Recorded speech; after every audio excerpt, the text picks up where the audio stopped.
The unpromising race pupil. No, you don't. You need to help me find out who killed our hanged man. No, I cannot. Just make it quick, please.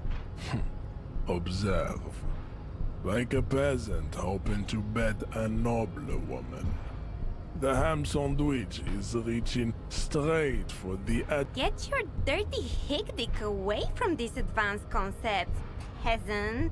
To comprehend time, you must possess at least a basic understanding of how reality works, what the rules are.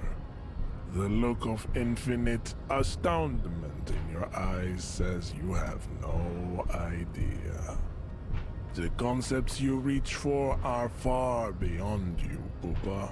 Without the necessary vocabulary, you are only wasting my time. This again. But you've learned the basics. Guess we need to return to Mr. Monolith once we've figured out what else is missing from the curriculum.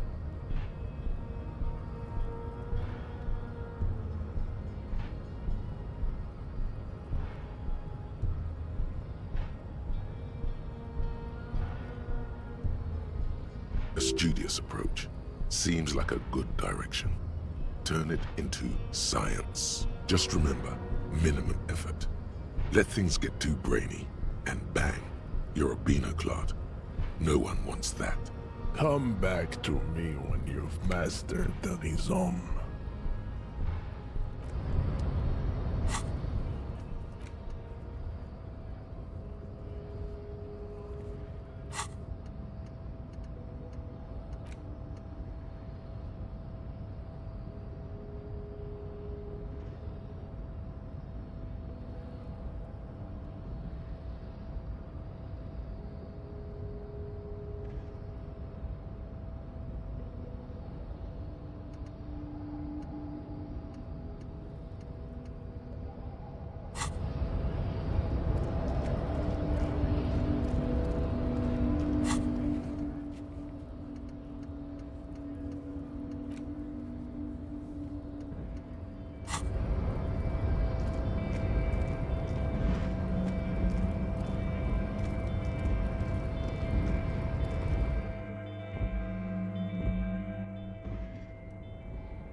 The file cabinet stands steady as ever, and the under drawers.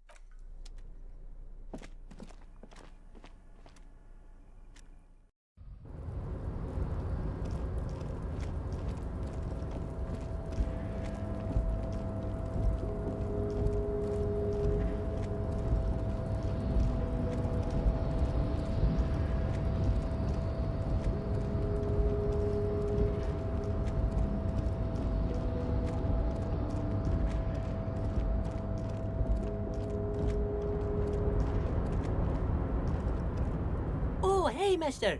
I'm not gonna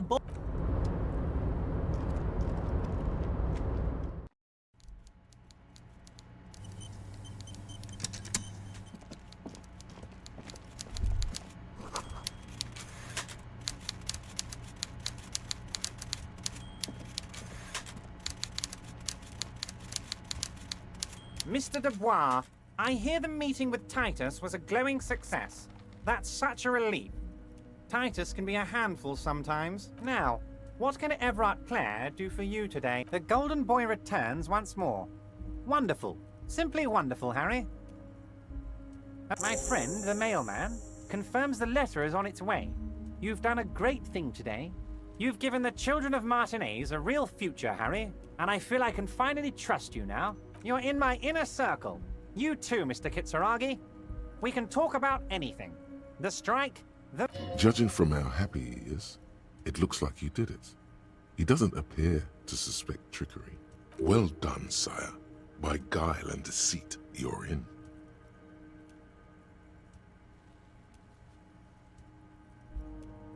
I did not, Harry.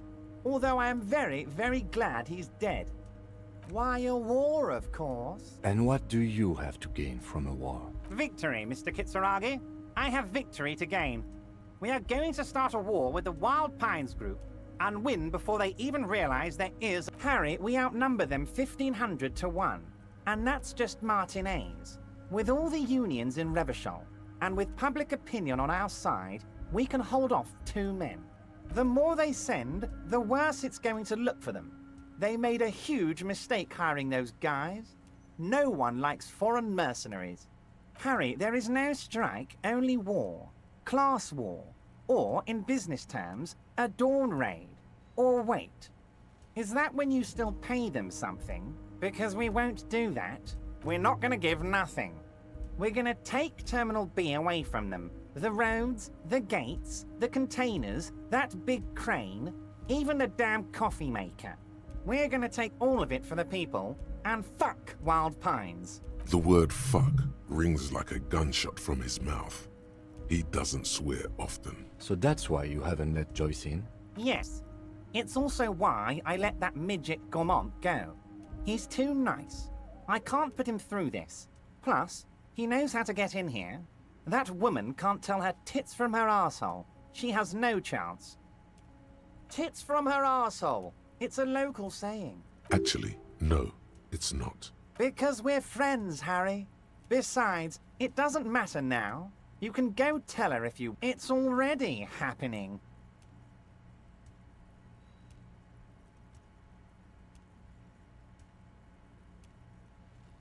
Oh, you mean what sort of goods are going to be flowing through? How am I going to replace all the contacts we'll lose once the... Clients would take a well-known multinational conglomerate over a local mobster any day. Sure, some will go, but mark my words. The company will be unpleasantly surprised to see how many of them stay loyal to Martinez and to the new competitive contracts we can offer.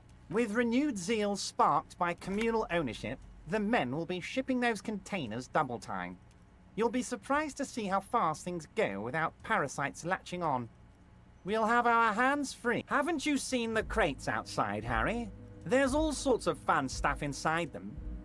I mean, heck, this one has you and the lieutenant, me, and my novelty swordfish clock. Did he just deflate slightly? Was there something he wanted you to ask about? Maybe you should come back if you learn something relevant and ask again. You should definitely come back here and ask again if you learn more about the Union's dealings. There's something he's not telling you. 2,372. 2,373 is a sizable contingent for a labor organization in Revachol. Harry, I've got to be honest with you. Your gun was found 2 days ago. Withholding this information weighed heavy. An old woman has it, and let me tell you, Harry, word on the... This must be the woman who bought the gun from Roy. The one he described as terrifying. Yes, the same one. I see you've done your research. The pawn shop made the gun easy to track. Crazy stuff, Harry. Selling your gun like that? Wild. Anyway, the neighbors of this old woman contacted my men because they trust me and the Debardeurs Union. Apparently, she was waving it around at the entrance to her building. Unfortunately, I don't know anymore. You're gonna have to go in blind, Harry. But she's an old lady. How dangerous can she possibly be? Oh, and she calls herself the Pigs. I, for one, find it refreshing. Finally, someone calls themselves a pig. As I said, she's a character. I didn't have time for details. We might be looking at someone with a medical history here. Watch out. I already have. Tonight, starting 10 o'clock, near the old fish market on the coast. The one on the boardwalk, a little past the fishing village. Be careful, Harry. I would never set you up for anything dangerous, but you did ask for this. Now, back to the fun stuff. More fun stuff. Seems like we already have fun stuff to do. Harry, by now you should know I would never do anything tricky like that. However, well, let's just say there'll be freshly renovated buildings near the roundabout where those poor people can finally enjoy a significant uptick in quality of life. He proudly spreads his hands to demonstrate the size of the palaces. They're very large. So the village is doomed. You were there, you saw the place. A wasteland. There's nothing left. But mark my words, officers. Reset. I have big plans for Martinez, and they do not include humans living in those pig sheds on the coast. Harry, imagine a youth centre supermarket church complex, employing hundreds, no, thousands of people. The coast will be lit up with Harry, enough is enough. We're taking this district back. The war was 50 years ago, for God's sake. It's time to move on.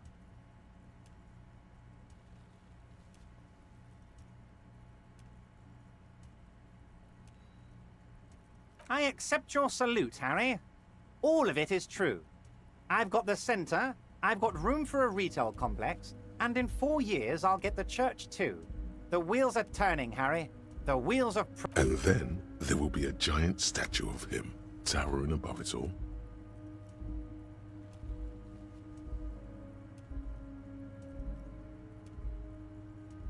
I'm not a symbolist, Harry. I'm a realist. My statue will be Martinez rebuilt. 5-story building complexes, kids off speed, and landowners in a zone hating me. That will be my statue. And yours. Damn right I'm up to something, Harry. I'm gonna make the working man as rich as Joyce Messier. That's my job.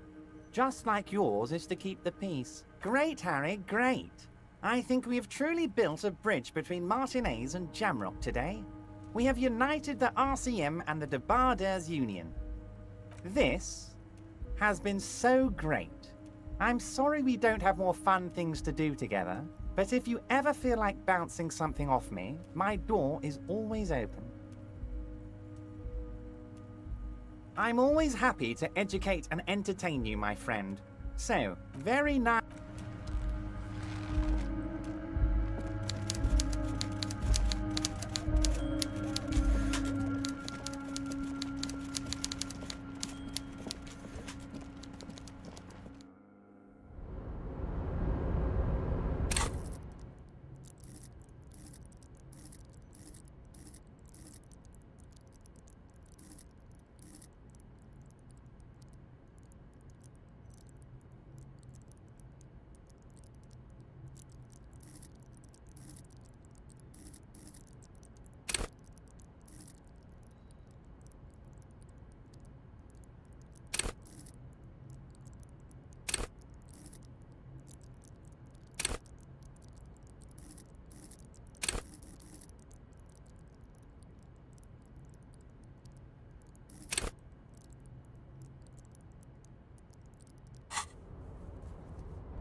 You're back before the cargo container.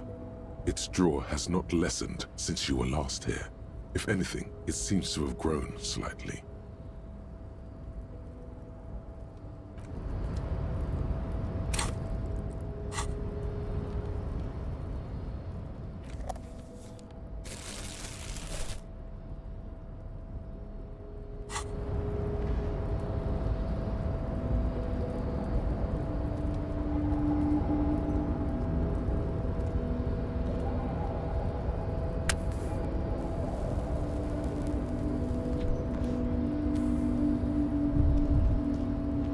You're back before the cargo container.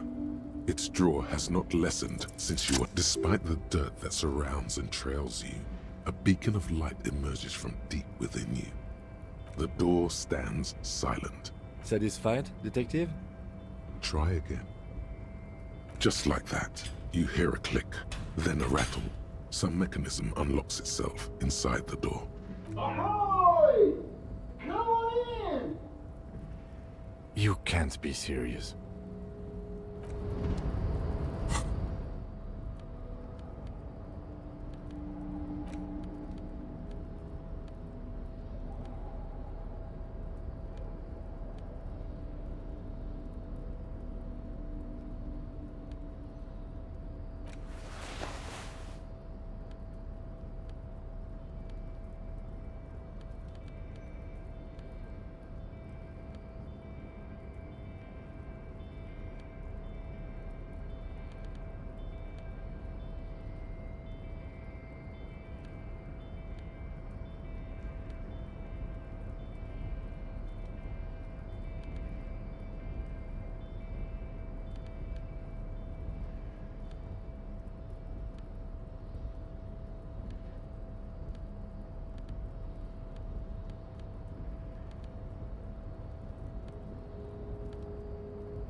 Yes?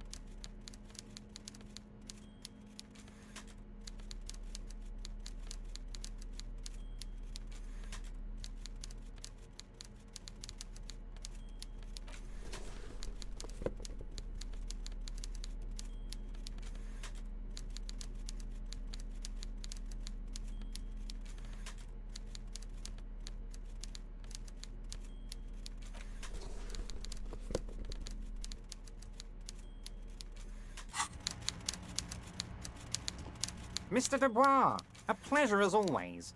You don't have to sit down this time, since you've already sat on that chair. I'm always happy to educate and entertain you, my friend. So, very nice, Harry. Is there anything else?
The man stands at the far end of the shipping container.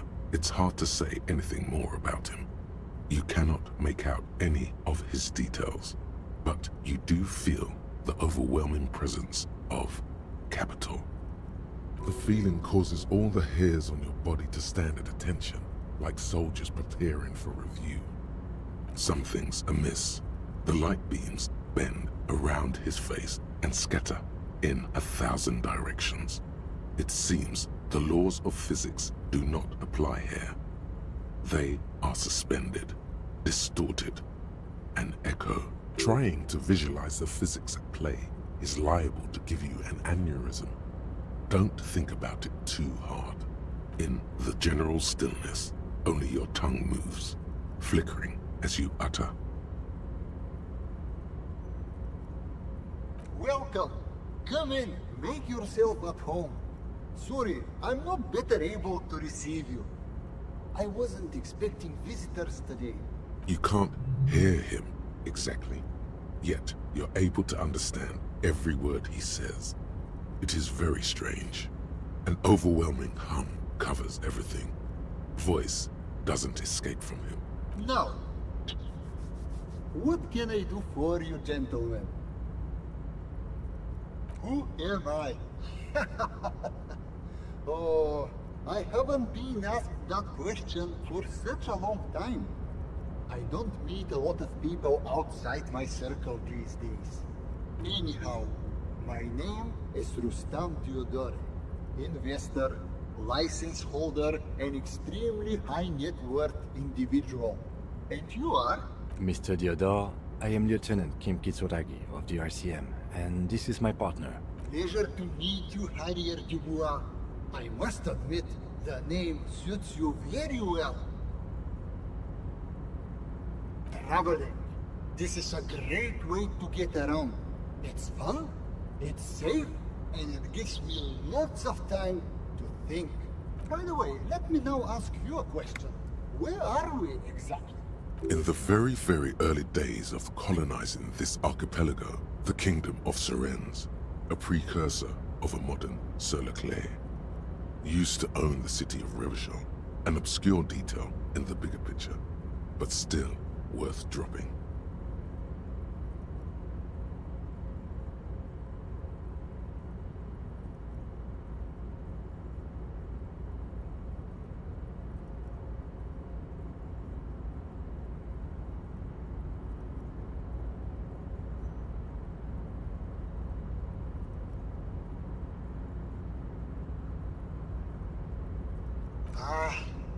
fellow history buff, I myself am currently reading up on Franco-Nigerian era trains.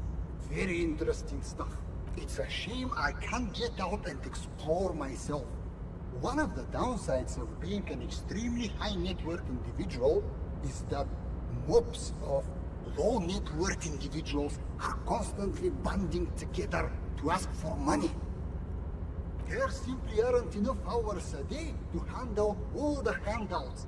It's like feeding seagulls. There are always more, and they never seem to do anything interesting with it, except more seagulls. Spending money is a matter of desire. I'm sure you agree. I don't have the desire for spending it like that. Smart, no? It also provides a means to hide from all the targeted advertising we extremely high net worth individuals are constantly subjected to.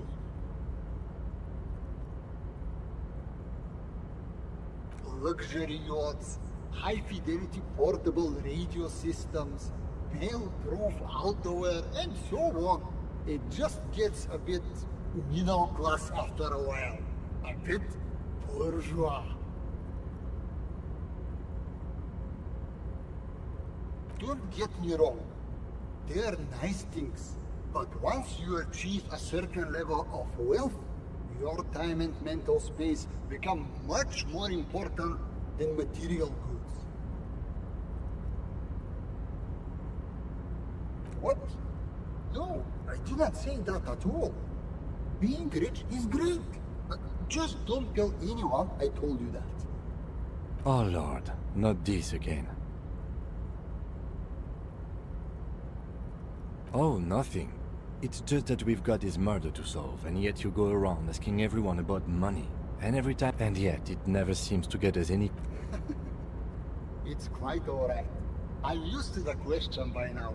To be blunt, I inherited my fortune. All I did was take her fortune and invest it prudently. Believe it or not, it takes more than a bit of skill not to blow a vast fortune on sailing boats, bad choices, and unsupervised state policy. Actually, at the level this guy is, it takes several generations to do that. But, alright. I gotta tell you, at first, being rich is a lot of work.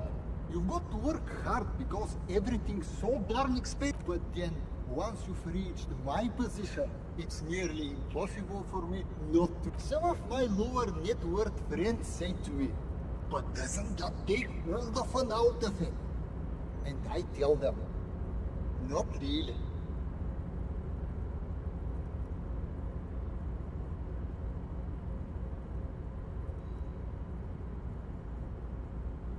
Precisely, Mr. Dubois. You know, I hear people talk sometimes about economic equality and fairness, but tell me, where would we be without liberalism? In caves, rocking each other with bombs, a nightmare scenario, a world of slavery and violence. Which brings us back to the essential truth of modernism, where we are right now. The freedom of mankind can only be derived from the free flow of capital. It is truly, it's almost entirely carefree. It really leaves you time to better yourself spiritually. Hey, all this talk about money has made you lose the thread. What is going on with the light in this place? That's what you need to ask him about. What do you mean? Are you talking about my chin? Oh, that's what you mean. Yes, I've heard of this effect, though I've never witnessed it myself, of course. It has something to do with our Weiss-Wiesemann coefficient. The Weiss-Wiesemann coefficient is a ratio designed to reflect the difference in net worth between individuals. When the coefficient is close to 1, or 100%, it means one person possesses all the net worth among that group of individuals. It's been observed that when the Weiss-Wiesemann coefficient reaches about 0.96 or so, the laws of physics begin to bend around the high net worth individual. The Weiss-Wiesemann coefficient for you and this individual appears to be 0.9998 repeating. That's not good for you. Among other things. But calm down. I am but a lowly single-digit billionaire. No, not really. There are actually quite many digits. I see nothing of the sort. To be frank, all I see is a gentleman who's unusually well dressed for Martinez, in a cargo container, which I admit is odd. Yes, I imagine that does look strange to you. My container. Could you please stop asking everyone for money? It does not reflect well on the RCM, and to be perfectly frank, we can't afford to look worse than we already do. It's perfectly alright. Based on your appearance, I can tell I'm dealing with a smart man. As you may know, us high net worth individuals do not have a lot of cash on hand. Investments and liquidity are enemies of one another. I think I only have coins for coffee machines. Here is 3 real. How much can you get for this?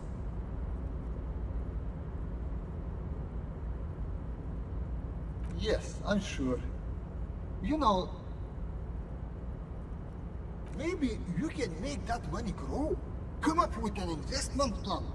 How's that sound?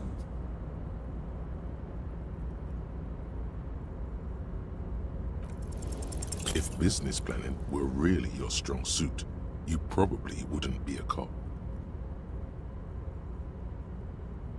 Go on. Yes. Hold on. Have we met before? Yeah, on second thought, it couldn't have been you. Your idea reminds me of a group of young men who came to me a long time ago, calling that they pitched me and a handful of other investors on an idea for a well. At first, everything was rosy. The ideas were solid. They lacked the will to get things done. As their financial situation became more desperate, we lost all of our money. High art types never deliver. They're only good for peddling Welkins or whatever creeps they come up with. I guess the inordinate amount of time they put into drawing mythical creatures did not generate a return on investment.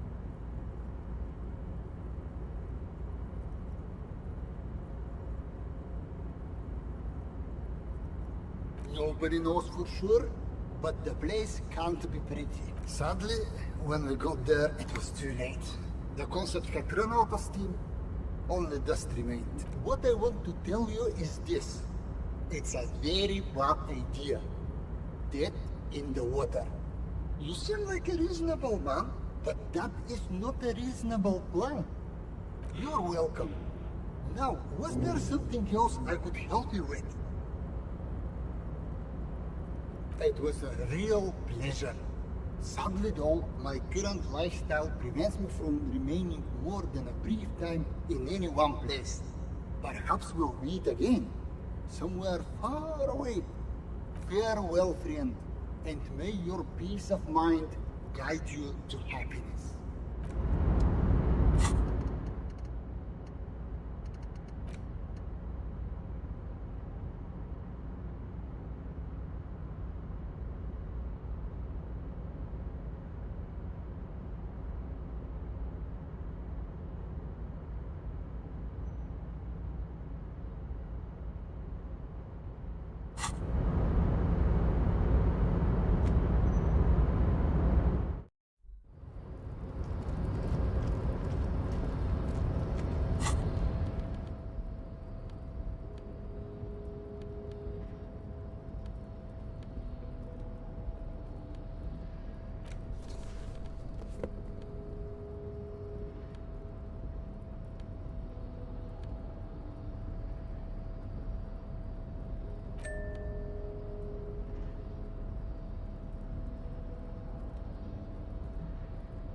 Is this about the questions again? Because I don't really... The tear machine stepped. Your bottles clunk into the machine.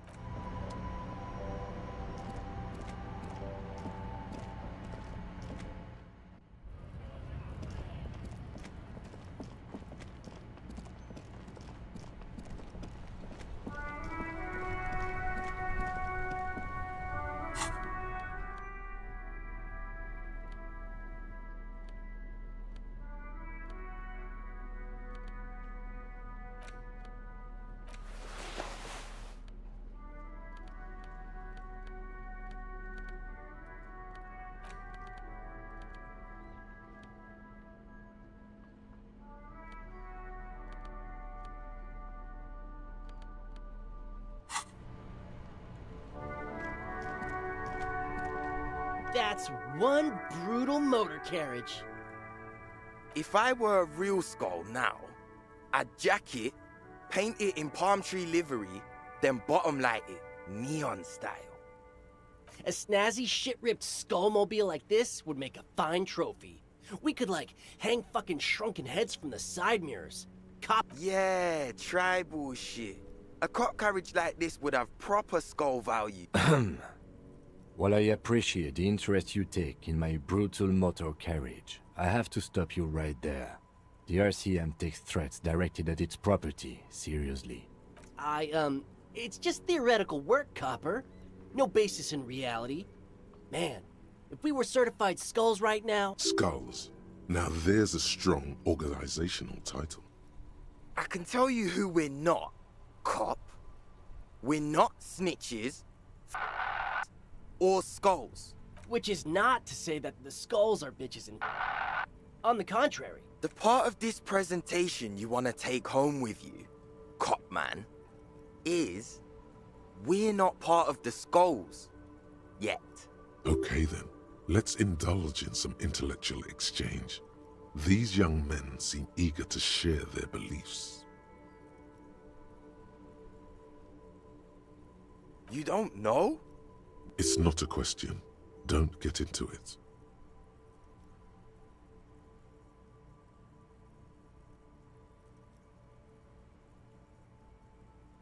The Skulls are the most vicious gang of the Besmertne.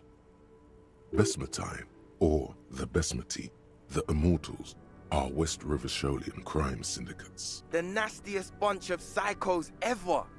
Jacking carriages and getting into high-speed chases. Possessing an infinite amount of fuck-all swagger, infamous for their non-verbal modus operandi. They usually occupy the burnt-out quarter in Jamrock, or you can find them loitering around their brightly painted bottom-lighted vehicles. I can't wait to become a skull. Bottom lights are wretched aggressive. Oh yeah, Cindy's a right proper skull. Yeah, a true artist of the future. Just like Arno van Eyck. By the way, if you see Cindy, give her our regards. For all their nihilistic posturing, these young men are not lacking in youthful idealism. The lieutenant on your left is unusually lenient toward them.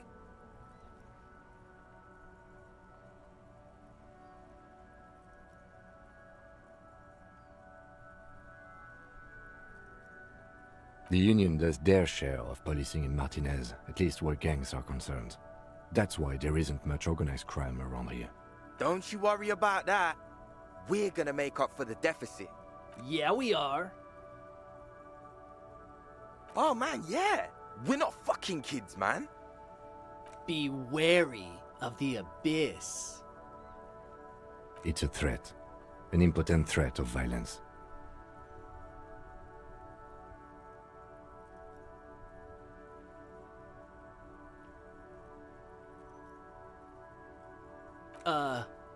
That's right. You should back off and let silence rule supreme. This is ridiculous. Boys, do you know why the gang is called Skulls? Yeah. The skull symbolizes the embrace of death and nothingness, present in all of us, the vehicle of our future operations. They're called Skulls because when you are shot dead in the middle of the street, The skull is the only part the stray dogs won't eat. Just trust me and follow my lead.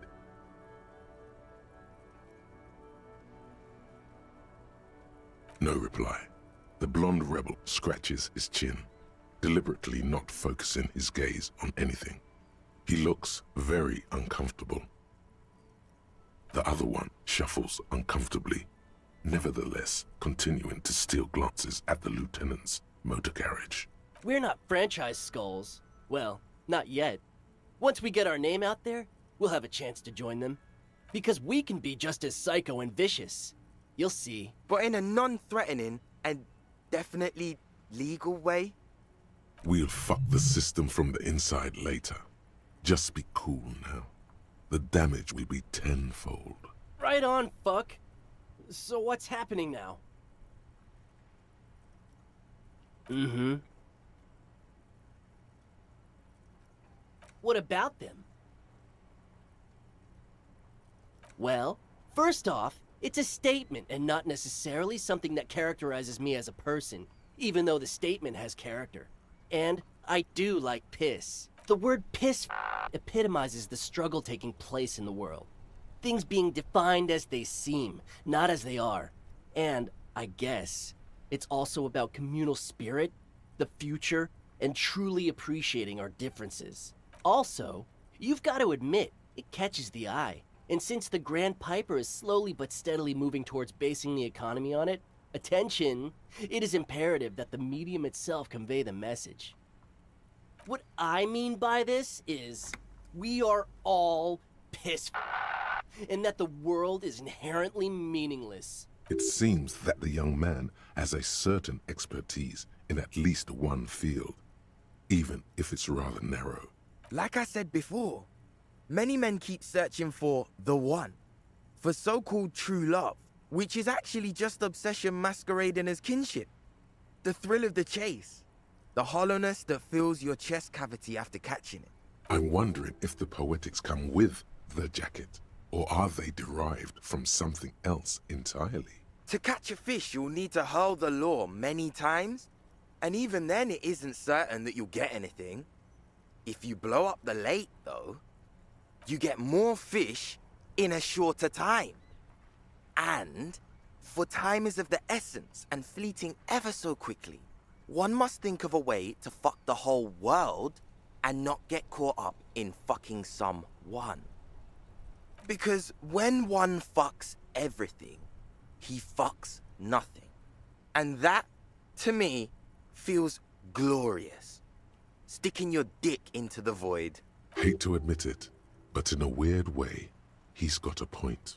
Is it a coincidence that here we have 2 badass jackets and 2 badass cops? Yes?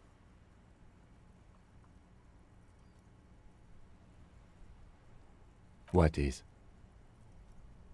What are you implying? I'm not sure I understand you, Detective. Neither. Fine, if only to end this discussion. Theoretically, if I were a juvenile delinquent, if I were to already be down that path, I think peace is the stronger of the two statements. Seems about right, especially considering your heroic exit attempts. That's an origin story for a dynamic duo right there. So are we done here? Or... you don't need us around for your secret whisper party, do you?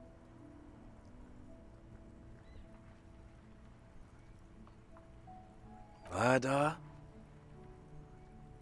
Yeah, sure. We'll gladly tell you everything we know about it. It was a man. Also, he was hanged. He was hanged from a tree. Yeah, I mean, duh. These punks don't know anything. Hey, stop right there. Ah, this sounds like epistemology. A field so occupied by thought that it begins to question thought itself. Exactly. How can one know shit? For example, how can one be sure that there truly is a body hanging behind a hostel? What if it's art? Or just a mere specter? Maybe it's true. The hanged man is merely a prop in a performance. We are the audience, and the artist is hiding somewhere in the dark. No reply. The blonde rebel scratches his chin, deliberately not focusing his gaze on anything. He looks very uncomfortable.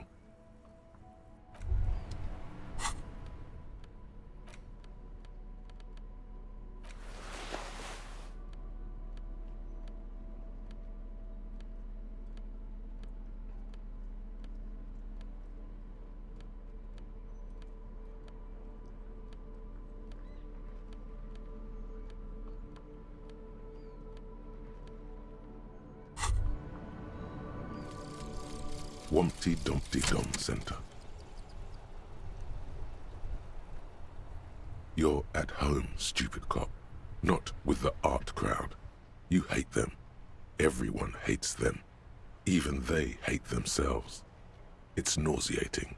An industry built on sprezzatura and sparkling wine. And, let's be honest, tax evasion schemes. The Wumpty Dumpty Dum Center is the heart of this unholy symbiosis of aesthetics and tax optimization. And now that you've internalized it, you can have a piece too.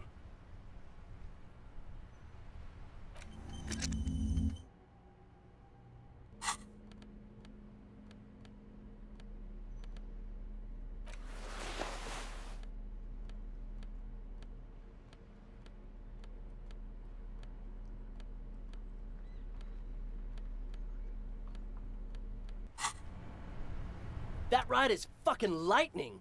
Hey, piss. Look who it is. Shrunken cophead material.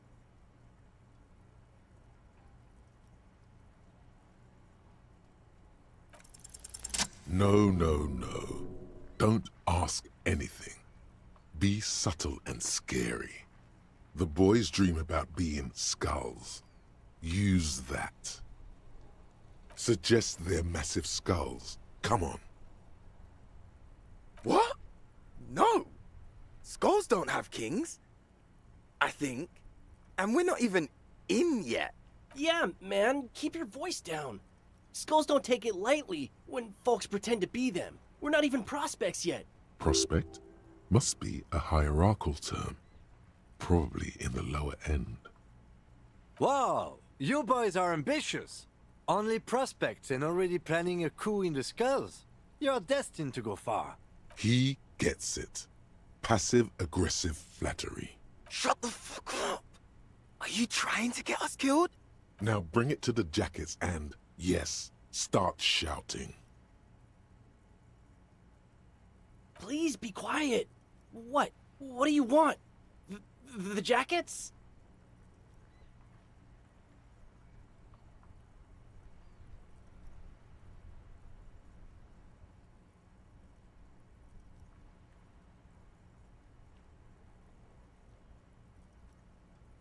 Oh, man. Okay. I get it. Skulls don't really wear slogans anyway. This was stupid. Fuck.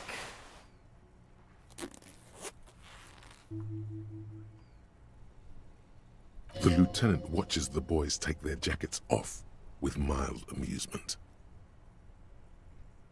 I'm absolutely okay with not having either one, thank you.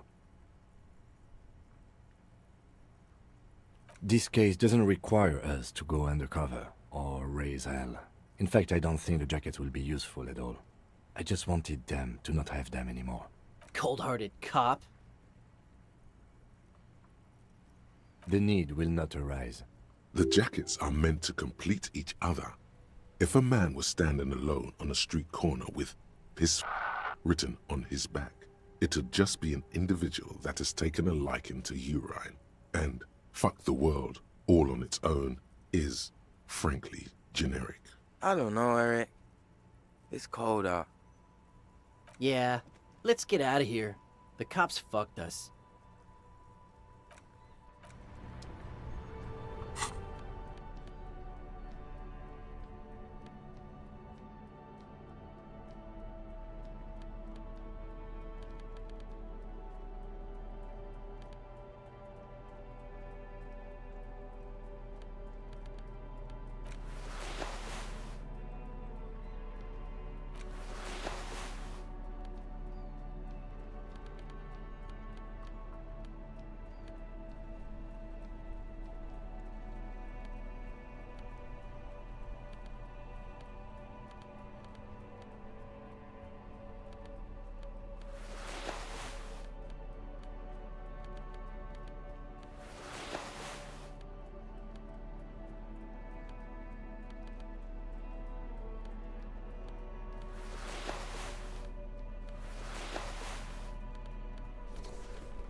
finally made it, haven't you? People point fingers at you and whisper to each other when you pass by, wondering to themselves, where did that man get such a cool jacket? Did he receive it upon graduating the École Normale Supérieure de Badasserie? Is he dangerous? Oh no, believe me, it will be everyone else who's uncomfortable with it. You're safe. No one dares say a word unless they're, like, from your station and coming to judge you. But what are the chances of that happening?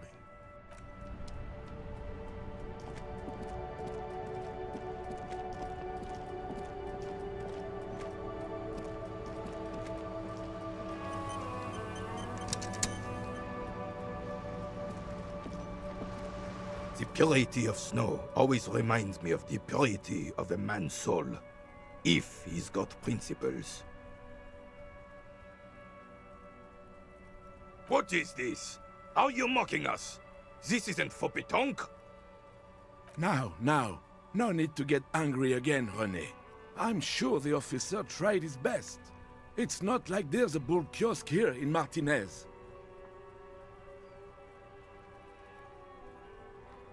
The best, huh? This isn't even a bull. But fine. I guess you did attempt to right your hooliganism. Consider it forgiven. He mumbles something to himself. It seems to be a variety of curses.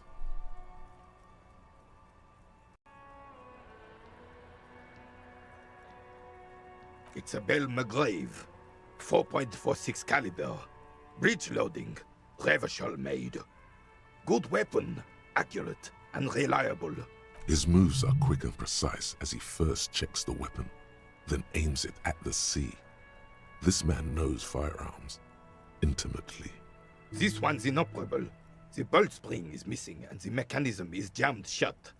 Still a beauty. Where did you find her?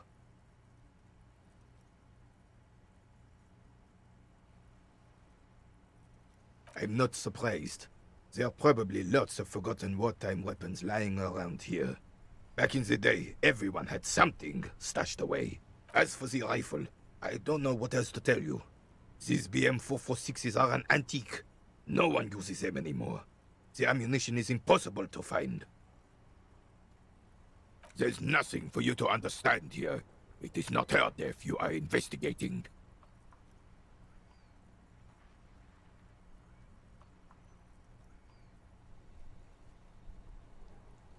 Revachol Fair of 91 in the Faubourg district.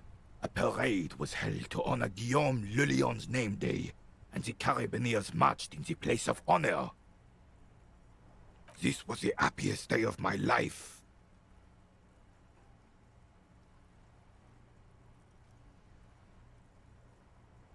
I was 22 when I returned from King Guillaume's Akira operation in the south, and found my sweetheart in the arms of this wretch. The Ikeda operation was a 7-year campaign, during which suzerain Guillaume's army forcefully united the people in the southeastern part of La Petite Continent, collectively known as the Ikeda tribes, under the Revacholian banner. I won her back, but while I was dealing with some issues. You were like a dark cloud sucking the joy out of every living thing around you. And you hurt her.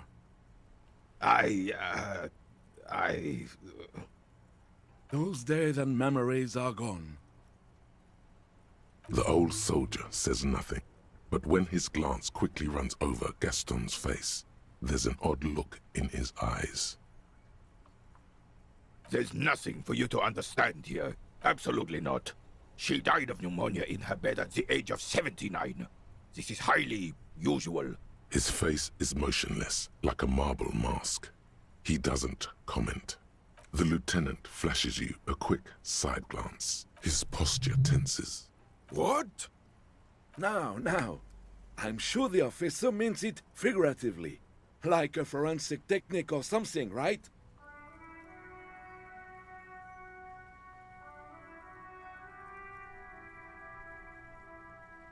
own song, son.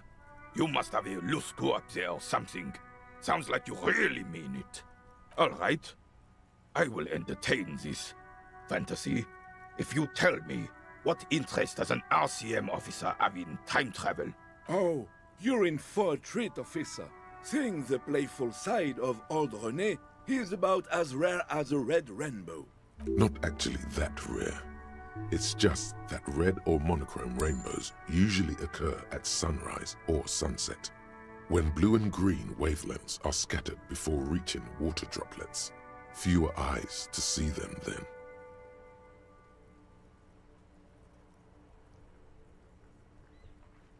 Even after the revolution, after the beachhead, there was a chance. Had we just stayed true to our values, it happened slowly, like a seedling growing into a tree. Tiny incremental steps, imperceptible till the ticket was so thick you couldn't clear it with a flamethrower. The right track? This is the right track. The only track. This is the world we shaped, a reflection of what we are. Cowardly, ugly, and numb. And there are no second chances. We don't deserve them. You can't just go back and restart. That would make everything meaningless. Easy, René. Take it easy. You're right. Absolutely right. What was, and that's it. Isn't that right, officer? Imbécile. Un putain d'imbécile. Enough, officer. We can't help you. Not with this. Such an emotional topic. But don't worry. I'm sure there's something else old René or I can assist you with. The Carabinier is too old and feeble to be useful. But you will carry on. Mouvere tempore, Kingsman. For the tenacious, no road is impassable. Anything else you want? Or can we get back to our game?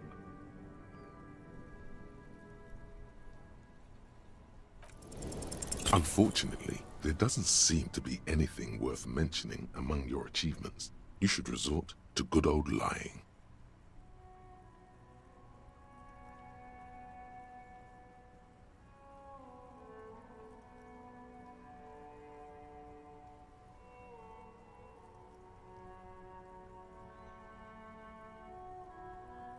The Carabinier stares at you with a frown. Doesn't look like he's buying it.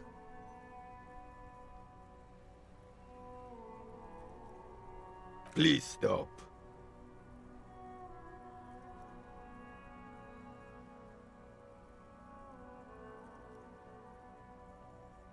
I'm not gonna dignify this with an answer.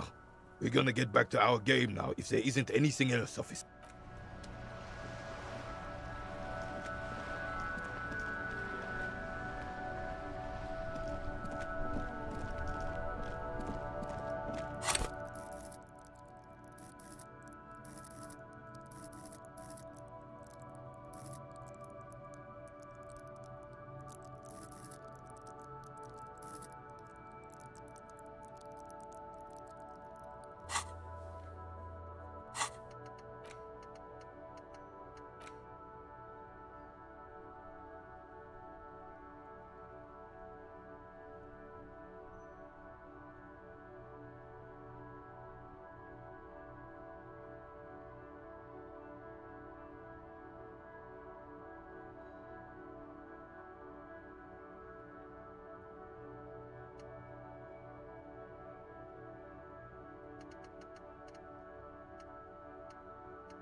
You're back. Good.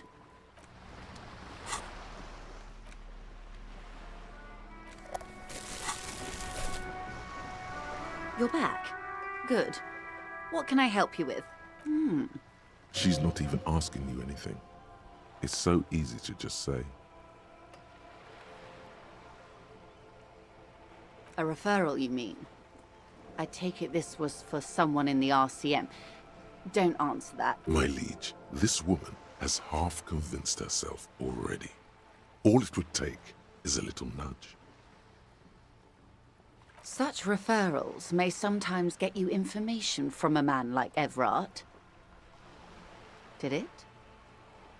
Detective, I advise you to be very selective with what information you choose to share. This may have consequences beyond our line of sight.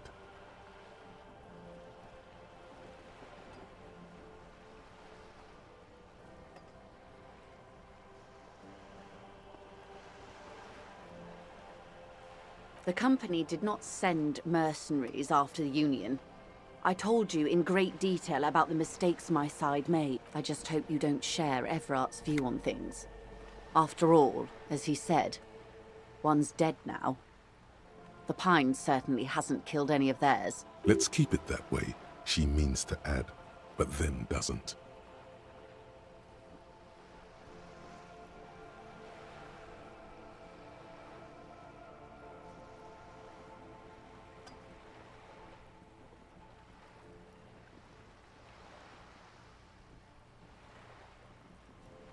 Naturally, Detective. There are lighter topics to gossip. Sounds like he has you running errands, Detective. A well-established dominance ritual. Where did he... Ah, yes. I've been meaning to go there. A youth centre with Edgar Clare's statue on top of it. Go ahead. Help him. Make it so. I have no power to stop him. Yes. I'm sad I'll never have the time, Detective. I've always wanted a dilapidating fishing village. She is more defensive about it than usual. Full of ghosts and ancient memories. Has this errand yielded you any information? Oh.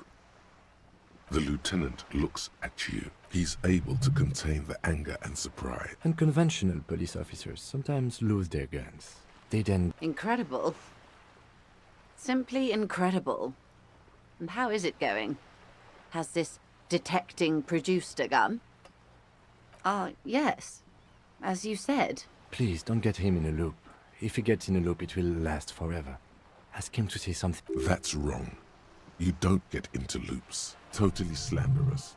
Maybe you've gotten into one tiny loop once. Of course. Thank you for the advice. I'm glad you were here to assist. Your other The lieutenant will be more lenient toward sharing those, hopefully. Of course, Detective. You can always drop by later, should something come up. I'm afraid I can't say any more until we've taken care of formal protocol. Did you? Wonderful.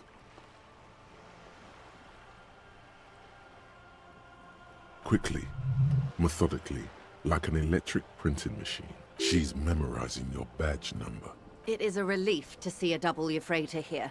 The situation is precarious, to say the least. It needs a quick solution, or we will have a bloodbath on our hands.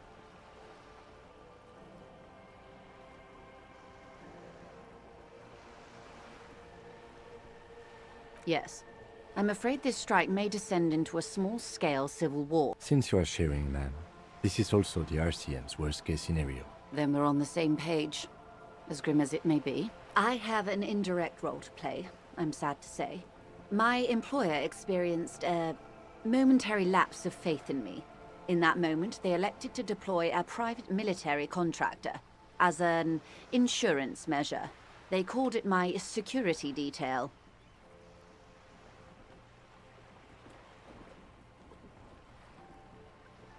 They were dispatched after I relayed the union's initial offer.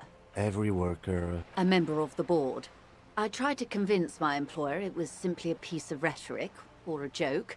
They did not appreciate the humor. Absolutely not. These mercenaries are muscle, pure and simple. They're meant to intimidate the Union into surrendering. Who are they, exactly? Crenel, an Oranese military company. As far as I know, 3 arrived in Martinez. They report to me sporadically, but they do not answer to me. To be frank, our relationship is deteriorating. They wear ceramic armor, have semi-automatic weapons, and years of combat experience. They also have trauma and stressor disorder, and no idea how to conduct themselves in an urban civilian environment. So, what happened? The story is, one of them, the Colonel, I don't know his real name, sexually assaulted a local woman while he was drunk and separated from his unit. This allowed some of the more militant Union members to subdue him. He was taken out behind the whirling in rags and lynched. Last Sunday night. Nothing. Mr. Clare refuses to let me into the harbor. I have not been able to discuss this matter with anyone there. The remaining 2 Crenel contractors carry out their orders, for now. It's a smokescreen. In secret, they are conducting an independent military tribunal into the lynching. Once this investigation is concluded, executions will follow. What is the nature of this so-called investigation? Whether to execute one, some, or all of the Union militants.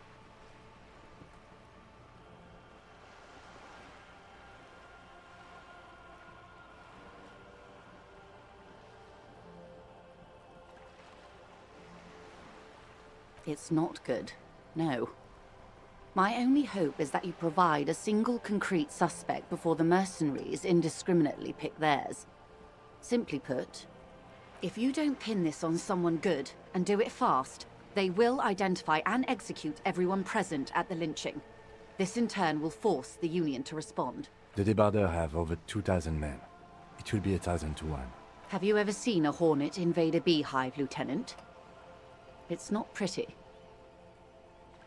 The Serai's giant hornet, the world's 2nd largest insect, can kill 40 honeybees a minute, while a group of 30 can decimate an entire hive of 20,000 bees in less than 4 hours. These men work in tandem using semi- and fully automatic firearms. Their armor is virtually impenetrable to muzzle-loaded weapons, even yours. Most Union workers don't have guns at all. The muzzle loaders need to be reloaded after every 1 or 2 shots. The automatics every 1 or 2 minutes. As I said, a bloodbath.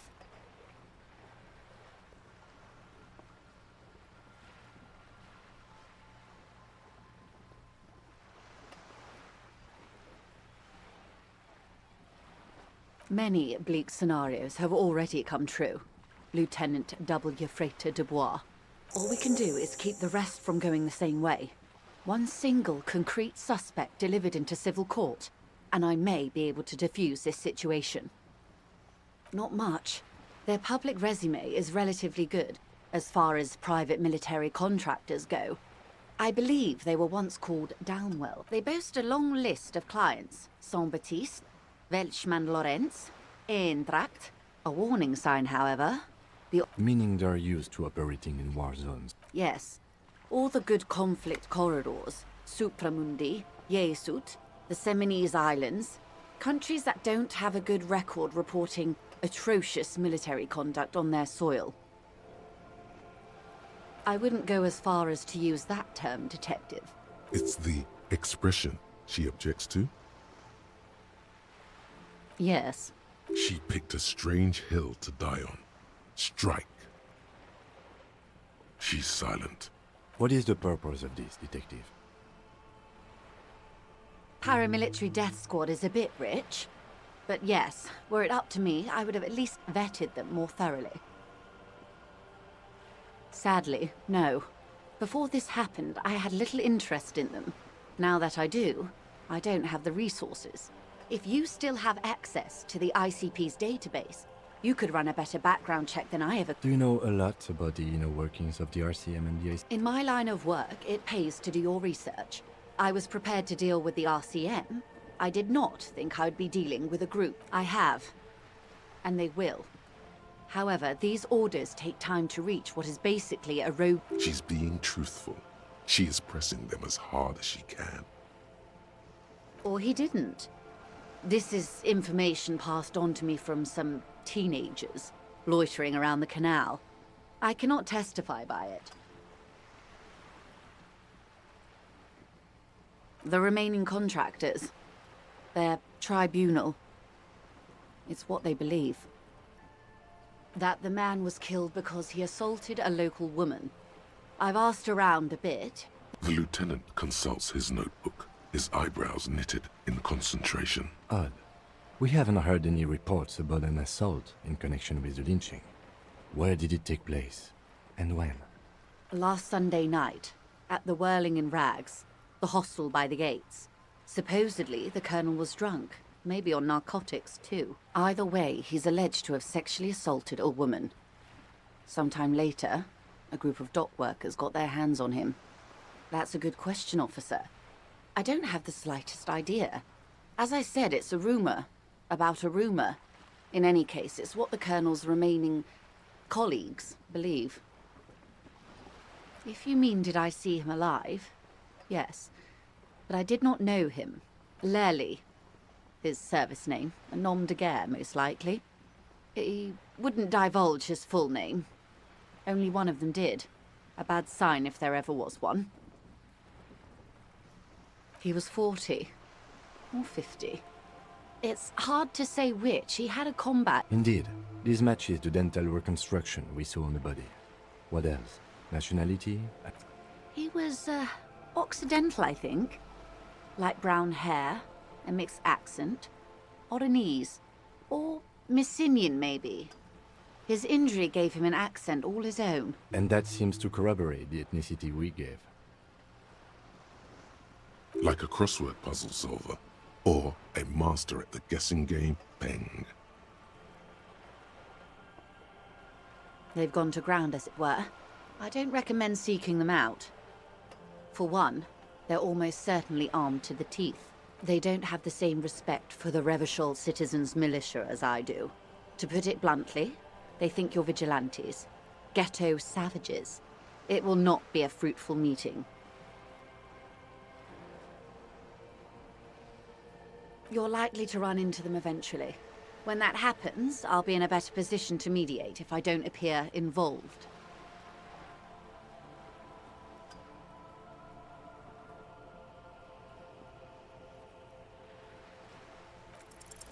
One is obviously the scab leader at the harbor gates. The one chanting the idiotic slogans.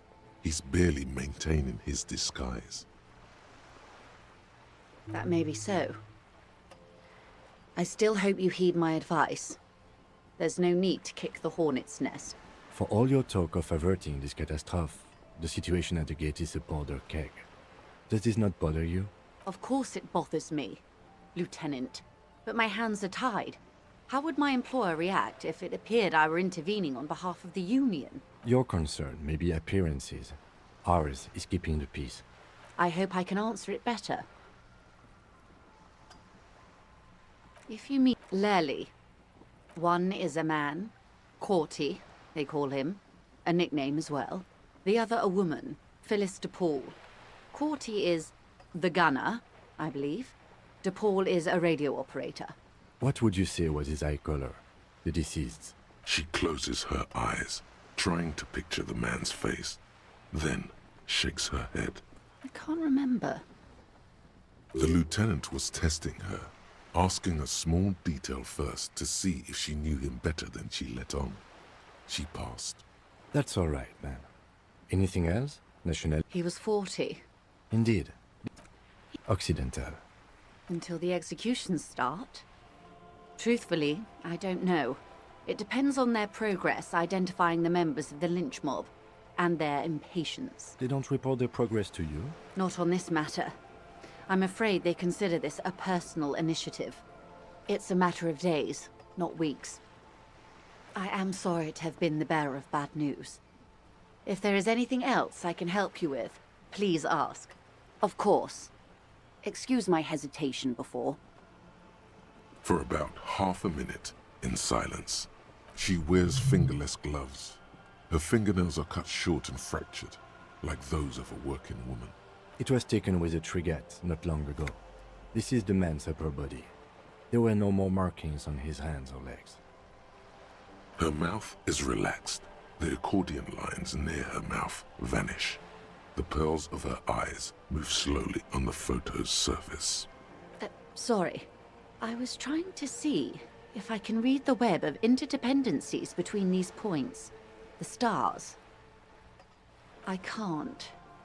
But that's how you read this story.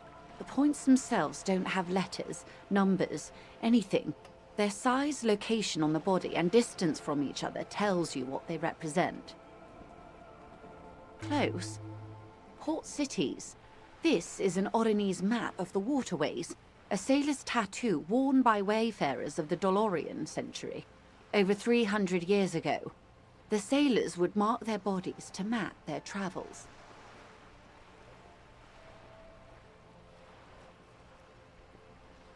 Quite a few. Vredefort, the Oronese capital, traditionally stands on the right shoulder. He started... What next? Then he made his way to the Pretto Grande, through what I think must be the Stutz Canal, an artificial channel through the Occident. From the Pretto, he sailed to the Insulindic Ocean, first the Semnes Islands, then this, Revachol. Those are the two constants. Vredefort on the shoulder, and Revachol in the heart. They started the tradition of these maps right after the discovery of Insulinde, at the dawn of the Interinsulary Age. The old world passing by, and the new world already here. You said you can't read it. I can't. This man was no sailor, and these are no ports. I can understand geographic fragments, but not their meaning. Vredefort? Vredefort has a military academy. The Semnes Islands saw a recent conflict. In Revachol, he was executed. That makes sense to me. We have no more use for a map of the waterways, just like we don't need sailors the way we used to. This is what the custom would morph into on the Occident. Mercenary tattoos. For all the boys looking for adventure, a blood spatter on the seas. The sailor's soul would use it to fly back home if they should die abroad. This is a sort of contraption to be reeled back in by. The silver cord, they would call it. His platoon members? The other contractors. Though I do not suggest you go and show them that picture. This man was their friend and comrade. Surely there are other people to ask about the tattoo. This is not necessary to complete the task, officer. It's a dangerous side task. Search elsewhere.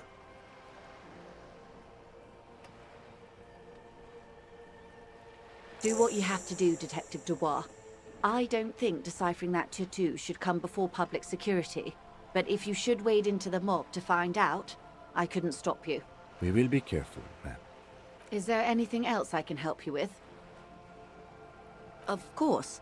Anything to help. I am sorry to have been the bearer of bad news. More lessons in basic reality? My favorite part of the day. Go ahead, ask me anything.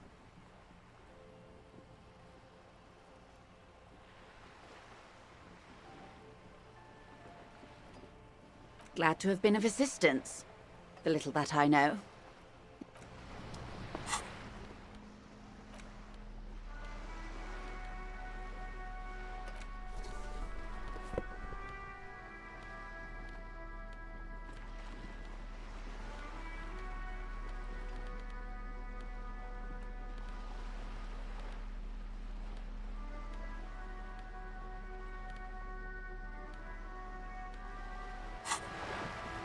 You're back. Good. More lessons in basic reality? My favorite part of the day. Go ahead, ask me. It remains a mystery what you mean by this something close. This isn't about you. It's about reality.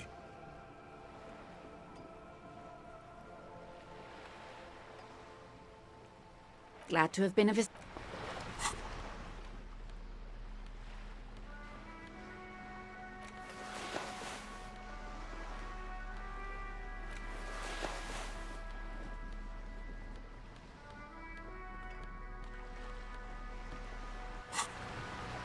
You're back. Good.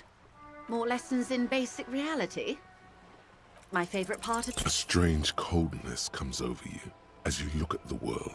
The waves sway the sloop slowly. That's all. Glad to have been of assistance. The little that I know. Anything else? What would you like to know? Good. There was a touch of discomfort there. She wants to merely represent. She nods. Of course. Of course. How? Don't tell her you've met Everard right away. There's time.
Give me a moment. Ask away, policeman. The hell am I supposed to know? Another nut job, I assume. Some lunatic lost his mind. All kinds of morons pass through the... People come and go. They probably just moved or died. Hopefully somewhere else. No one lives there. It's been empty for months. Impossible. I would know if someone had moved in there. Maybe it's those countercultural people again. Breaking into a house like it's a public space. You're a policeman. Be good and take a look, will you? Great. Young people. They're worse than rats. You know, always littering the hallways with trinkets and empty beer cans. Oh, that one is a scientist, a future scholar. I think he studies astrology at the community college. Education's good. I always tell them to study. Something to do with all those stars around his door. He asked me to leave his drawings up on the wall.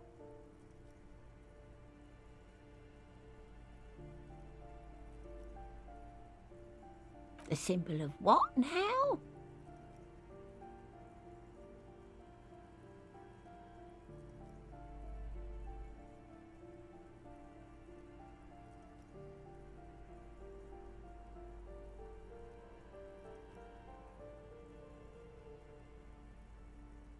I don't believe in equality. Never seen it work. She mumbles some kind of a response.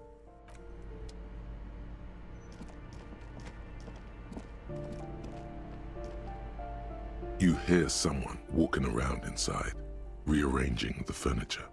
The number on the panel says, Excuse me? Of course not. You have plenty of reason to enter.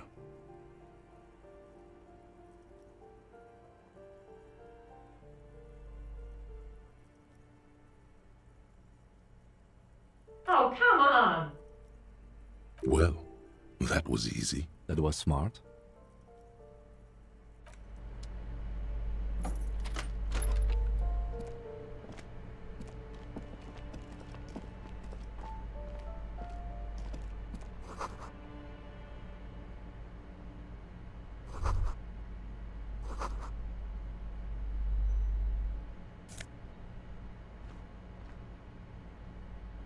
Satisfied? My name is Marielle Charpentier, and I'm an agent with Martinez Realty Associates. I am not breaking in, as I have every right to be here. The keys, see? Boy, there are a lot of different keys there. More than 20, at least. Do you want to see my ID as well? You can't legally ask for it, but why not? Want to see my residence permit too?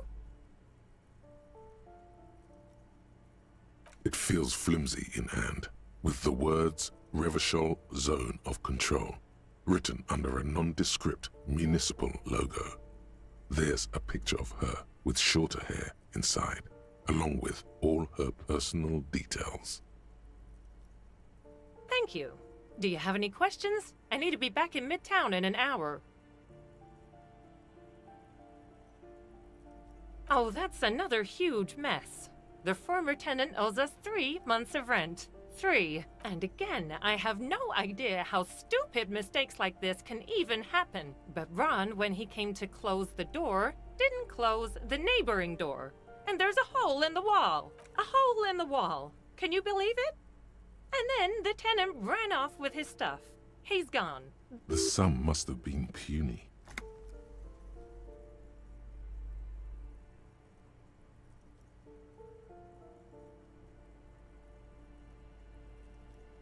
Well, it does not disappear from my hands. No, I don't let it. These apartments are perfectly fine. They have gorgeous architecture, a million-real view of the... I'll tell you, Martinez has a future. In a few years, it's going to blossom with artists and creatives and those radio computer wizards. Don't ask me what happened with the wall. I have no idea how we're going to find the time or resources to fix it. Both apartments are now unrentable. Both. I need to get it ready for the next lease, but as you can see, the previous tenant completely trashed the place.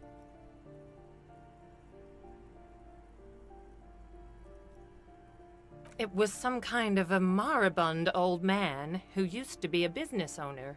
You'd think they'd make rent. A sudden serious look crosses her face. This story didn't have a happy ending. But that was months ago. Anyway. Was there anything you wanted, or is that it? Of course.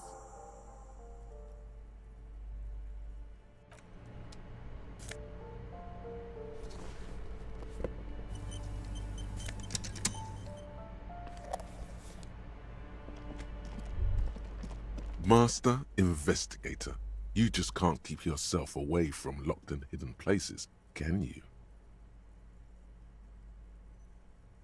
Attaboy, the world's secrets were made for you.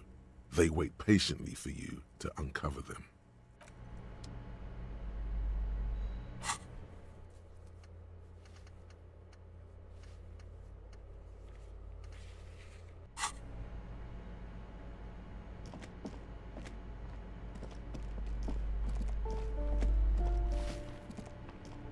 Give me a moment. I see. I hope some good people are finally going to move in. This place needs them.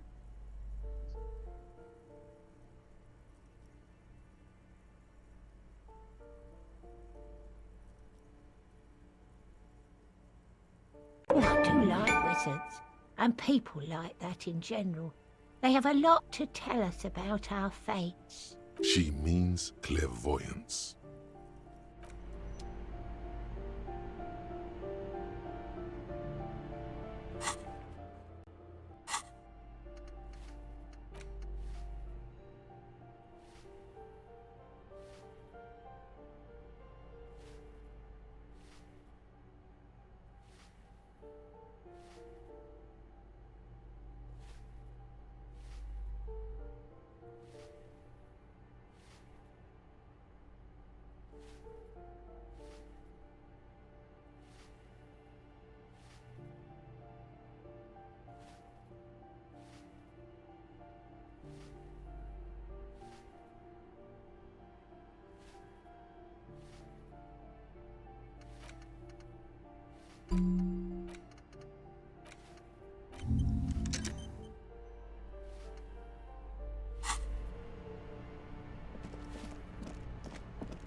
Hello again, officers.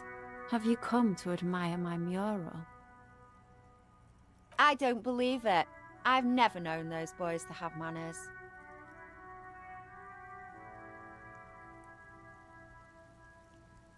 There'll never be skulls, but their hearts are in the right place.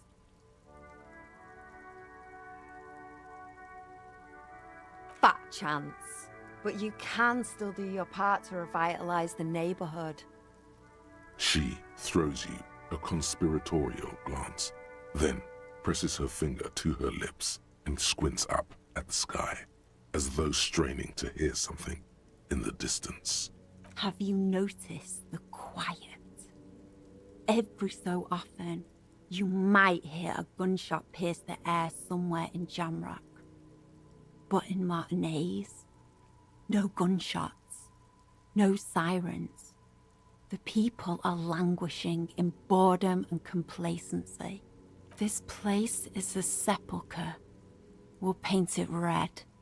We bring the raucous, you bring the sirens.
Inside, you see a set of steering levers, a radio microphone. This is Precinct 57. How may I assist you? Sorry, sir. I still haven't heard back from the database people. Try calling again later. Is there anything at 57? In the cabin, you see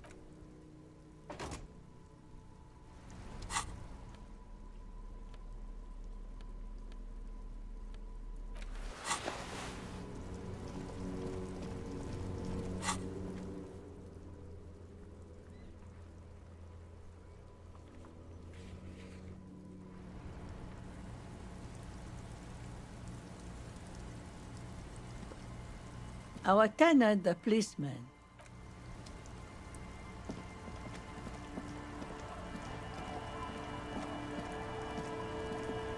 The waves are beginning to die down. Look at those little bastards. Simmer down. Simmer down, bastards. Why does she care about the waves so much? What is it with waves and fishermen? We need to be out there with them, fishing, making a living. So I asked them to accommodate me. But until that happens, I can try to assist you the best I can. So, what will it be, officer? Oh, that's good to know, I guess. Why is it in the sea?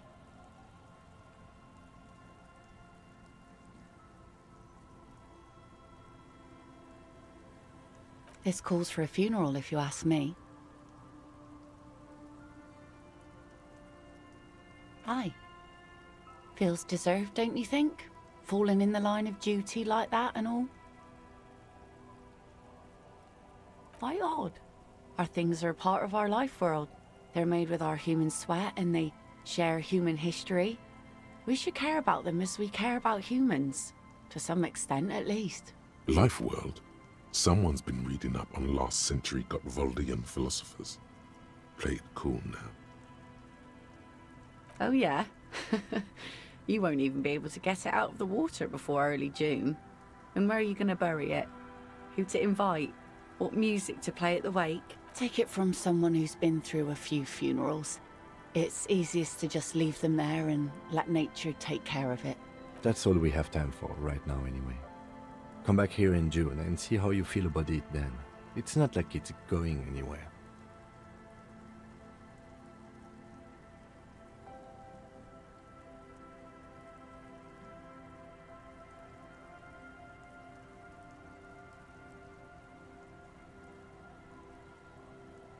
Absolutely. Things like what, for example? Oh? Who? Well, how can I assist you then, officer?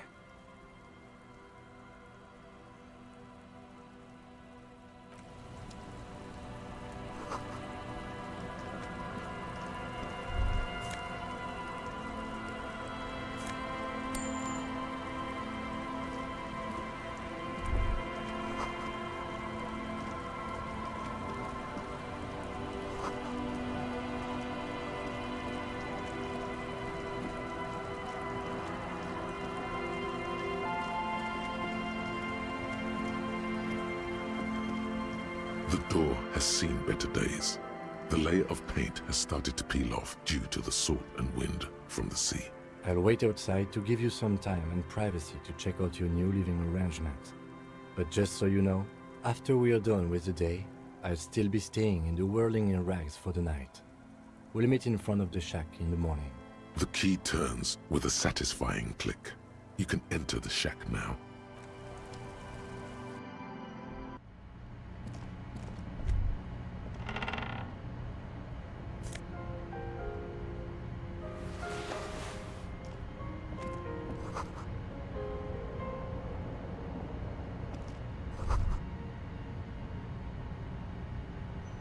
A brisk coastal wind still howls against the window of the shack. Occasionally, the waves crawl in under the foundation, producing a low hum. The room feels muffled, like you pulled your hat over your ears.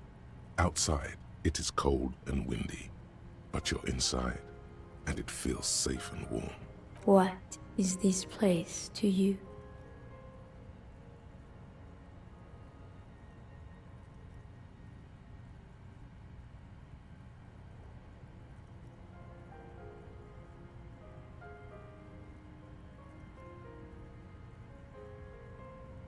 Westward, across the canal, towers the Whirling in Rags.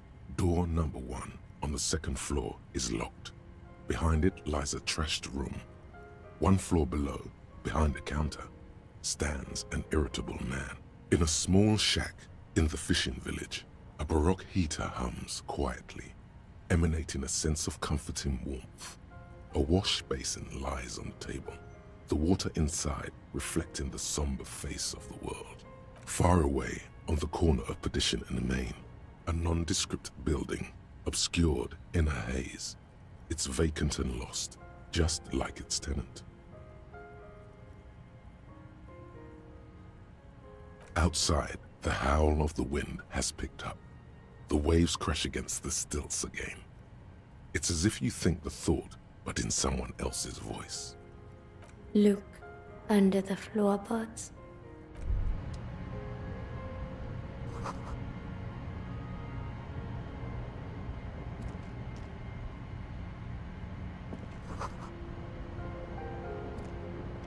An old mirror hangs on the wall.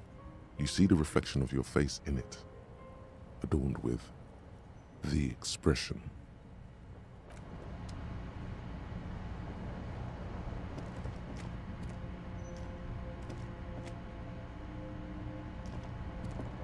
On the table, you see a bowl of water, a rough soap, and next to it, a small hand mirror.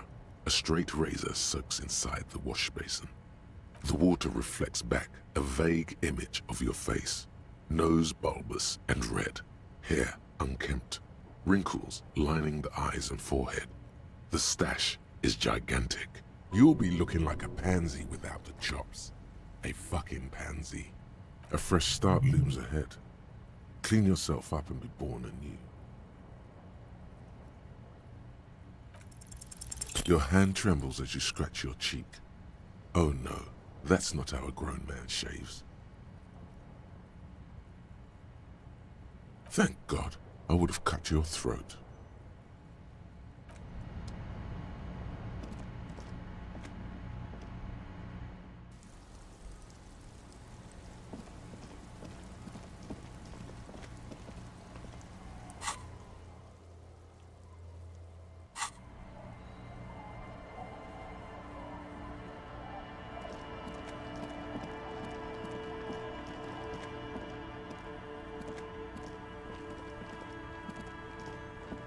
Tequila Sunset.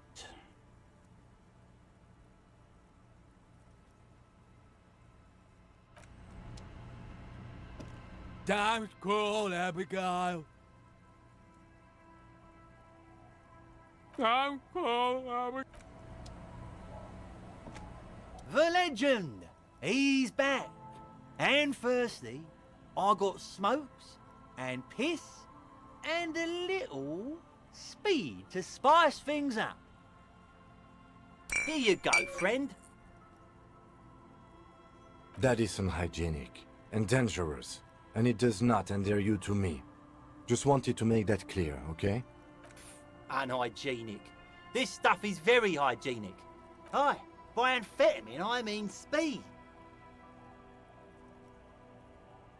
Hi, it's what I said. Good, my man. Now what can I offer you?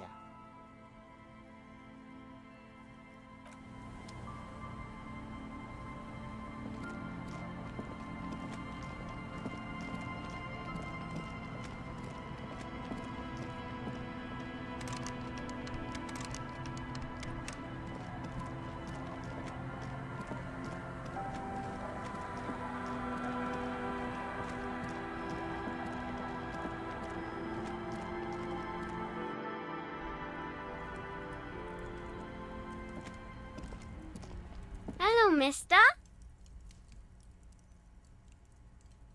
She clutches a small stuffed animal. Occasionally, she twirls it around.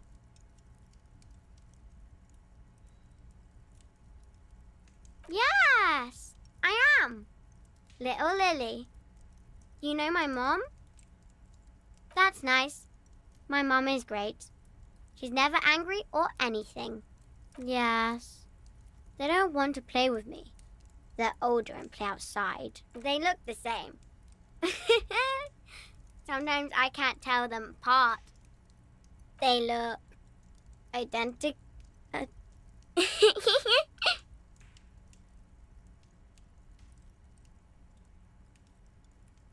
It's Lammy. He's my friend. Sort of. Like...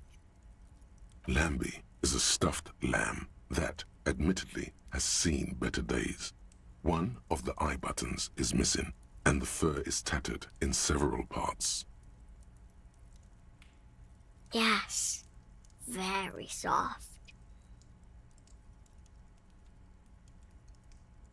Isn't he soft?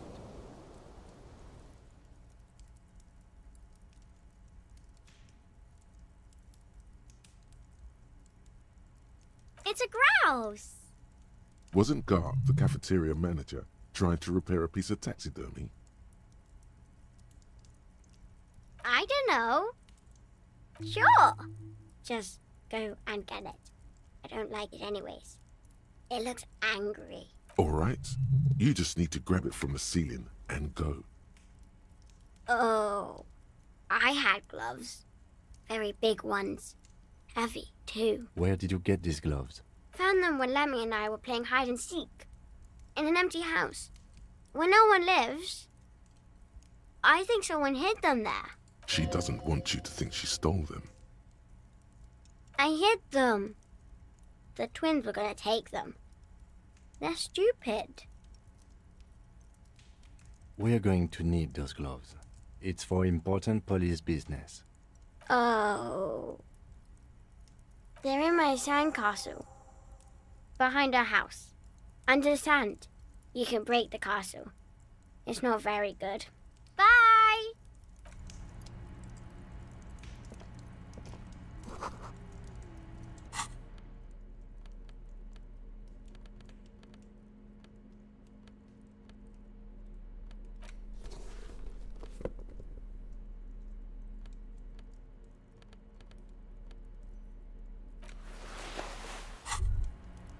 The pockets of these new jeans are perfect for sticking your hand into. Makes you look cool, calm, and collected. As your hand enters the pocket, your fingers brush against something. Soft, yet crinkly. Hey, it's a chewing gum wrapper. It reminds you of the fruity juice of apricots. You should inspect it closer if you have time. Something about the wrapper's texture is familiar. By the way, the raw materials were most likely exported from Seaguy, the apricot suzerainty, and processed in sur-le-clay into the apricot-flavored chewing gum, loved by kids of today and yesterday. Something about it is familiar, and not only to your fingers.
There it is again. The scent of apricots with a touch of cinnamon. Smells like the end of some distant summer. The surface of another planet, or some ancient temple.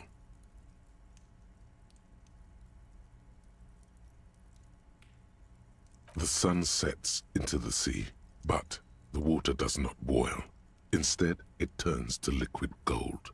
For a moment, the world's store of precious metals seems to increase dramatically, and you are rich. There is a movement next to you. The shuffle of a small coat, warm like the evening. But when you turn toward it, there's nothing there. Why are you talking to a gum wrapper? Bitter, citrus, sweet. It seems to grow stronger, like a glow, with every breath you take. Whatever petrochemical byproducts they used to create this artificial flavor have bonded tightly to the wrapper. Or is that just your memory filling the gaps? Until a blossom of skin and flower petals erupts behind your closed eyes. Made of toffee, cream, and distance. You just had to take a dive.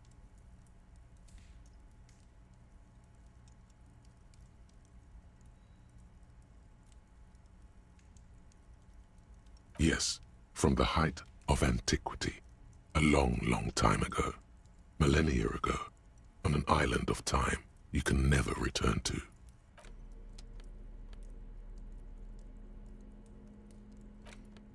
You hold in your hand the colorful primer.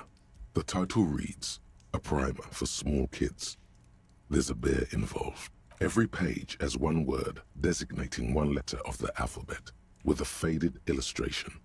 Most of them are scientific and cultural principles. It goes as follows. A is for azimuth. B is for Boreas. C is for cosine. D is for diamite. E is for ellipse. F is for phlogiston. G is for gamete. H is for homeboy. I is for econ. J is for Eura. K is for collapse. L is for laudanum. M is for myriad. N is for nadir. O is for aureole. P is for perihelion. Q is for quasar. R is for rhododendron. S is for sinus. T is for tricolor. U is for ultra. V is for vector. W is for Wahrheit. X is for xylophone. Y is for Ustava. Z is for zenith. That's it. You know the alphabet now.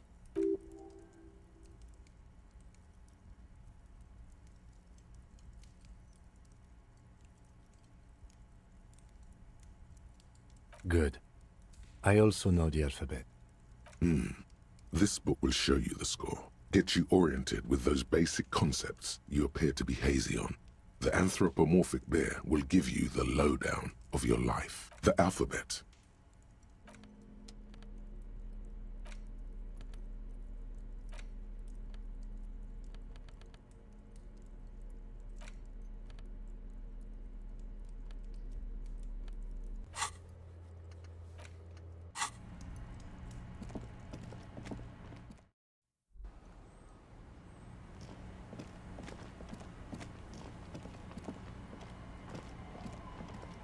Weather has not been kind to Lily's little sandcastle. The once mighty towers are quickly eroding away. You can see something shining back to you from what must have been a vast underground catacomb network. The little castle? The reigning lord must have come upon some really tough times to let it sleep in such decrepitude. The walls and floors give way to the giant's greed, collapse and present you with a pair of ceramic gauntlets. Congratulations. That's the gauntlets down then. We're doing good on the armor collection front.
smell.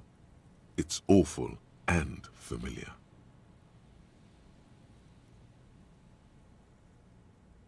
Don't you recognize it? That hideous pungency, that faintly cloying sweetness. Only death smells like that. Something cold wakes in the pit of your stomach. Fear. It is death. It must be. The lieutenant has already brought a handkerchief to his nose.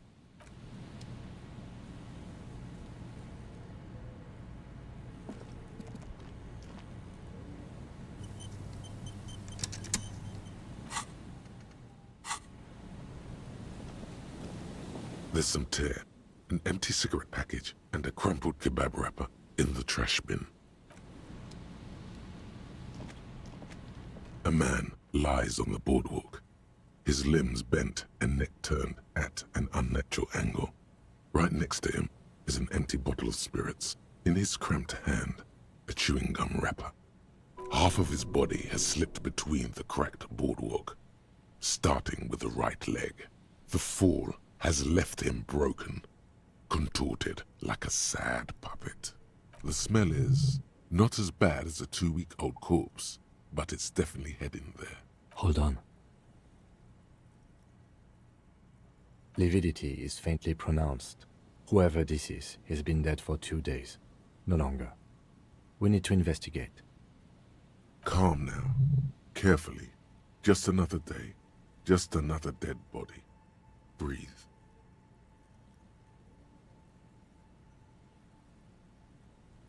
He's wearing mud-caked boots, beige trousers, and an old brown leather jacket with a bright blue lining. There are traces of kebab sauce on his chest. The leather jacket suits him well. It must be custom-made. You find some sunflower seeds and a rain-soaked library card folded into 2. His jacket feels sodden and heavy under your hand. Good. We should take a look at that library card after this is done. The man has fallen through a crack in the boardwalk and hit his head against the metal bench. Coagulated blood covers his black hair. One of his feet is still dangling through the hole. A bad fall. It might have been dark outside. This place is a minefield in the dark. His expression is dull, like the sea behind him. Drops of water shining on his mustache. His eyes, empty and wide, look frightening in their frozen gaze. Height, 170 to 175 centimeters. Curly hair, stout build. Age approximately 50 to 60 years. There's some dried blood on the metal bench, right where the corpse's head rests. The floorboards are rotten and slippery wet around the hole. An empty bottle lies nearby. A chewing gum wrapper is clutched in his fist. Be very, very careful where you step here.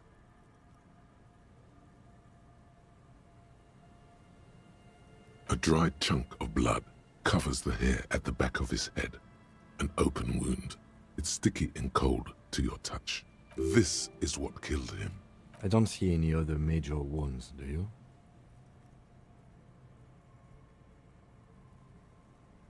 Seems like the head wound was fatal. It's exactly the shape of the bench. A .75 liter Tallulah vodka with its cap missing. There's hardly anything left inside. Tear all around us.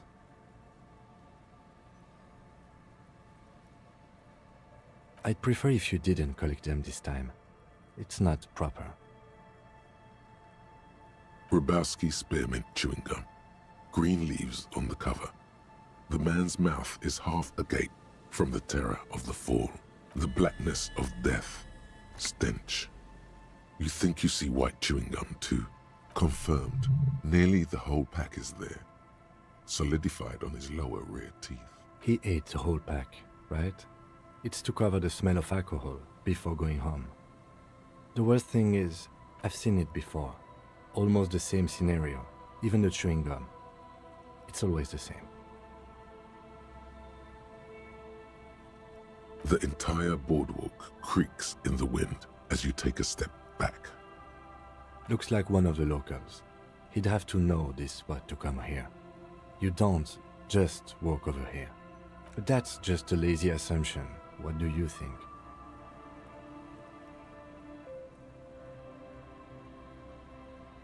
We do know that he was married.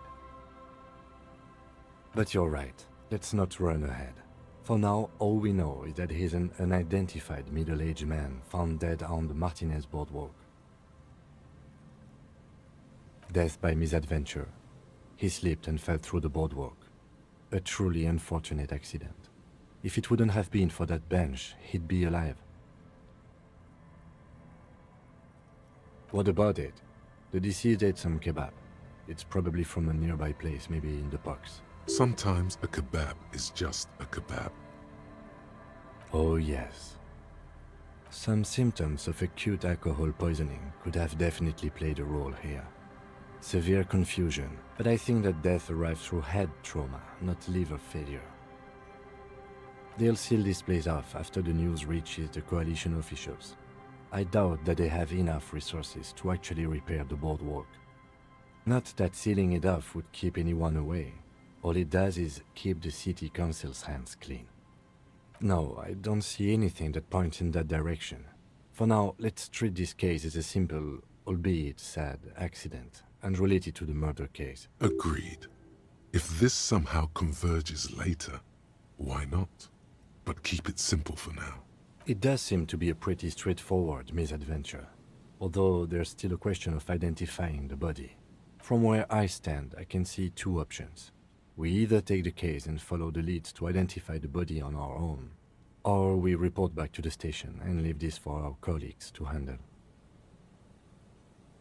A field autopsy isn't necessary if the cause of death doesn't appear to be criminal, and this looks like a simple accident to me. I'd say we should just write down head trauma in the autopsy report and leave it at that. It would save us at least 2 hours of unnecessary work. Maybe, but we don't really have much time or resources to spare. The guys at processing will take care of the rest. Alright, we should first examine the library card you found. Then we can call the station from my kinema. Let them know we are taking the case. The Jamrock Shuffle. In a way, yes, you are treasure hunting. Most officers from Precinct 41 do what is called the Jamrock Shuffle, cracking open containers. Most of them are from Jamrock or Coal City, the poorest parts of Revachol, that also overlap with the network of royal catacombs called Le Royaume, just beneath the streets. As children, you would all go underground, hoping to find treasure, and come back with a rat's tail or a used needle. That playful curiosity must still be in you. Who knows, maybe one day the Orbe de Montagne, the Holy Scepter, and the Cocaine Skull will all be yours.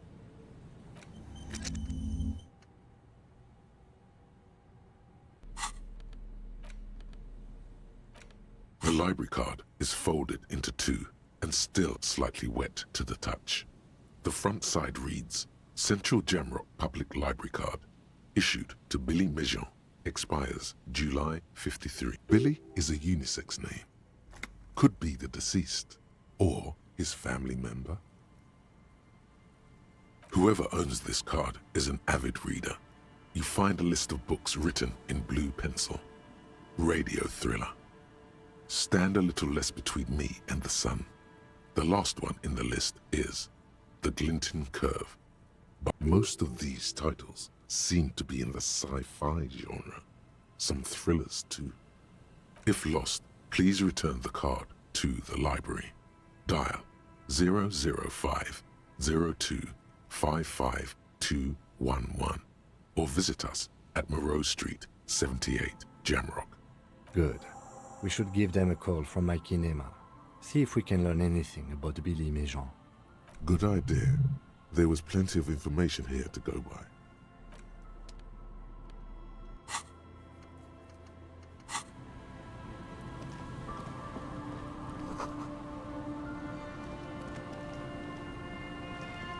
There's some tear. An empty cigarette packet. Whoever tossed it here was a heavy smoker. Red Astra is the black market version of Astra cigarettes, known for their high tar content. You see traces of mayonnaise and ketchup on it, as well as a tomato wedge. The wrapper reads, it's no older than a day or two. No mold yet. It's hard to concentrate in the smell. The sea air brings some relief. 2 empty bottles of Tallulah vodka and a can of black potent porter is all you find. No, there's more in there. Livis strawberry liquor, plus some Pilsner bottles too. Better not pick them up. They seem unhygienic. A tragedy.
Yeah, it's all set up, man.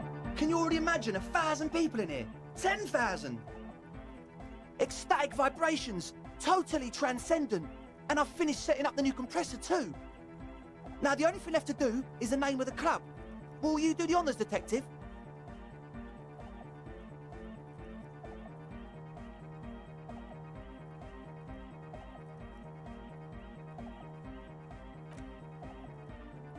How about something simple, like the club? Too modern and too ironic. We don't want ironic, we want real. Real and true and beautiful, like a morning after the rave. I don't. Good. We have too many opinions anyway.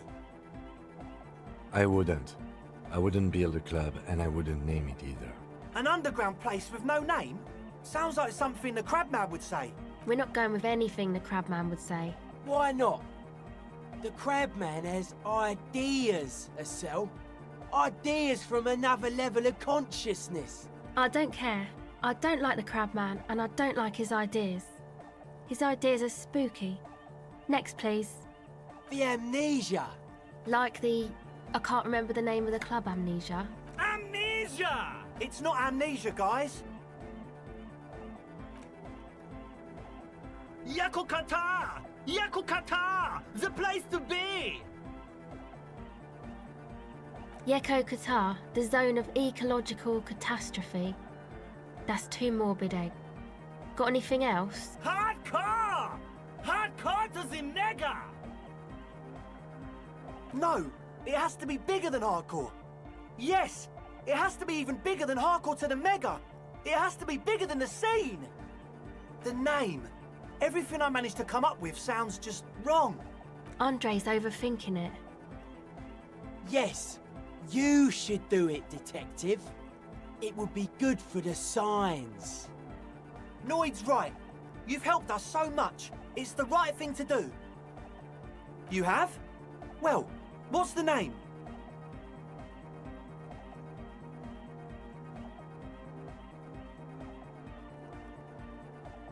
Like that DeLorean word for the world, you mean? Elysium. But Disco Elysium? Isn't it wacky? Disco's kind of gone, isn't it? Forgotten. The past is the future, but the future is dead. No, it's beautiful. Beautiful and brave. Like we want it to be. And short. And memorable. It's settled then. Everyone welcome to Disco Elysium. Andre breaks into frenzied dance-like motion to celebrate the name. Someone turns up the beat. I'm dancing! That soft core gyrating is supposed to be dancing? Yes, my man! Talk? What is there to talk about if you can express yourself with moves? Audio waves thump against your ribcage. The speaker setup makes everything sound much better. But there's a noticeable lack of something.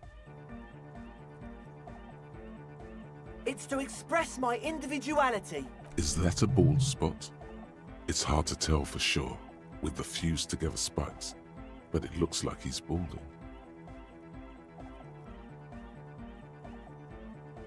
All because I'm balding, yes. I want to fuse the remains of my hair together before it leaves me. I want to show my hair. I don't give a fuck how old you think I am. I'm 20, not 20. Of course it is. Otherwise, I'd just be another poor guy with no education and no money. General issue, man. Now I'm all that, and I have radical spikes. Maybe it was a bad idea. Anyway. Goodbye, officer.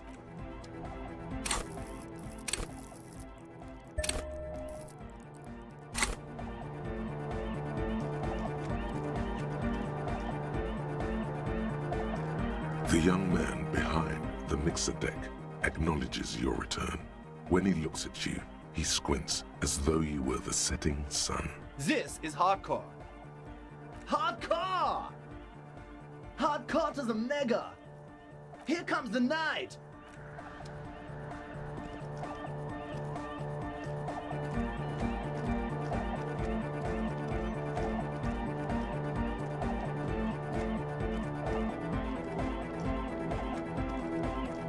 She's whistling a melody, her trusty contact mic attached to a wooden pulpit. At the sound of your footsteps, she stops what she was doing and turns to you.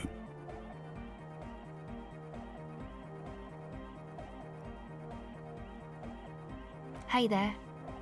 I've been recording some new audio from all these beams and rafters. The sounds travelling through the wood are pretty cool. Creaks and but that's not really what I wanted to talk about. I wanted to thank you instead for getting me and my friends in here.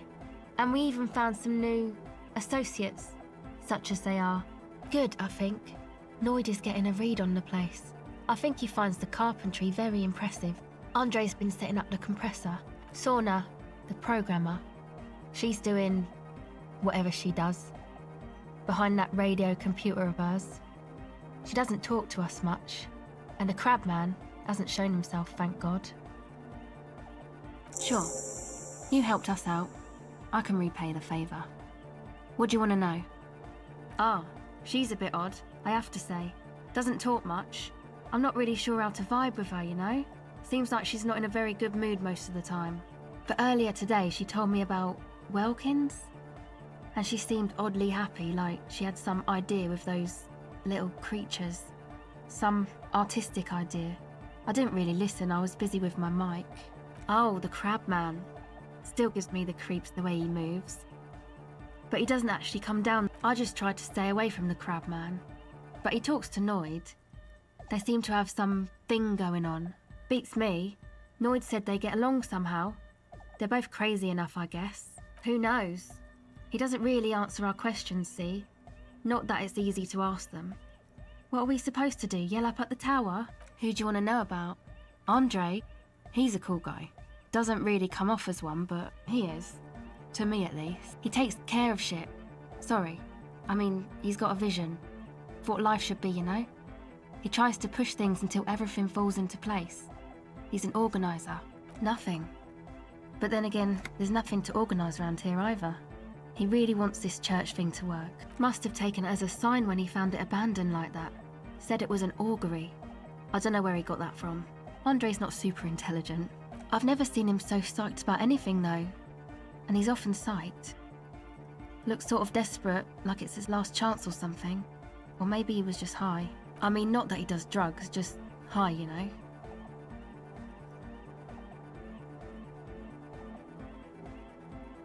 Yeah, drugs, shit, fuck. We don't care. Yes. Anyway. Come to think of it, yes. He's in some kind of a self-destruction mode with that hair of his, bleaching it like that. Probably wants to get rid of it altogether. Yes. Who do you want to know about? He's a four-burger, I guess, like the rest of us. Okay, maybe not Egg, I don't know about him, but Noid and the rest are from Forburg, making the pilgrimage up north to visit the Elysium. He's real hardcore about the lifestyle. What do you mean, do? Like, for a living? He's a carpenter, trained and all. He's very good, he just doesn't have the mindset to work like that, in a shop somewhere. He abides by the hardcore, sir. You would have to ask him yourself. Sir, I abide by the law. It's just something poor Forburg kids do every spring, to pass the time. We walk the entire length of Boogie Street, up to Jamrock, or as much as possible. I don't know, man. Have you been down Boogie Street? It's a little bewildering.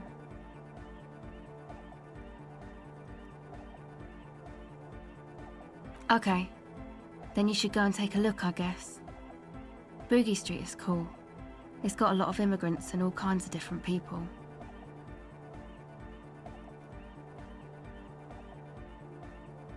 Yeah. Who do you want to know about? What do you mean?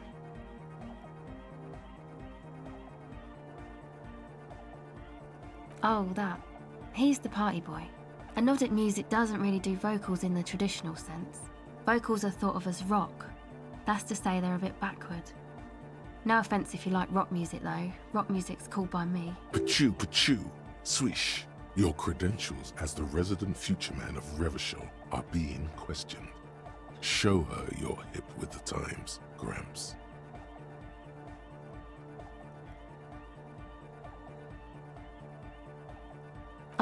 Okay. Anyway, even if you don't have vocals, you still need someone to say something every now and then, right? To urge things on. That's where the party boy comes in. He basically just stands on the stage and dances and yells how awesome everything is. It's very catchy. I understand. People are usually afraid to do things if others aren't already doing them. Dancing makes you dance, like sneezing makes you sneeze, or yawning makes you... Anyway. Actually, we don't know where he's from, or who he is, really. One time we were out partying somewhere in backwater Forburg. Or maybe even Coal City. I can't remember. Maybe it was Coal City. The worst of the banlieues. A wretched heap of closed-down mines, even west of Jamrock, on the dusty slope of Montmartin, the remotest possible area of Revachol. No one even wants to exploit those people anymore. Egg was yelling along to some jam someone was spinning, all night long. Just kept yelling until he didn't have a shred of voice left. When the sun came up over the mines... There were mines? Yeah, it was in Coal City. Egg came with us. He made this wheezing puppy dog sound all the way back. Couldn't even speak. It was definitely Coal City, because it took us 2 days to walk back to the fort. He just wheezed the whole way. We never really asked why he came with us, or who he was. I think his name is Jermaine. People are sweet. You can see it must have been a great night. The memory causes her to go silent for a moment or two. Who do you want to know about? Me? Again? I told you, I'm a silver bird. There's that phrase again. Really reminds you of something. It means I don't answer questions about myself.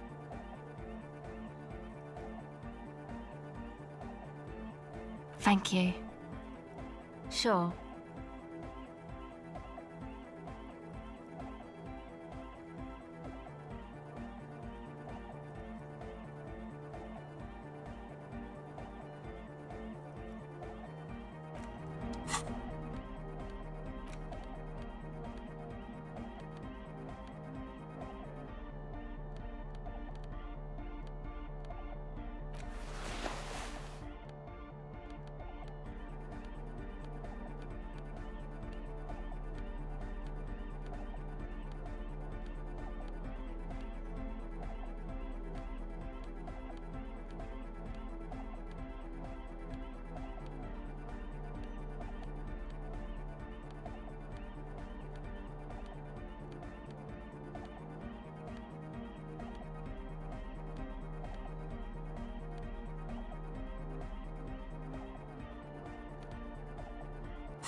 Welcome back.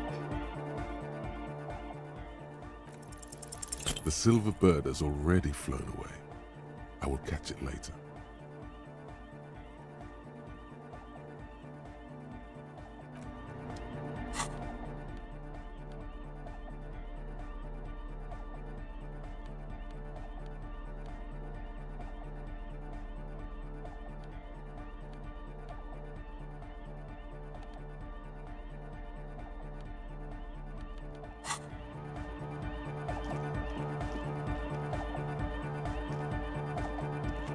You got us in, cop.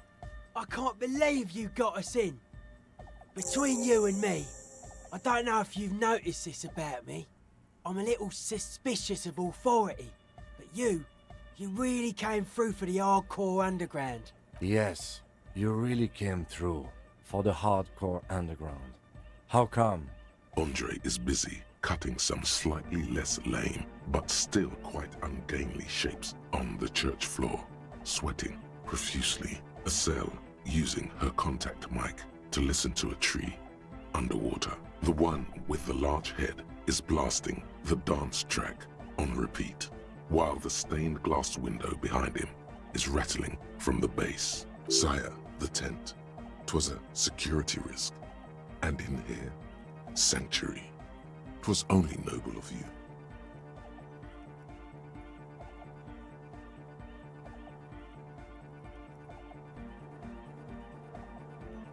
Okay.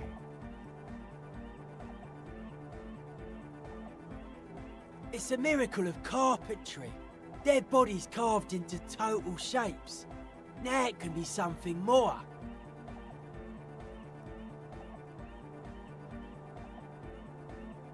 That's right. The first settlers built it, plus 6 more like it, on the coast here. Was one of the first things they did. Must have been really scared of something, but I understand. Alone on an uninhabited archipelago, forced to face themselves and nature. Pre-industrial quantities of solitude, the sea, perhaps something more fundamental. I would want to build a safe place for myself and my own as well. A cop who's into building critique. Okay then, this is folk DeLoreanism, lawmongerer. It's a subset of early DeLorean architecture. Total.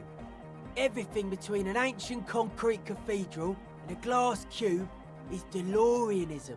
This is just an homespun version of it. Folksy stuff. Early mass production. They made thousands like this. Does that help you out? Like that woman there. Vertical, thin, white. A false image of grandeur. The source of the system is up there. You're at the bottom. They really dug that power vertical. Like to show off large and intricate structures. Arches, spires. Put you down with them. They were really into painting everything white too. Virginal shit, you know. Marriage shit. Virtue and tyranny. Right. Stands to reason it used to be white on the outside, before the sea wind took all the paint off. Year after year, flake after flake, whitewashed clean, then covered in green moss, slowly peeled by the wind. Your skin crawls from the sensation as you look around.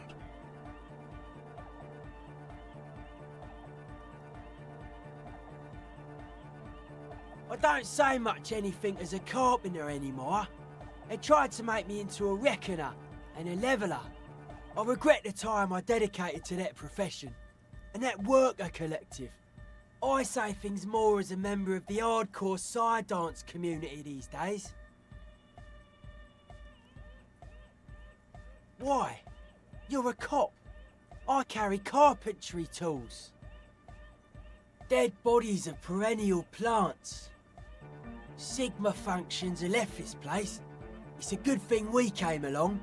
The spiritual collapse has been total. I saw some piglets suckling their dead mother. Have you heard this one, cop man? After a short while, they shuddered and went away. They had sensed that she could no longer see them and that she wasn't like them anymore. What they loved in their mother weren't her body, but whatever it was that made her body live. End of quote. This is an high-quality carcass. The power of anodic beats and hard bass is needed to reanimate it. A Sarais man who lived a long time ago, an ancient hardcore brother.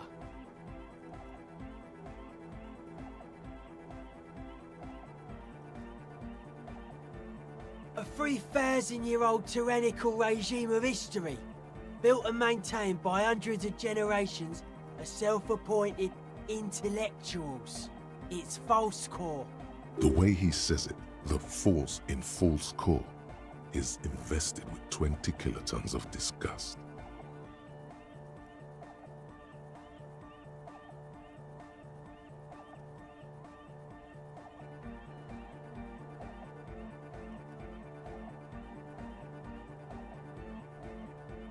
Anodic dance music. Regular dance music wasn't hard enough. And yes, I do. Hard to say, cop man. Signs in here are distinctly wild. Gonna take a while before everything's properly synced. I did get to talk to the crabman though. Anyway, he's been giving me kind of a psychic rundown of this place. Dude's seen some crazy shit, but he's actually a lot like us. Have you been listening to what Egg's been saying? Love is hardcore, man. And the mother's love is the hardest core of all. The man picks up on stuff. And he knows a lot about the church. Good thing you didn't squash him.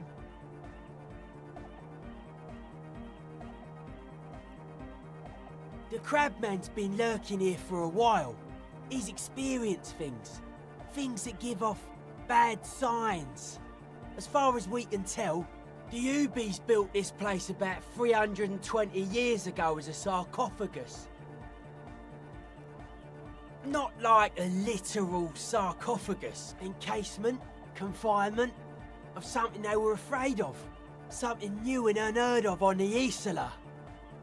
I think that's what the crabman is experiencing when he climbs around upstairs. Like, this is some old world shit the Ubies had heard about.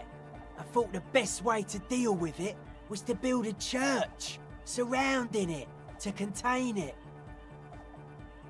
I don't know, and it's not something they properly understood either, what it does, but it's what this Sona person is looking for. It'll be fruitless though. She won't be able to measure it. People like that always want to... The wood creaks as a gale blows by. Outside, dust particles fall through the darkness, settling down on the age-bleached floorboards. The structure does not feel particularly durable. No, it's pretty fucking unsound if you ask me.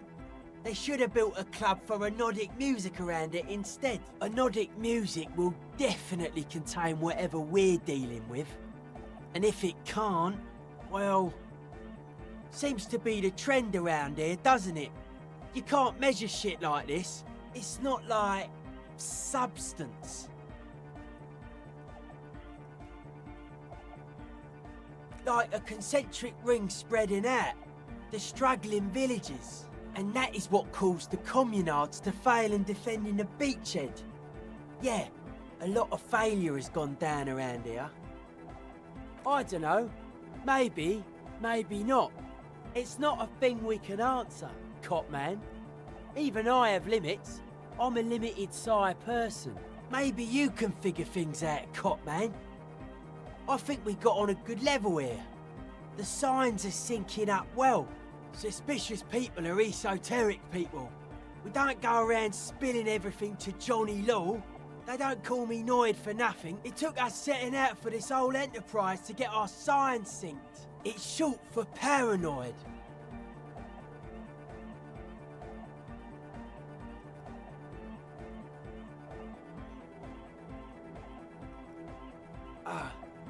It'd be easier to list stuff I'm not suspicious of.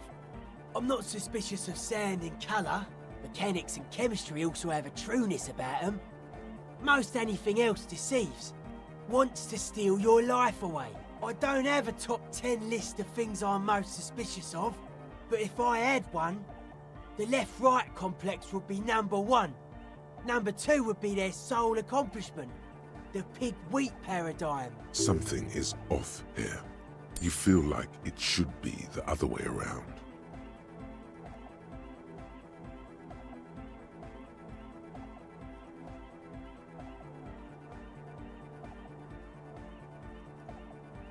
No, politics is an inert complex of daily corruption and inane think pieces. The real paradigm is economic, and it concerns pig and wheat. This is where the innovation happens. It's only a theory, but I suspect they're breeding a pig-wheat hybrid. Probably in Grad. I prefer not to. Both ask the wrong questions. Any spark of light from either one is accidental. Their combined movement's only concern is producing enough pig and wheat for everyone. The end goal of humanity. The original mistake was assuming that words have more being than bodies. That's what led us astray, far from our true lives, but we may yet find a way back. It's our only shit. We should make better use of not being animals, or cereal grain, ourselves.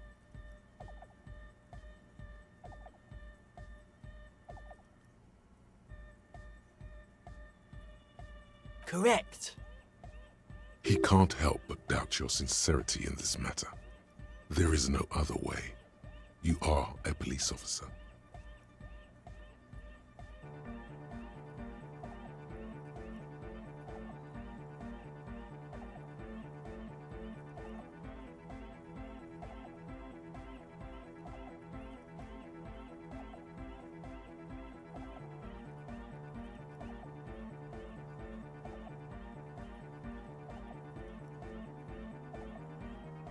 The young man looks startled.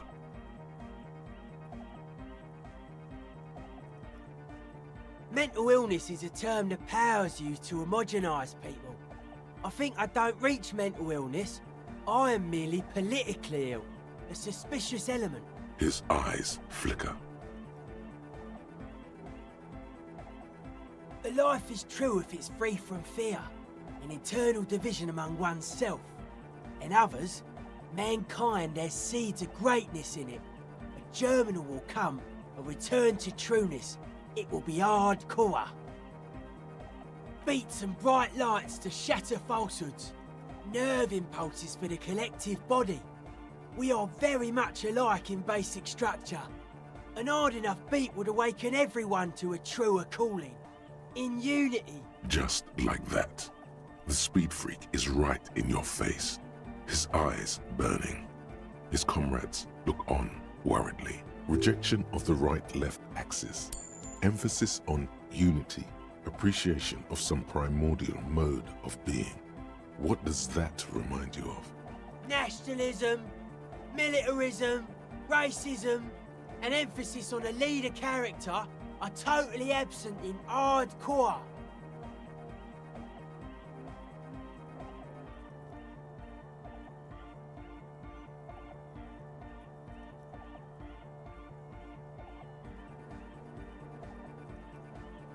He picks up a wrench and scratches his head with it, unaroused by fascism.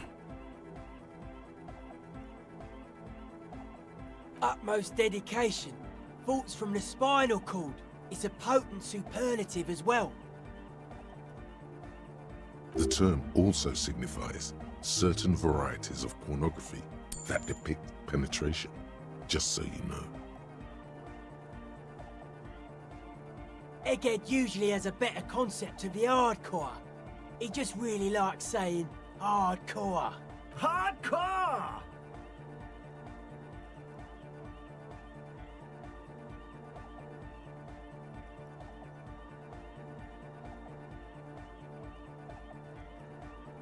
That's a pretty hardcore coincidence, don't you think? Yeah! Many non-Occidental cultures share a beat at their art. Thus, they are closer to true hardcore life. There's just never been enough of them. and they had to rely on some extremely basic percussion. Lord of the Western Plain, it is really happening right here. The migrants are contaminating our youth.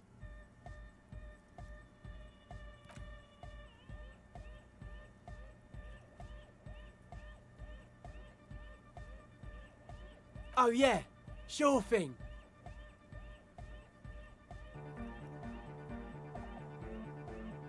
They're hardcore. They're just clothes. It's just a style, you know, normal hard style. Anyone can wear it.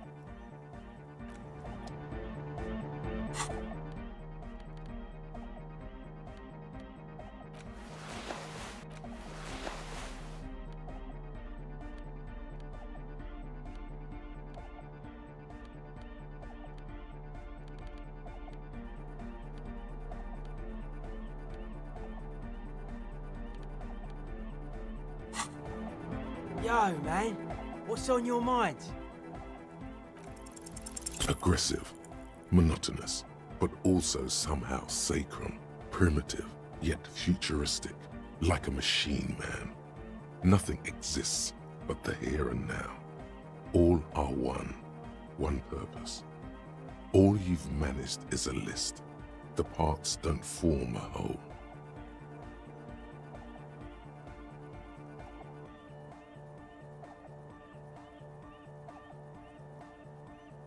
Dead body, spirit entered.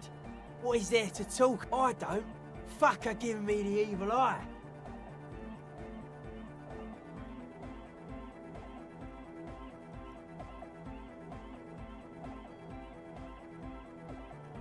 No wonder.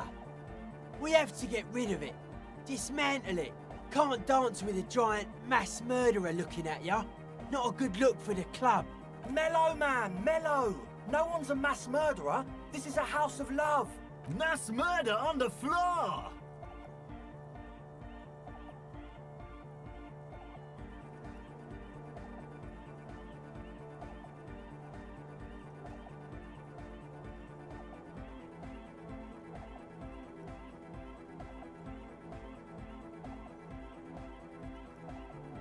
The world spirit does not have a body. It has organs. Hardcore is an organ of the world spirit. This Arno van Eyck track is an organ. The carpentry and glass cutting that built this house are also organs. She's a thief, if you ask me. An organ thief. All innocences are. She invented the beauty you're feeling. She and her glass cutters and iconographers. You set the standard, all right, then you meet it. It's effective like that, but it is also very soft of core. That so-called beauty of hers.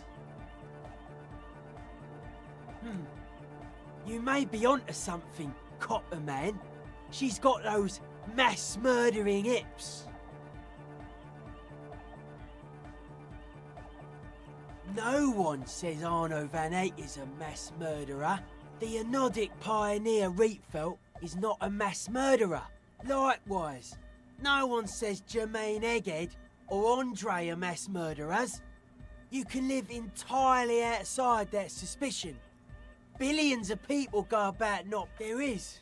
She is a party repellent and must be taken down before we can begin partying in here. The speed freak's eyes narrow with suspicion, as if he's looking at a man possessed. It's not coming down. People are gonna love it. It'll be like our thing. Plus it keeps the cold and the rain out. I like this question, Cop Man. She did not live the life of a human. She lived like someone who's playing a game. The life of an operator. That's not the life that humans live. She was adored. Humans aren't. I don't know about you, but they hate me.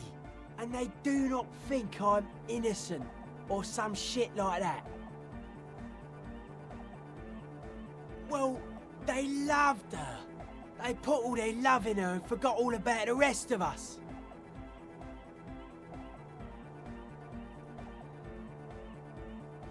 Humanism leads to eating sugar and pigs.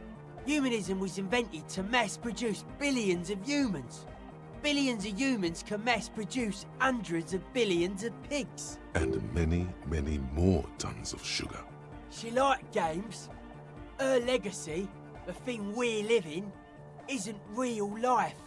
It's a strategy for some kind of victory against a long-dead opponent. But, yo, I'm only annoyed. What do I know? What a strange choice of words. Caustic. Overflowing with negativity. That can't be healthy. What's happening here? Why do you keep coming back to this window? Well, you shouldn't. You shouldn't come back to this anymore. Stop talking about it, please. Sure.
Yes, what is it?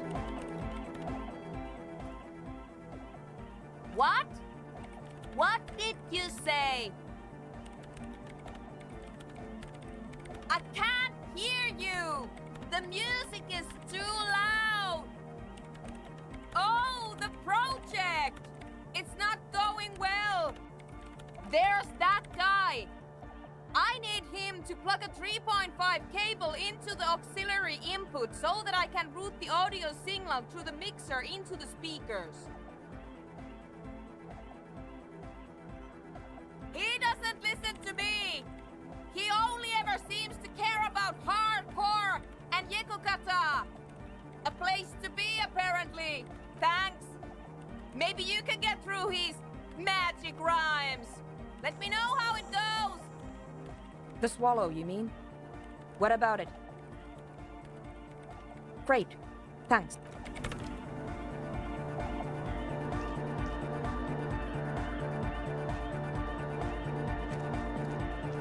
Back to the heavyweight jam!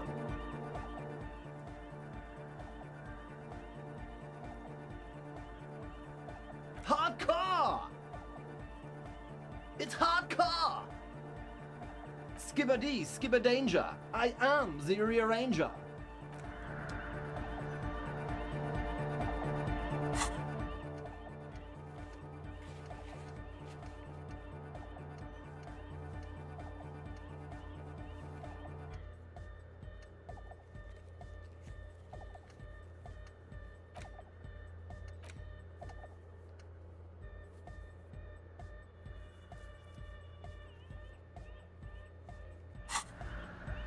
We're close.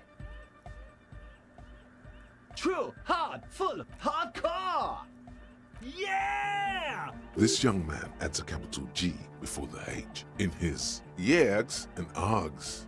This produces a guttural, Gotwaldian accent and makes him sound more animal, more in it. Or maybe it's not Gotwaldian. Maybe it's Oranese. Probably an homage to Oranje, where Arno van Eyck is from, judging by his name. Could you be listening to an Arno van Eyck creation right now? You know about him?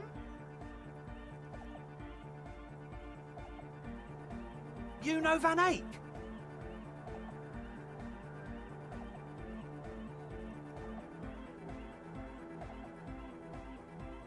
Wow! The skinny wraith looks at you with some disbelief. So am I! So am I! Oh! Is that why they call you Egghead? Because... Egghead to the mega! The K became the G! The boy became the man! The Advent? We're close. True, hard, full, core! Hardcore! Hardcore to the mega! Internally coherent.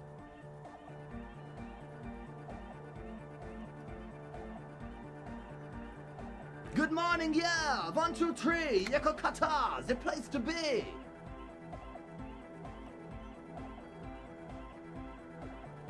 Yeko Kata is a hardcore place! An intricate system of irrigation networks pockmarking the earth. Intermittent seas of phosphorus mud, ripped tarpaulin fluttering in the wind. A pair of molten rubber boots also comes to mind. All in all, a truly hardcore place.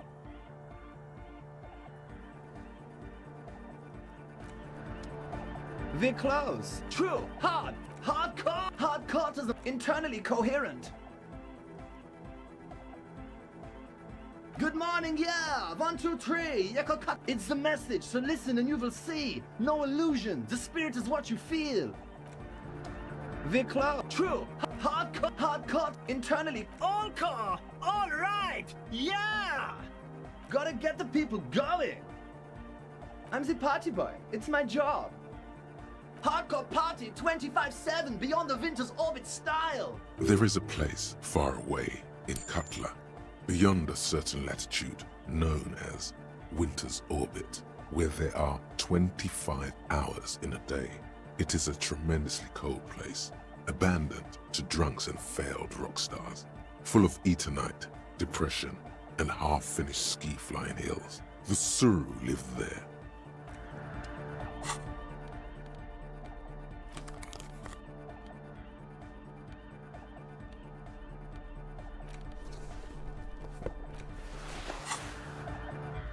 We're close. True. Hardcore. Hardcore. Internally coherent. All core. All right. Yeah. Gotta get the people going. Yeah. Request. I want everybody as close to the stage as possible. We're close. True. Hardcore. Hardcore. Internally coherent. All core. All. Gotta get the people. I'm the party boy. It's 2 on a track. Watch your back. Watch out for the heart attack.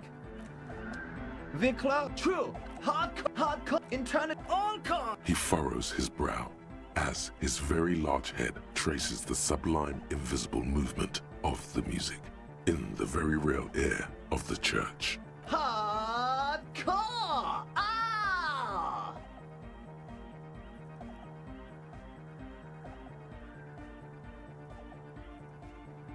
Is it though?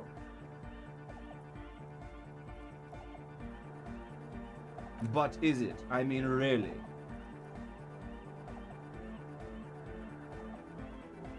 I am the mic enforcer. I am the chicks checker. Yeah! Vikla, true. Hardcore, yeah! This young man, or maybe it's not Godvalian. Maybe it's Oranese. The Y to the E to the A to the A to the A to the A to the A to the G to the H to the exclamation mark. Yeah! He missed one A.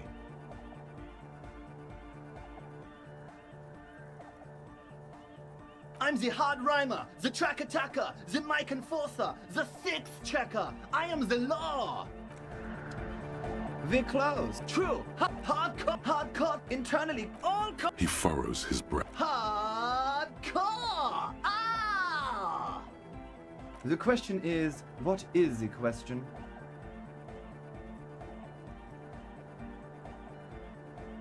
But there was no question. Vikla, true.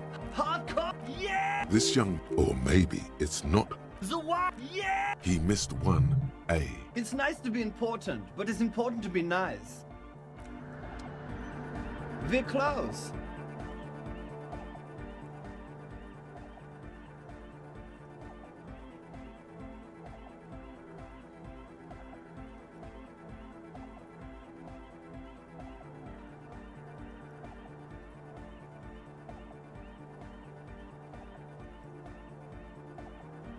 True. Hardcore, internally, all core. He furrows. Hardcore! Ah! The question is, what is the question?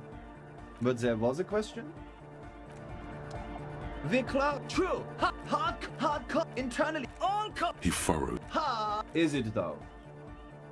One mind, one spirit. There's no other world. There's no other life. Vikla, true. Hardcore, internally, all. He furrowed. Is it though? But is it? I mean, really? No, but seriously, I'm a bit worried it isn't. The skin on your back is crawling. For a second, you can't even hear the music anymore. There is a hawthorn tree on Rue de Saint-Ghislain, right next to the canal. Don't be alarmed. Everything is okay. He isn't actually worried.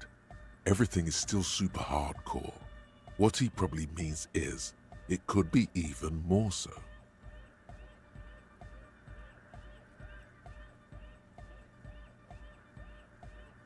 There's nothing wrong with it.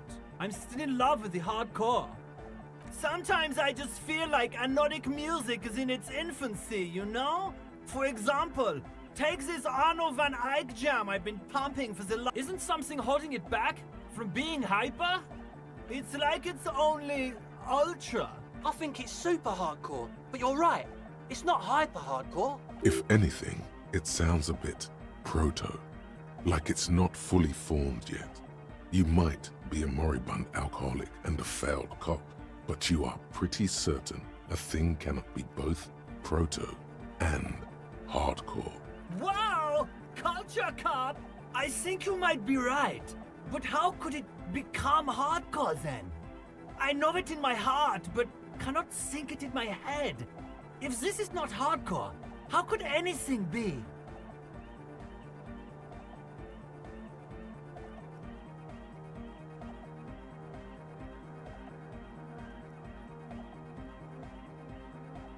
No! This is the answer! What? Guys, there's something happening in his head. Oh yeah! He's doing it! But you're not.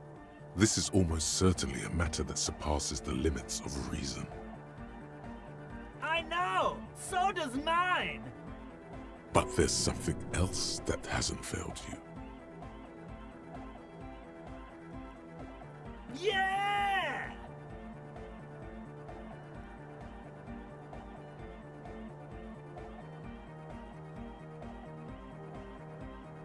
No nation, but transnation! No war, but class war!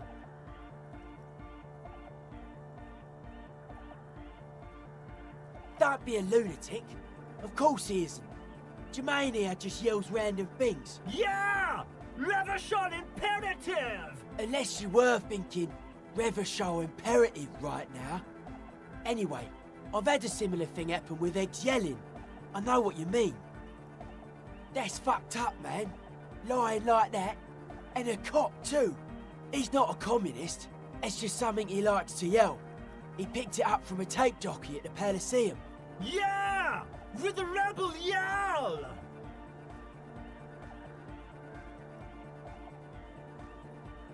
I can do that! If you want that, I can be a conduit for the mystical nationhood! Please don't turn him into a fascist. Oh yeah, sure. This is exactly what we need.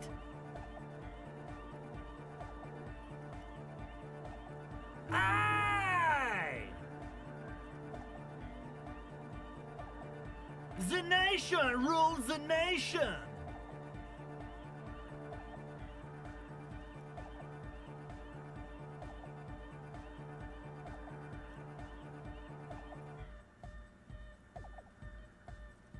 Welcome to Revolution! Welcome to Revolution! Welcome to Revolution! Mystical nationhood! Yeah! Back on the case! No disgrace! Bring it down to party place! The first page of the second chapter! Could it be? Maybe for him, you only have a chapter or two left in you. Last of the penultimate, more like. Dark-Horde Hardcore! Jermaine Egghead! Basically, yes it is. Lungs are for love! When Dolores Day was anointed innocence, her lungs started glowing through her body. Why wouldn't they be? Are the lungs not the place where you hold the breath of your soul? I think so.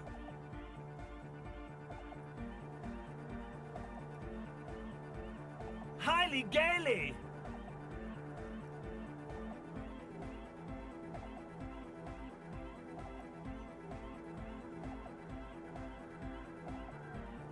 To the mega! Yeah! I can route it through auxiliary! What kind of a cable does she use? 3.5 or 4.5?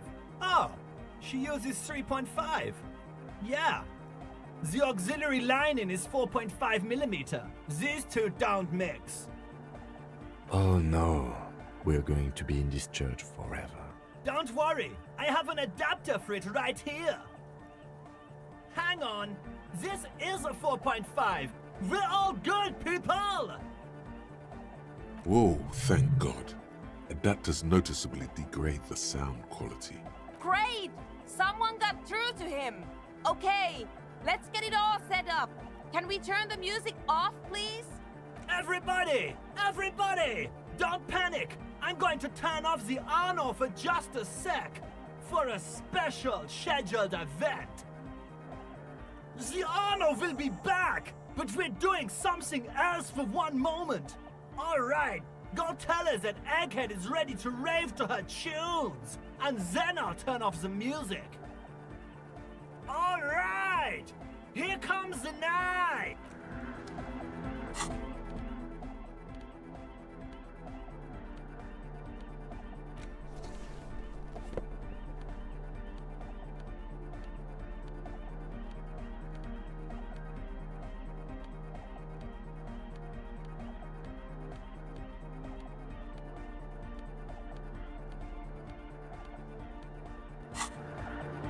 Delorian Church, the place to be! Make some noise, my church people! Vibrations thump through your blue soul. The music sounds much better in the church. A hawthorn tree on Rue de Saint-Ghislain, tangled in its branches, something bronze flutters in the wind. He stands on stage behind a table, nodding along to the music and waving his hand in the air. In front of him, the audio mixer. One reel spinning. The other reel deck is empty. Cables run hither and thither. On one side, you see an auxiliary line in with the number 4.5 written next to it. No, that would be silly. Your body isn't for thinking. It's for robust, wholesome things. Things like discus, javelin, and 400-meter hurdles. Discus.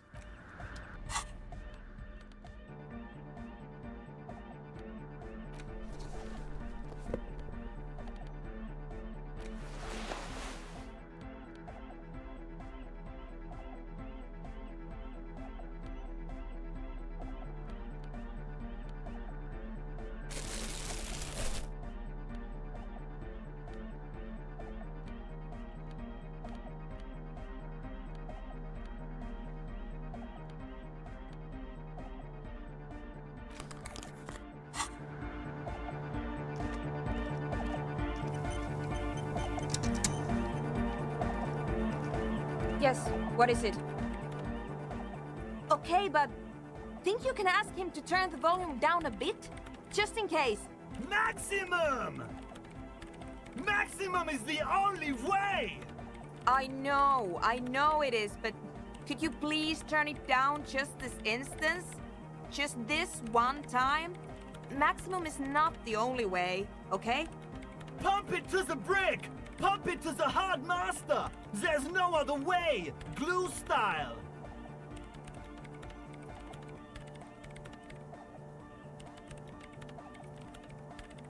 Glue style? Okay, there literally is no other way. The mixing desk is glued to maximum. See? He pumps it to the hard master. It's hopeless.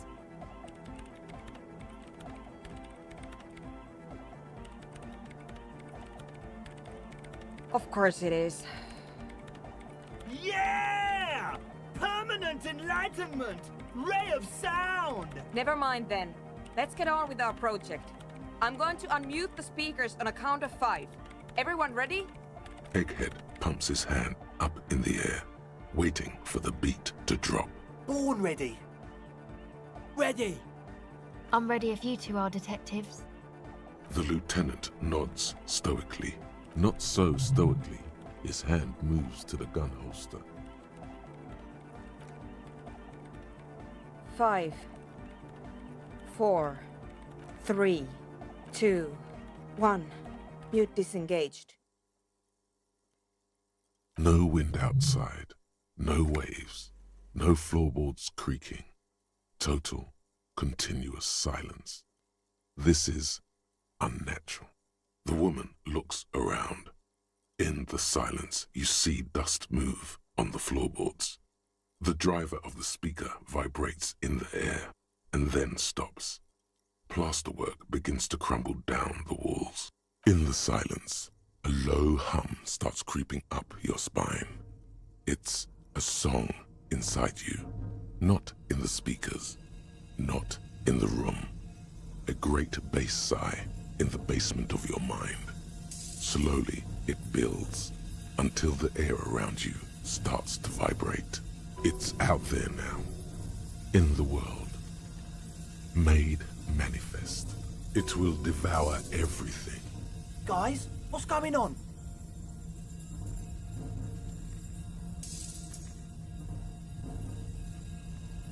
This fragile world is about to break. It's getting louder. In the basins, the water looks like it's boiling. Hosiana! Mother of Mega!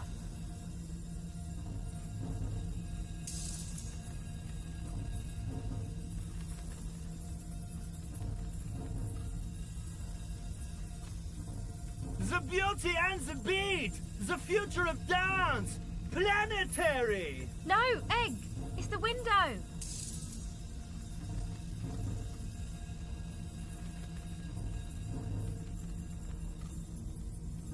In the corner of your eye, the lieutenant steps aside, cautiously, his eyes searching for a possible evacuation route.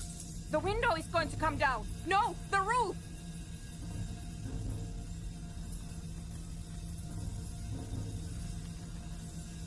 Cracks appear on the stained glass window. Cracks run up the wooden pillars in the dark. Come down to us! Love! It's shaking the building's foundation. The floor twists.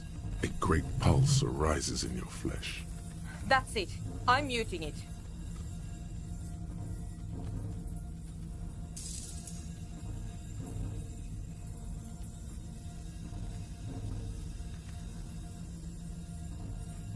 Shit! It doesn't stop. A seal? Have you? Yes, I've turned it off. Andre, pull the compressor. The place is gonna come down. Fuck! I can't shut it up. The signal's passed. It's not in here. It's... In the mixing desk now, building into a positive feedback loop. This is it. A great roar. The vault of the roof twists above you. Glass shatters somewhere near the door. It's coming down. And then it stops. Totally and utterly. As if there never was a sound. Only your ears still ring from the shock. Everybody is staring at Egghead, holding a dangling cable in his hand. A black 3-pin connector. Egg. I pulled the plug. It was getting too hardcore. You did good, Egg. Most of the place seems to be intact. Fucking hell. Programmer lady, tell me you were recording that. 4 years. 22 people. Millions of reals. All that time? This is what we were up against. Just erased it. Suliswolf isn't gonna believe this. Yeah, but did you record it though? It was dope. I think we can use it. Yes, Andre. I recorded it. Damn, I need to send some letters now. Thank you all for doing this. Eggman, you too. And you, officer. I don't know what we've discovered, but I know what it sounds like now. That's a start. It was mathematical information from the anomaly, presented as a waveform. That's what it was technically. Theoretically, I have no idea. I've never even heard of anything like this. A voice seems muffled in the silent church. It's your ears adjusting after the exposure. It was very hard not to. I think you're right. There is something going on here. And you need to be very careful with it. I promise, officer. We will not play it again. Yes, our lead designer. And maybe some of the producers too. And some of the writers. If they're sober enough to open a transmission. They need to hear. They need to hear about this. Don't worry, I won't send the recording. Although I doubt they have the speakers to produce the frequency anyway. Stay here. I'm going to stay here with these lunatics. Send letters, maybe meet Suliswolf. Also devise further measurements. I want you to know that's totally chill with us. I don't care, but thank you anyway. Now, I have a theory to come up with. Some kind of preliminary explanation to all this. Or the letter will sound like I've lost my mind. Yes, and we have to get back to stabilizing Martinez. Instead of demolishing it with loud bass noise of unknown origins. Some tiny hard thing lets go in your stomach. You're still alive. You don't know enough about the world. But that Joyce, if you knew all she knows, could put it together.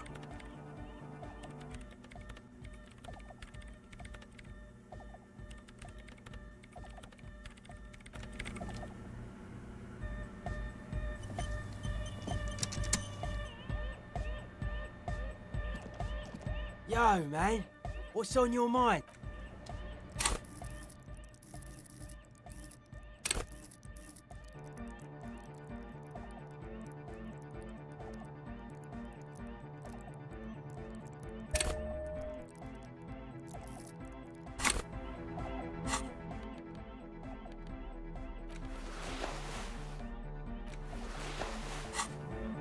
Yo, man. What's on your mind? Dedicated, hyperactive, unified. You will have to add something of your own to understand this list of loosely formed qualities called hardcore. You need your own entry. Make it. Jumping around, as this sort of music requires, is actually a taxing physical activity and should be dignified with a sports suit.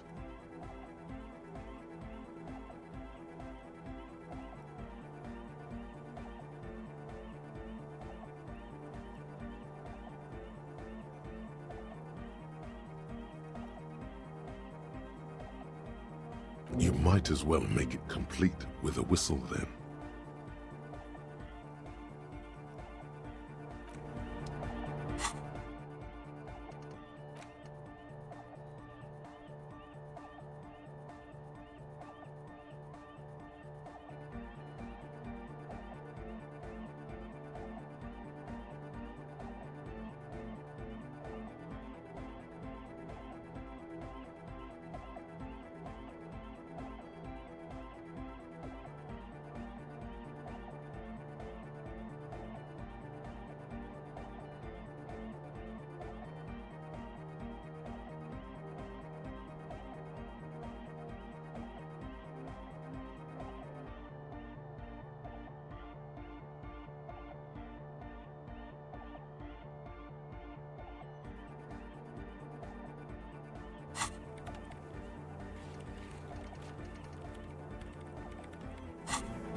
Welcome to Revershall! Yeah!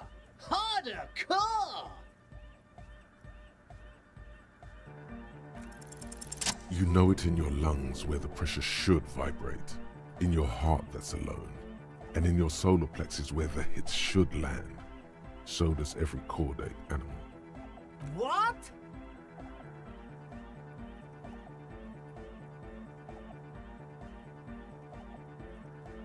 Wow, okay. We should start with the melody. But where would we get that stuff from? I'm sorry, I don't know anything about Nordic music. I'm just the party boy.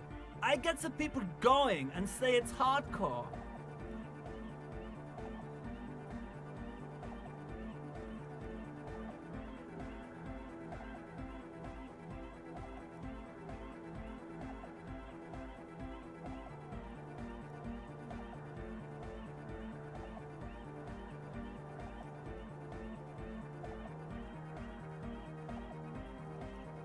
The young man falls silent with appreciation.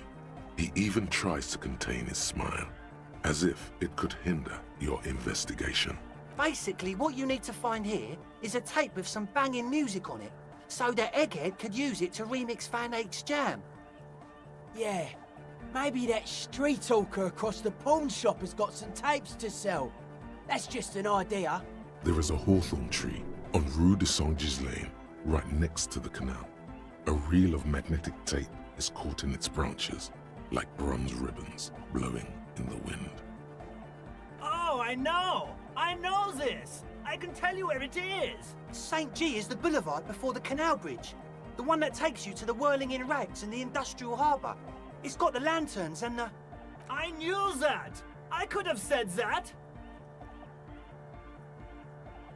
And the mosaic sidewalk. But it's all blocked with that stupid traffic jam right now. Anyway. Does it? Oh, I know. I knew. And the mosaic. But it's all blocked. Does it? Anyway, that's all yours to figure out, Copman. Copman! Yeah! It was awesome and scary. Very hardcore. Too hardcore, in fact. I couldn't control it at all. It sucks up all the air in the mix until it's the only thing left. Starts compressing itself and everything around it. Completely fills up the headspace. Extreme! Inside your chest, the heart beats still with the after effects of the sound. Imagine if you could harness that power, making it pulse. Oh! I don't know. Maybe someone can do something with this. I imagine this is the sounds that the future could make. Yeah!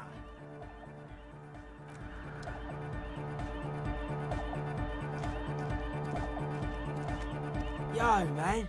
What's up? Welcome back.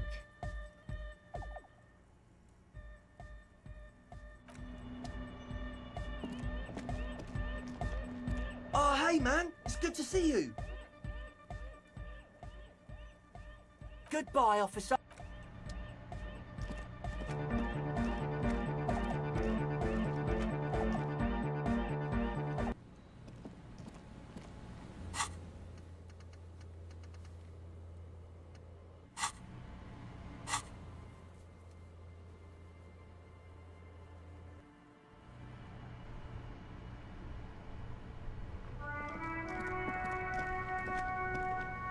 Inside, you see a set of steering levers This is Precinct 57. 57. in the cabin.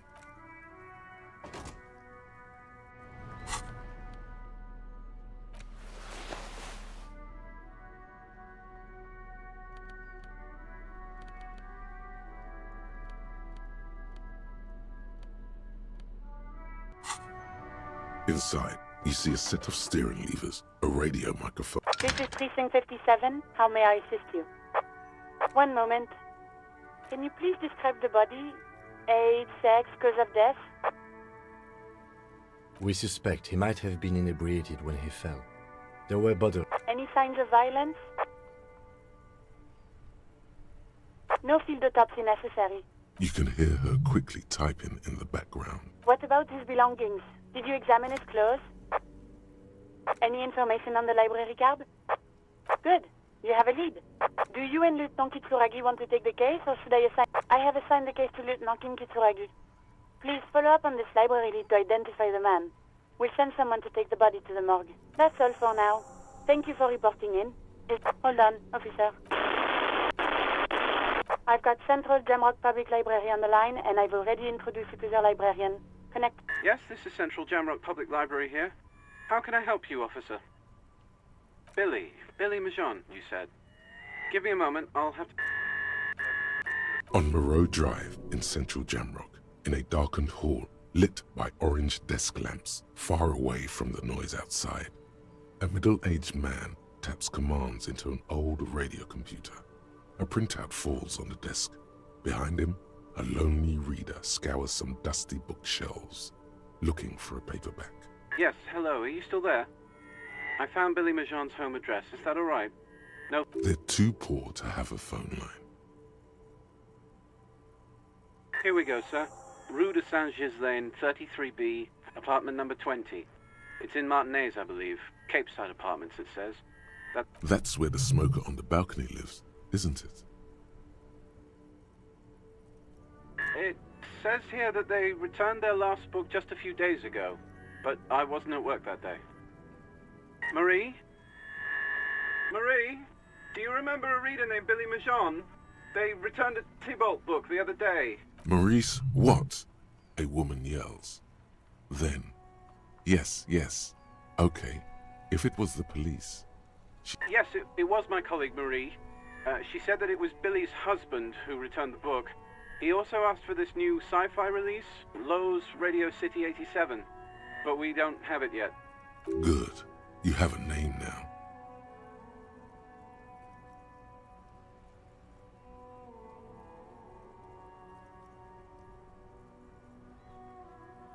Marie! She said it was an older man, and that she's pretty sure he'd had a drink or two the last time she saw him. 1 second. Sorry, Marie wasn't really paying any attention to that? Sorry, no. Marie only knows him by sight. Marie knows Billy. She's been working here longer than me. Sometimes her husband returns some books for her. Happy we could help. Goodbye, officer. Anything else you need from me? 57th, over. In the cabin, you see.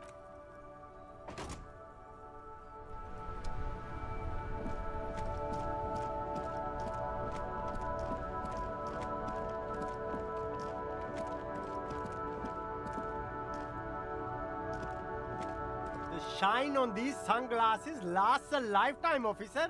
100% guaranteed.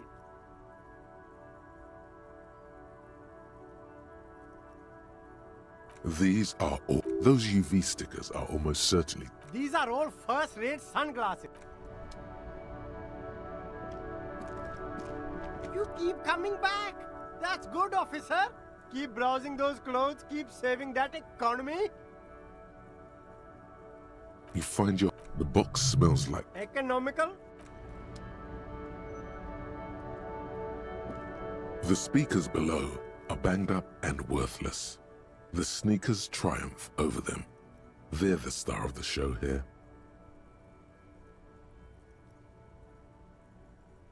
These once respectable speakers have been. A small heat emboss on the veneer reads, "Solidarity aid from the People's Republic of Samara." The speakers themselves don't seem to display any magical qualities. No, don't look at the speakers, officer. Look at the sneakers. The sneakers are the stars here. These, officer? These speakers are Samaran garbage. I'm ashamed to even use them for props. Don't waste your time on them.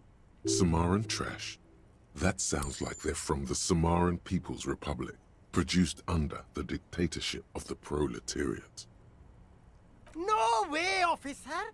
These aren't for sale. They're bad speakers. Low-fi socialist junk. Well, if you want them, but see, they are the pedestal for my sneakers. If I let go of the speakers, where will the sneakers go? I can't leave. If, on the other hand, you wanted to buy the sneakers too, I could maybe throw in the speakers for a little extra. 50 cents? Damn, so you have to buy the sneakers first.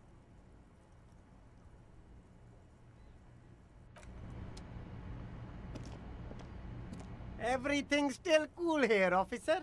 Tapes? You mean like music tapes? No, music is out. Don't listen to music. I sell extremely cool sunglasses if you want to get your mojo going.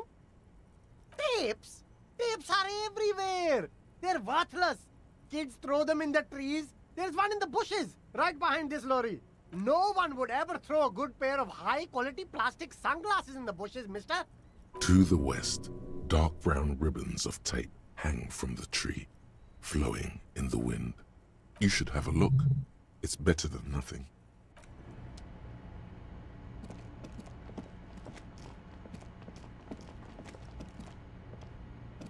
The hawthorn tree on Rue de Saint-Gilles Lane. Bronze-colored ribbons of magnetic tape are caught in its branches, fluttering in the breeze. Just like promised, you've stood here for what seems like eons, guzzling the sickly fumes of lorries and carriages.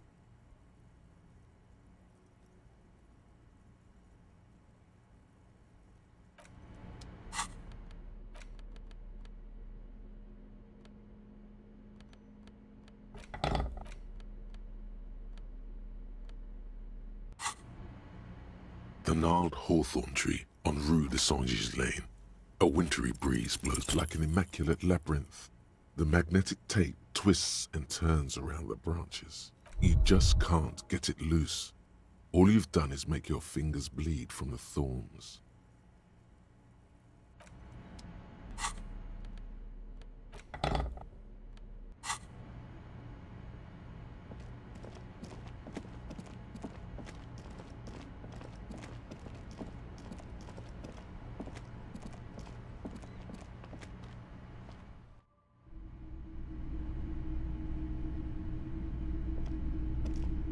The boomboxes wait on the shelves, and your boombox, that gold and amber Harmon Waushi, stares at you longingly with its tape reel eyes.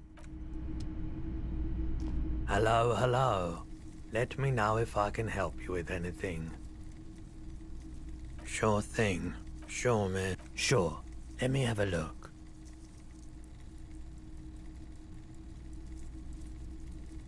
Anything else you're thinking of selling?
Another time, perhaps.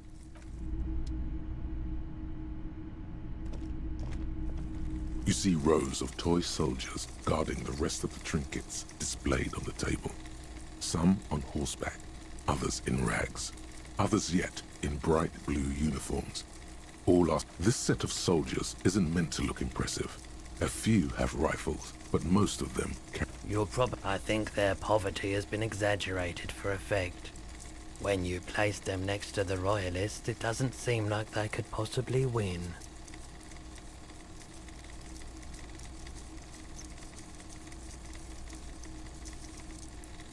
I don't like either set very much, to be honest. They're not all blue.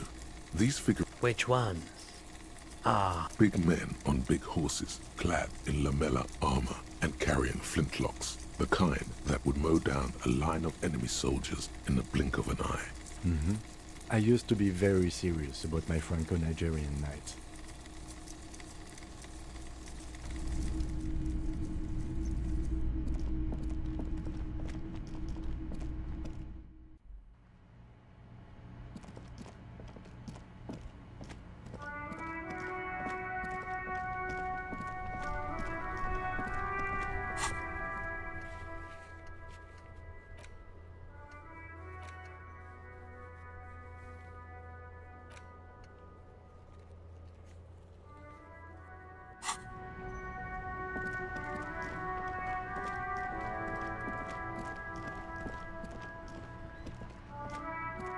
The dented yellow mailbox greets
a plaster cast bust depicts a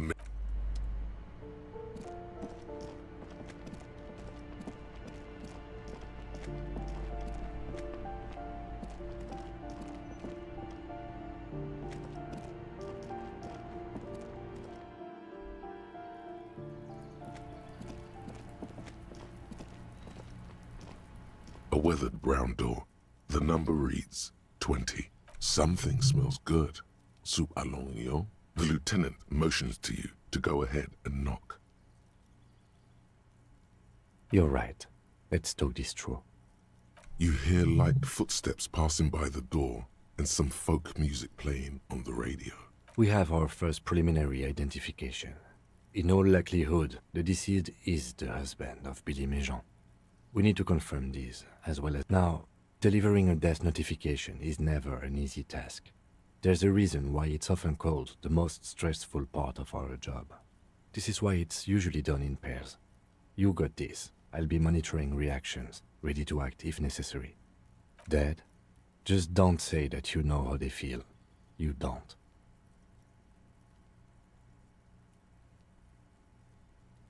Yes, it's hard. But there is no easy way to handle this information. It just has to happen. As soon as possible. The lieutenant motions towards the door. Hello? Who is it? And someone turns down the radio.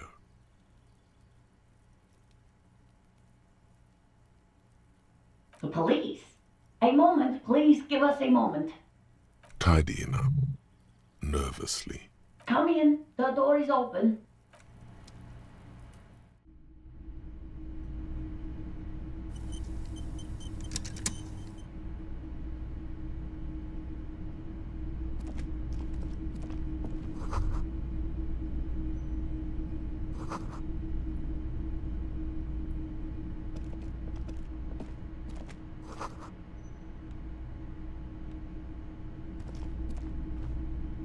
It's you, from the bookstand.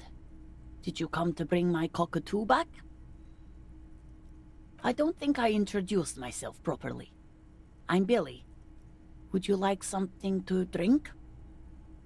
Tea, lemonade? The lieutenant has taken off his foggy glasses and is busy cleaning them in his handkerchief for now. You're on your own. Condensation from stepping inside.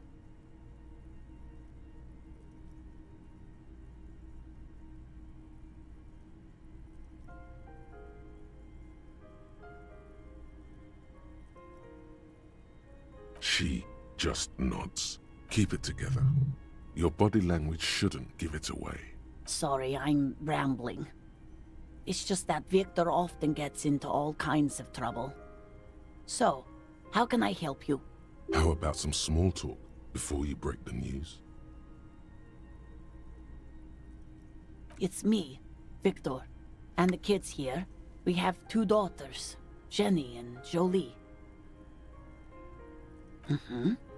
They came home later. They're good girls. The girls are staying at their friend's place tonight. And Victor is out. She swallows visibly. He has a problem with drinking, and so he disappears every now and then. He's probably in the parks drinking with his friends.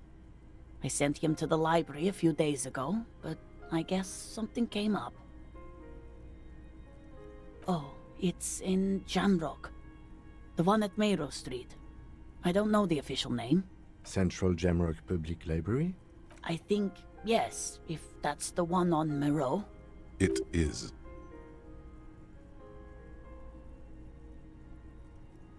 Just to return a book of mine? Why? Why all those questions, Detective? Did he...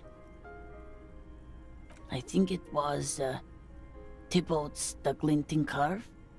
It was pretty good.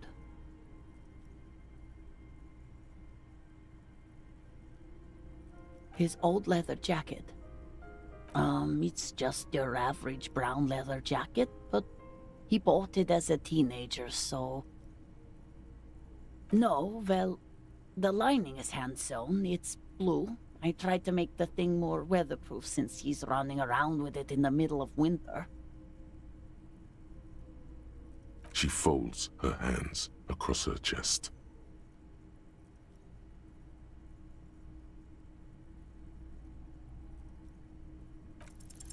You've done this before. Just keep your focus.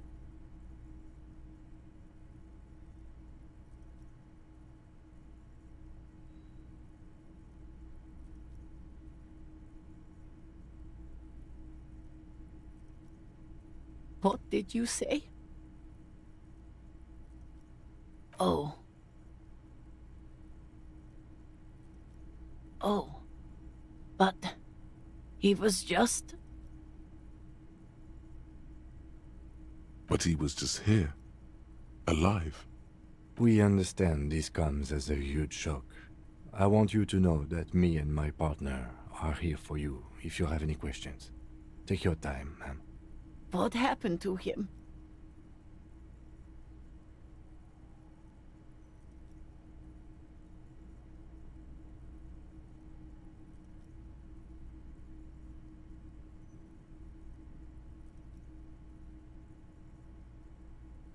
Was he drunk?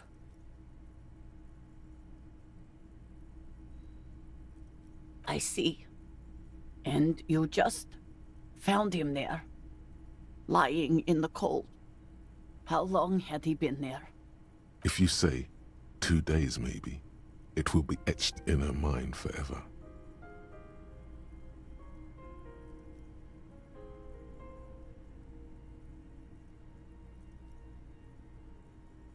She blinks, eyes welling up with tears, as her hand starts searching for something from the pockets of her dress. The handkerchief.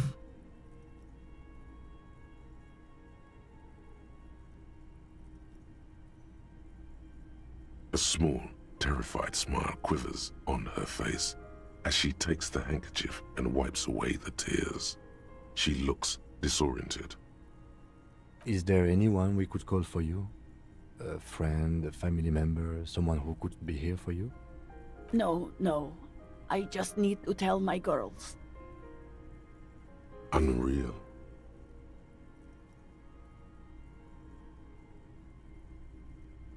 God, should I call them? Should I tell them to come home? No. A day. Good. That's probably the right thing. Thank you. Just tell me, what do I need to do next? Where is he? Can I see him? We've taken him to the city morgue. The local coroner will be contacting you shortly to arrange the funeral. Here's his number in case you want to contact him earlier. A very good call. Is there anything else that the RCM could do for you? No, I'll call you if something comes up. I'm still... Thank you. Thank you for telling me. I'll call if... These are her last reserves of strength. Her muscles will give in soon. Already, she starts to shake. We should step outside and talk.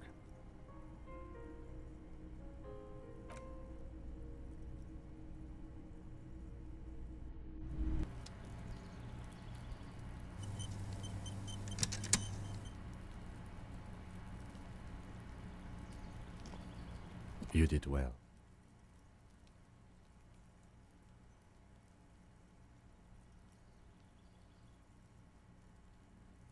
I'll call the station when we're finished with the day, and let them know the name of the deceased. They'll manage. That's it. We should get back to our case now that our duty here is done. Let's go.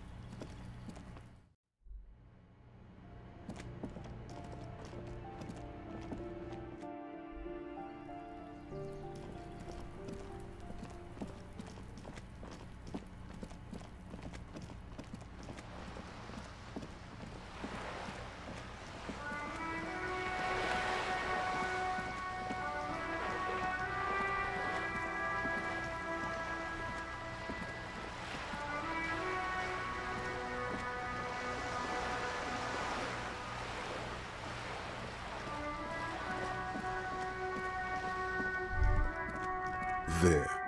Working class drunk. You know what this means, right? Who's Dick Mullen now? Cracked it. All in a good day's work. What do you mean, what did I crack? Look at how working class that drunk is.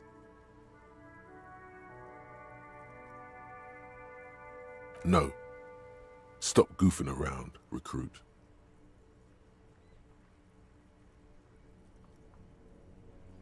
No, it's not.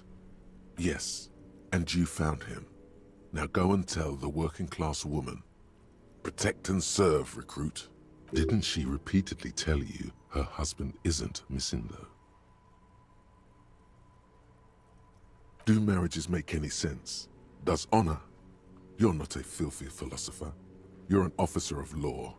It's time to ace this case and not brood over your reputation. We can deal with the perception management later. Not honorable, recruit. Not honorable at all.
Right to work! Right to work! Shame on you! Hell no. I'm just an honest scab. I won't have talk like that around here. You understand? His neck muscles tense up. The veins on his neck bulge. It just has to be said, that was not a convincing line.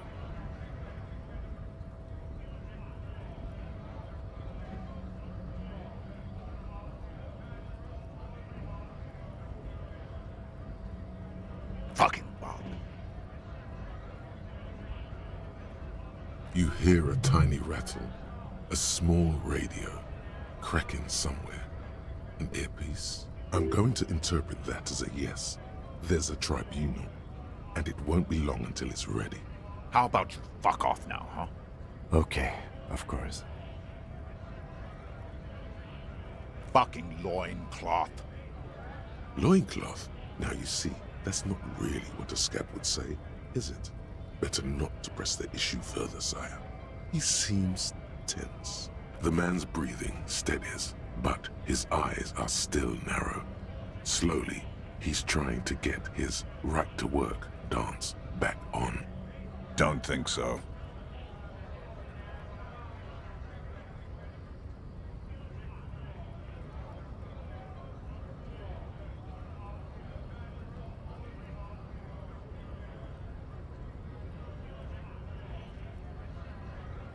Wordless, he takes the photo and looks at it.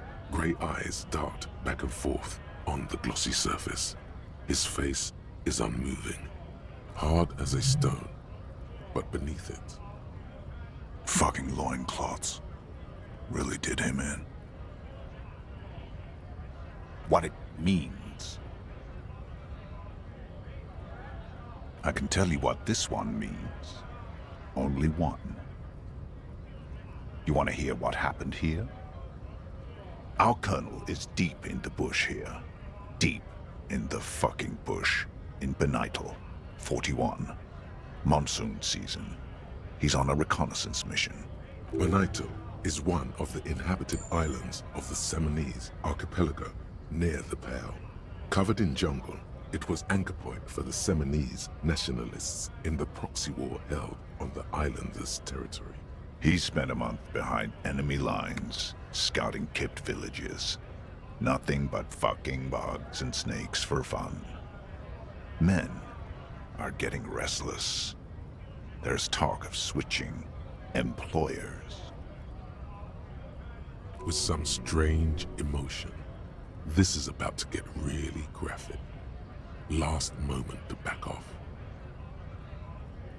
Our boy, he's only a captain then, but he knows how these men think.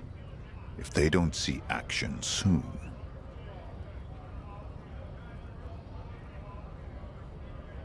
At dawn, he comes upon two kids, breeding in the bushes by the river. Or maybe they weren't breeding. Maybe they were just making eyes at each other. I like to think they were breeding. We shot the boy. He was useless, but the girl, she was nice. A little fat, you know, but not too old. She was quite the entertainment. For the week she lasted, expired in the hands of Sarge Mason. The kind of guy who'd make Chief there shit his pants and cry like a bitch.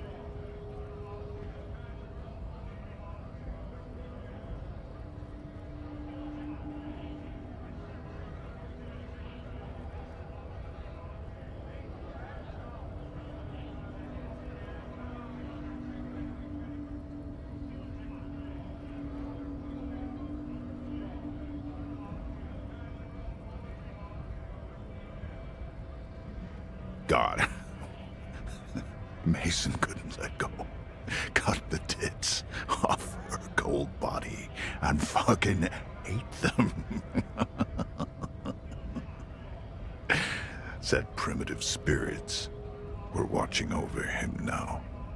Drowned in a creek a week later. Spirits my ass. Something stirs in your stomach.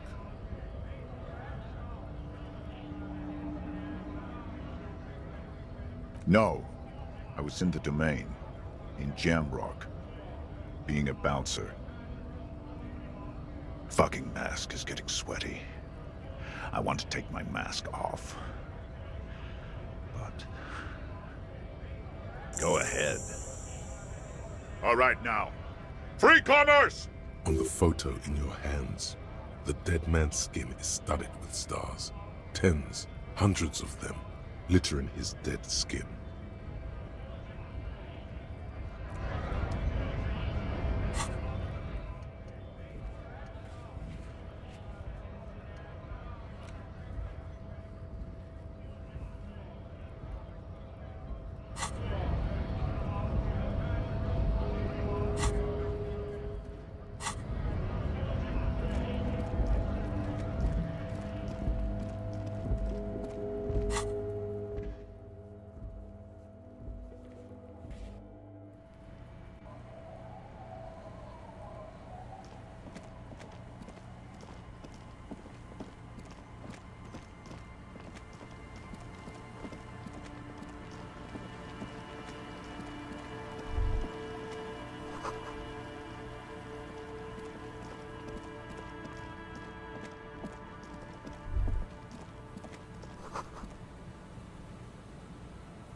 An old door, worn by elements, guards the depot. The wind has blown a sand dune in front of it. The door hasn't been opened.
You pick up the handset.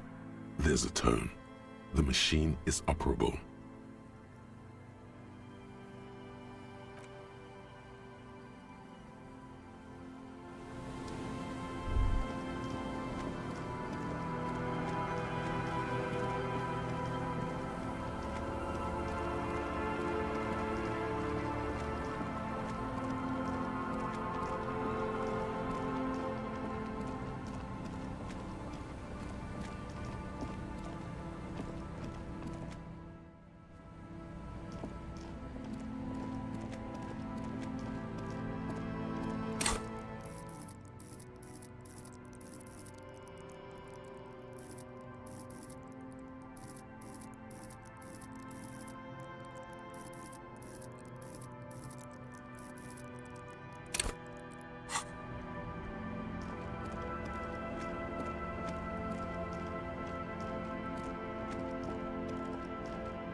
A row of ghostly shades facing a crumbling wall. With another 7 shades, a cold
The legend returns. You know the deal, legend man. Bottoms up, Captain.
This is it, the scene of the party.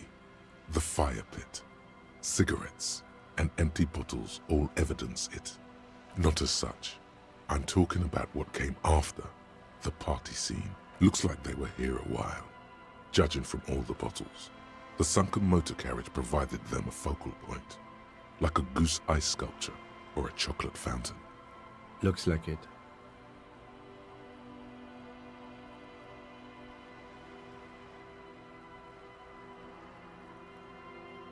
Hey, let's keep moving, detective.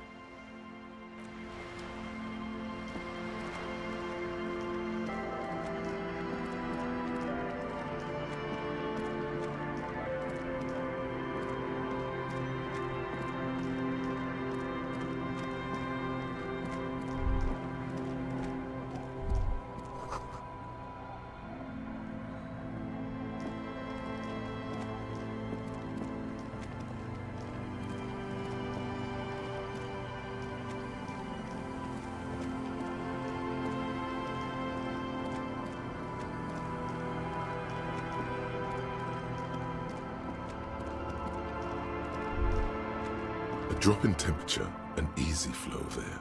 An empty street. Before you, a thoroughfare unjammed with lorries. No more drivers smoking on hitch steps. Just silence. Chemically sweetened. Across the road, a forgotten bus stop. Corrosion has opened a hole in its roof. An elm tree watches over the building. Its branches are dripping with rain and snow. The road is smooth and motley. Craters filled with a black asphalt. The asphalt, first laid, is grey already. A row of tenements are under construction in the distance. A tub warm with water, white with soap. A man bathes while radio waves transmit the lottery numbers. 4, 18, 21, 4, 1. A modern washing machine rattles a drawer full of silverware. Number 312D. Young girls used to come here, huddled up, hoping for more warmth than their thin coats give them.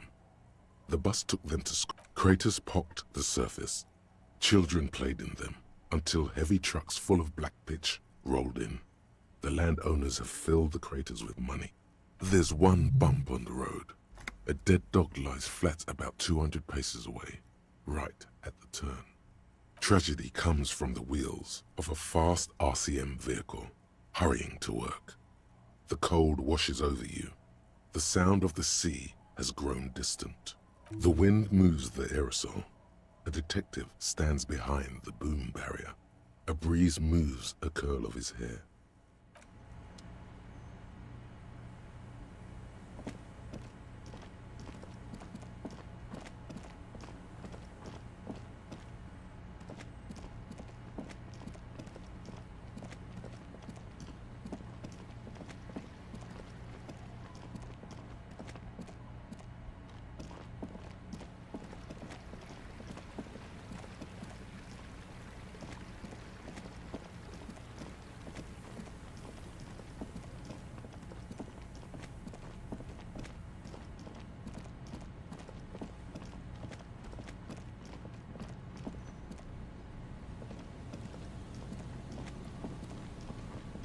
Hello, hello. What can I do for you, officer? By woman, you mean my wife, I assume? I will read. My wife understands that just as well as anyone. Come on, Morel. We've been soaking out here for days. And leave the traps? Absolutely not. Come on, she wants us back. I'm soaked up to my nuts over here. We'll both catch reed crabs if we don't dry out soon. Of course it's important to her. She's seen it. A verified sighting, on record.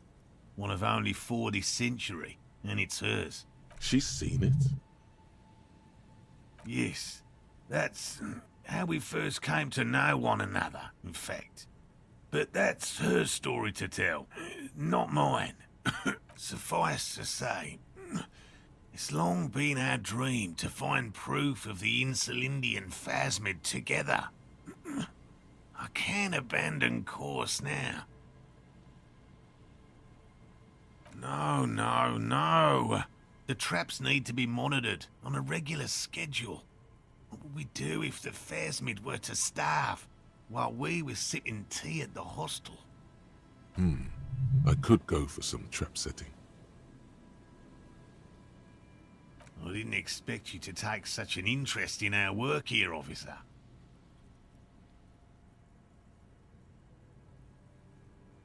Yes, indeed.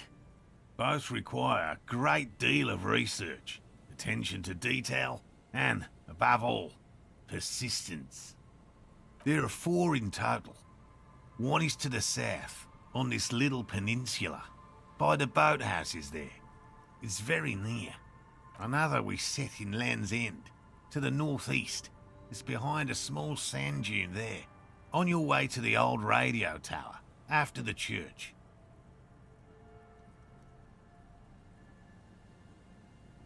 The third is set near the canal, where you crossed, by a concrete slab. A big thicket of reeds going up the slope, and among them, you should check at least one of those before returning to this one, since I just said it.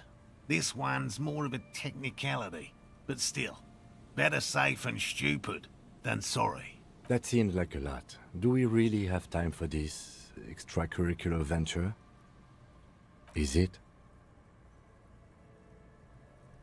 Bring it to me at once.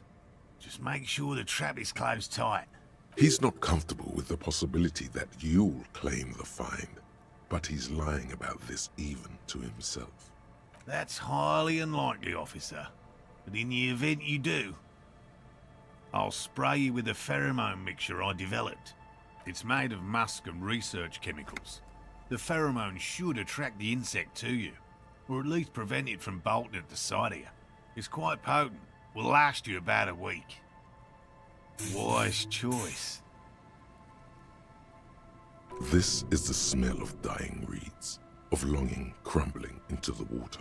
I hope you're not buying this. He dispenses it without letting you touch the canister, so it would be precious like holy water. It is precious. A single dose cost me 50 real to develop.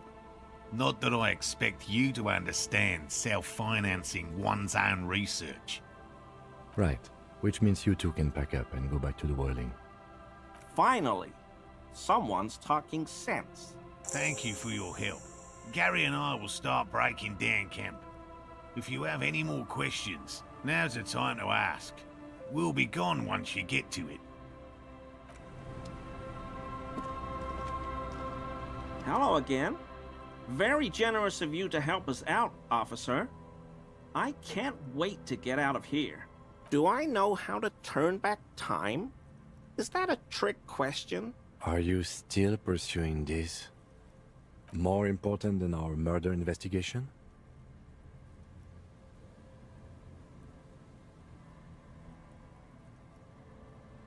Ugh. Yeah, I guess.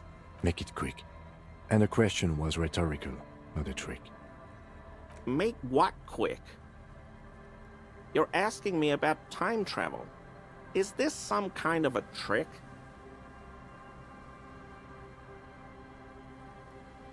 Phew. I don't know what to tell you. I mean, of course there are theories out there. Well, there's a very interesting cryptid known as the Semper Ma, and a certain tribe of ancient kits who practice digital castigation.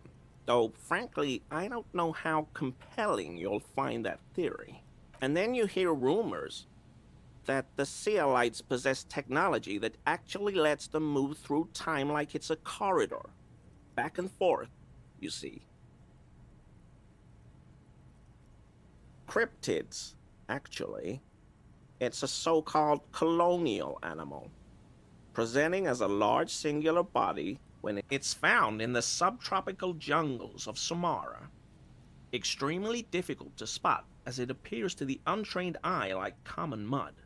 It's thought to be impossible to catch. And yes, it blends in with the jungle floor. Unsurprisingly, it's become the subject of many local myths. I once heard a story about a whole village disappearing overnight, without a trace. Can you imagine that? Just a whole area is completely abandoned now. Locals won't even go near it. They swear the mud writhes and occasionally grows strange shapes. It gets even scarier. You see, the Semper Ma has also evolved a curious defensive mechanism. When threatened, it has the ability to revert back to an earlier stage in its own life cycle. Now, here's where it gets really interesting. It's believed that the mechanism by which the Semper Ma reverts actually reverses the flow of time itself by about 4.5 seconds.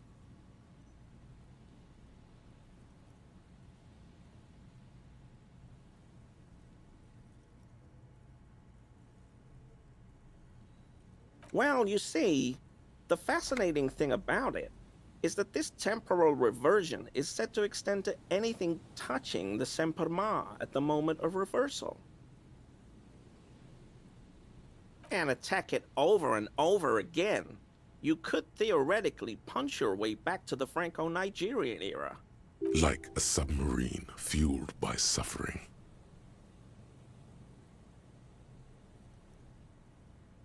Assuming you survive the encounter, but that's way down the line, of course. Well, first we'd need to secure funding for an expedition, then assemble a team, gather supplies. There's probably a million other little things. But with the resources of the RCM behind you, it could be feasible. Listen, officer, I know it sounds like quite the task, but the potential, it just can't be denied. Oh yes it can. Easily. And personally, it seems easier than accessing deep secret SEAL-like technology and more civilized than digital castigation. But to each his own. Well, how else did they get so far ahead of everyone in the tech race?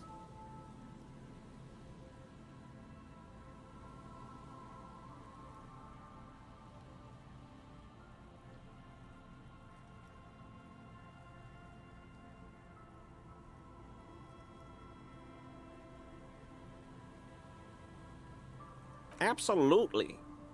That definitely helps. But that alone? I don't buy it. Come on, officer. Everybody knows about it.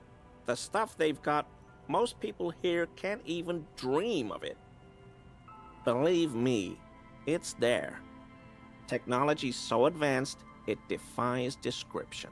Because he's only now discovering he has no idea what he's talking about. But that's nothing. Just wait till you learn how they've managed to get so far ahead of us. Isn't it obvious? Someone's been feeding them a little trickle of tech down from someplace no one else can reach. Exactly, officer. The Sealites are helping themselves from the future, and every little incremental improvement they receive in the present has major ripples all along the timeline. That creates a loop, right? The more advanced tech they send here, the more advanced they become in the future, which means that by smuggling ever more advanced... Within this self-contained logic bubble, a loop, he is not wrong.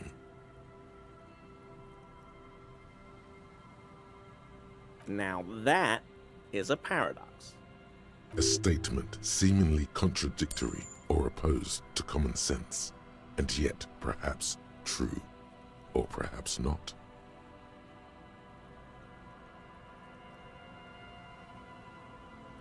I don't know, officer. I think future Revacol might also have a few aces up its own sleeve. The people are starting to wake up, you see. You notice the lieutenant flinch and rub his forehead, as if hit by a sudden migraine. Though I suppose this still doesn't help you manipulate time personally. Perhaps you should consider digital castigation. Well, essentially it's a grief ritual practiced by certain ancient Seminese tribes. Traditionally, after the death of a village leader, the bereaved are supposed to cut off a segment of their own fingers. What makes it really disturbing is the fact that they bite off bits of their children's fingers too. Even babies. Imagine that. Please note, tales of digital mutilation are a common trope of racist pseudo-histories, completely unsubstantiated by the archaeological record.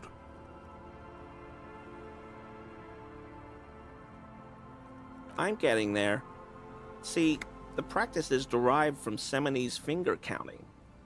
Each segment of the finger represents 1 hour, so they count up to 12 with one hand, disregarding the thumb, of course.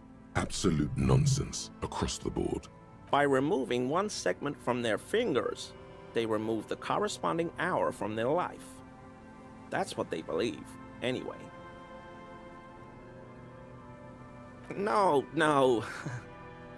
There's a discrepancy between how these Seminese tribes count and how they tell time.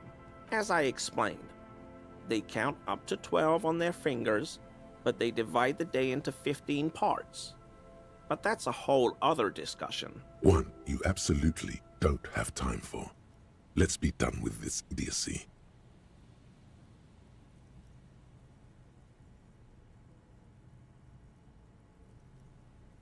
Oh, well, this is embarrassing, but I'm really not sure what else to tell you. I don't know what to tell you, officer. I got all my information straight from Truth Hunt. If you can't believe a radio program called Truth Hunt, who can you believe? Truth Hunt is a popular radio program. Each week, its two eccentric hosts explore a variety of topics, from cryptids and conspiracy theories to ethnic warfare and the historical man from Yelmdal, a radio counterpart to the Guardian fringe science magazine, Paradox B. This guy has proved to be a dead end. A dissatisfied growl in your abdomen. But the hard endure, and the true Kingsman keeps searching. Viance, brother. The night is darkest before the dawn.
There's a trap in the reeds at your feet.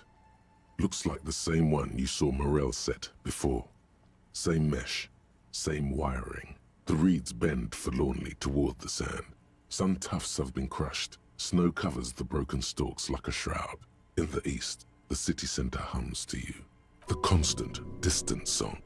Louder on this part of the coast. Nearer somehow. And there's that cold again. Always the cold. Locusts are crawling around in the trap, confused but uneaten. You see no carnivorous reed phasmid gorging on them. Big surprise. Anyway, 1 down, 3 to go.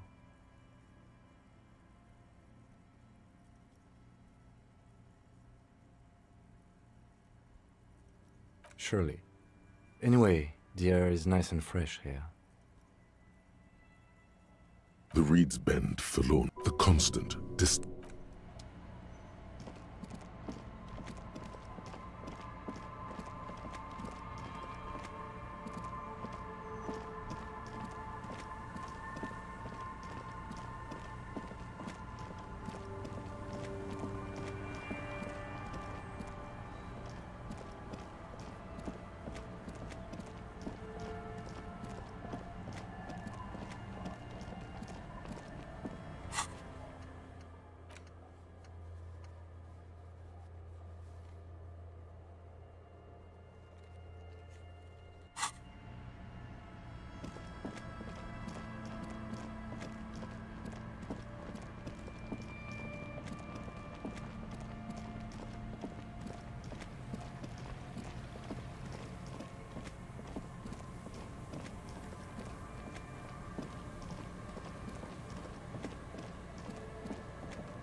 A familiar apparatus lies among the reeds, another one of Morel's traps.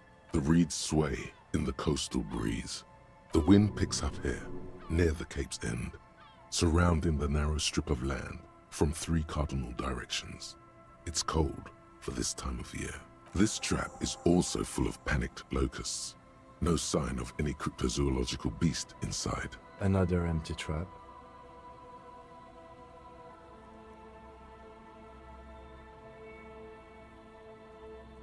Yep. The next one has a crab trapped in it. These are just crab traps, you do realize?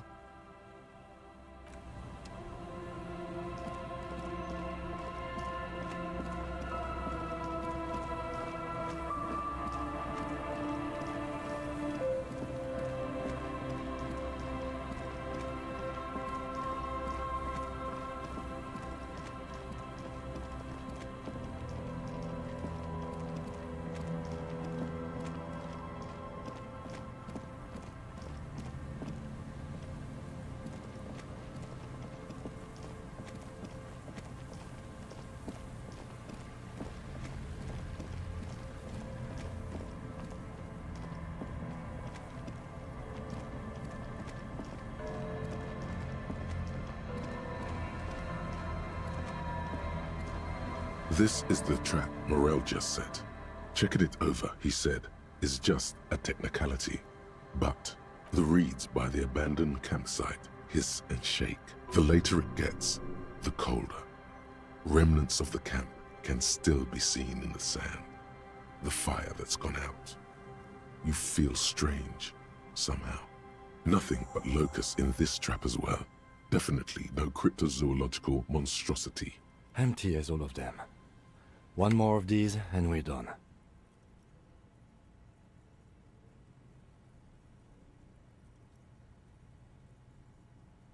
No, I'm fine. I didn't mean to complain, it's just...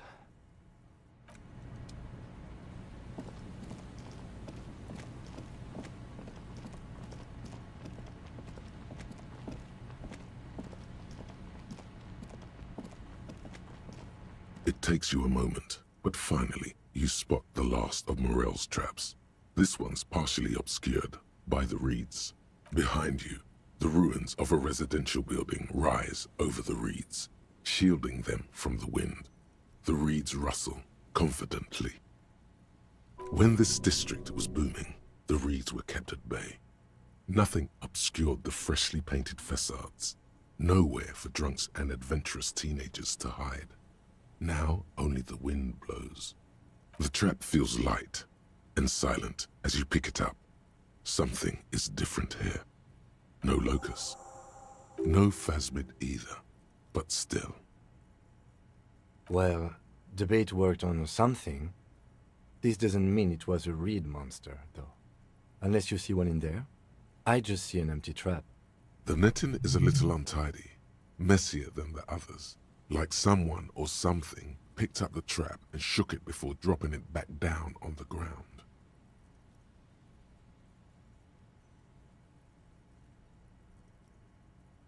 Perhaps our cryptozoologists have competition in the form of an actual entomologist, or someone else is sabotaging them. I could present more theories, but then I would be taking this on as a case, which I'm not.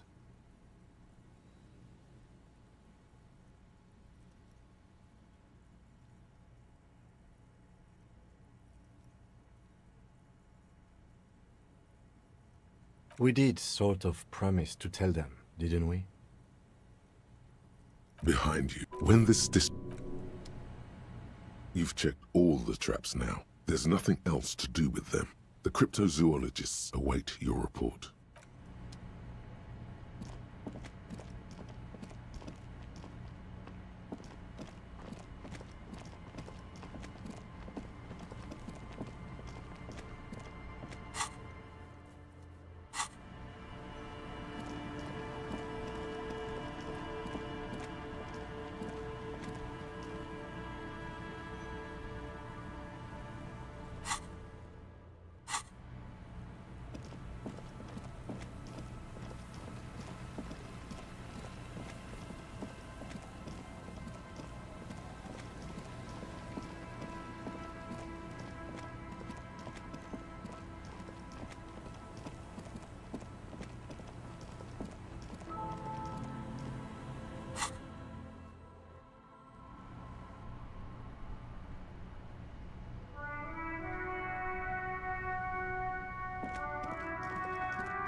It's great to see you again, officer.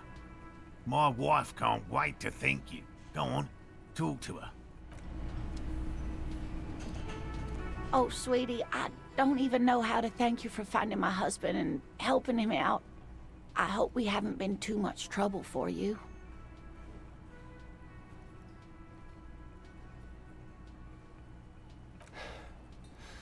Truly a lot of legwork.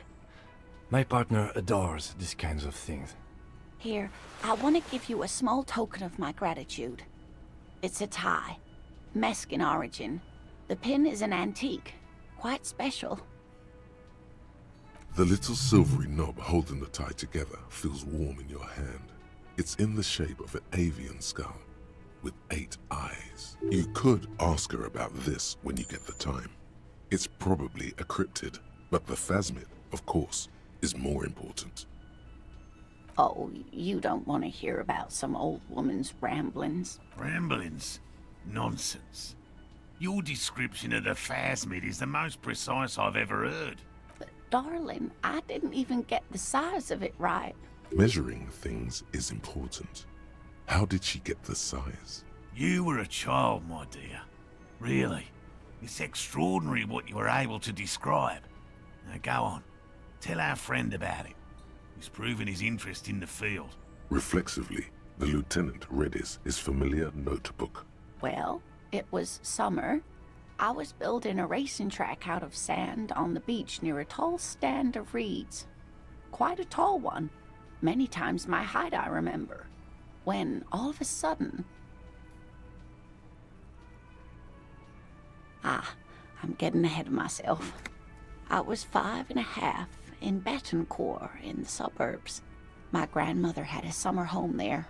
Betancourt got bombed in the war. It used to be quite near, circa 20 kilometers from here. The strangest moment of my life.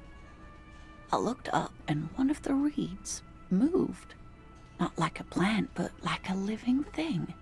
It stood up and looked at me. Its body unfolded like some antique toy. I've never seen anything like it. I didn't know this can happen, so I reached my arm and touched the thing. It felt just like a stalk of reed, but it moved, swaying, towering above me. After a while, 20 seconds, a minute maybe, it left, went into the reeds. I tried, but I was only a child. There was mud and high water. I couldn't see it anymore. I was just standing there knee-deep in mud, looking around me. I ran back home to my grandmother and asked her if reeds could walk, and told her they were looking at me. Of course, she just laughed at me, but I knew what I'd seen. For years, it was a story I told at parties when I wanted to impress boys. That sort of thing. Of course, most people just took it as a strange, amusing anecdote. So did I, honestly. But then I met Morel. We were on a date. Can you imagine? She tells me a story, and it's the most detailed report of the Insulindian phasmid I've ever heard. The sounds. She told me it hissed. It did, yes. Like reeds in a gust of wind. The way it moved, the colour. How some of its limbs were white, like marble. It matched perfectly with what I know from other accounts. It was amazing.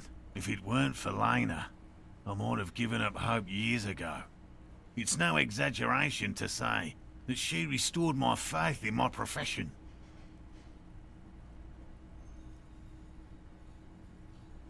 Our first, yes. The glance is tender, yes, but tempered by something else. A thought she can't express, even to him. Interesting. Not all of them. There is some white coloration reported, along with beige, where the camouflage ends. It's hard to say how big things are when you're quite small yourself. To me, it seemed to be taller than I was then, but that's probably not the case. What if it is the case? I thought it was a wonderful story, man. How could she? Who imagines this? She didn't know about the phasmid. This is the main thing here. What makes it a confirmed sighting? She had no previous knowledge of the insect. So she couldn't have made it up, or imagined it. That's true, yes. I'm almost certain neither my mother nor my grandmother knew of it. It was only when I started telling my story as a teenager that boys would tell me, "Lena, you trying to tell us you saw the Insulindian phasmid out there in those reeds? Get out of here." You're welcome, sweetie. I do appreciate the chance to relive it whenever I get one. It was just such an impossibly sunshiny day. So warm. Of course, dear. Is there a particular cryptid that you're interested in learning about? No. It's the cryptid. Oh, yes.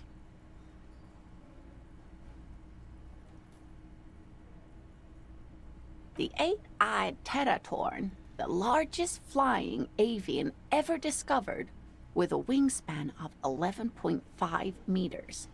It was thought to have gone extinct 3,000... Mutation?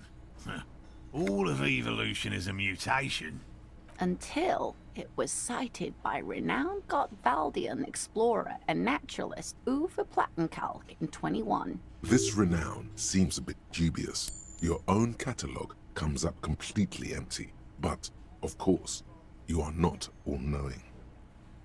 It happened on a botanical expedition into the vast and unexplored Oamrau Canyon in southeast Ilmara. Dr. Plattenkalk got separated from his group during a sandstorm. The world's largest canyon system, sweetie. It's a barren waste east of the Erg Desert. An ancient riverbed completely dried up. Alone in the blasted desert heat, the doctor wandered eastward, where man hasn't stepped foot in over 1,000 years. Since the fall of Pericarnassus, he was lost, without any navigation equipment and desperately low on water. After a day or two, he noticed a bird high in the noon sky. A great black bird. It seemed gargantuan.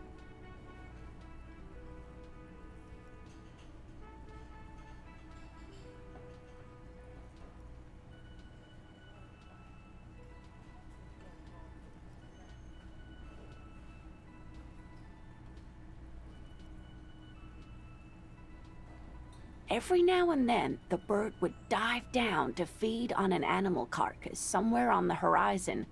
But by the time Uwe got there, the teratorn had taken off already, and the carcass was picked clean.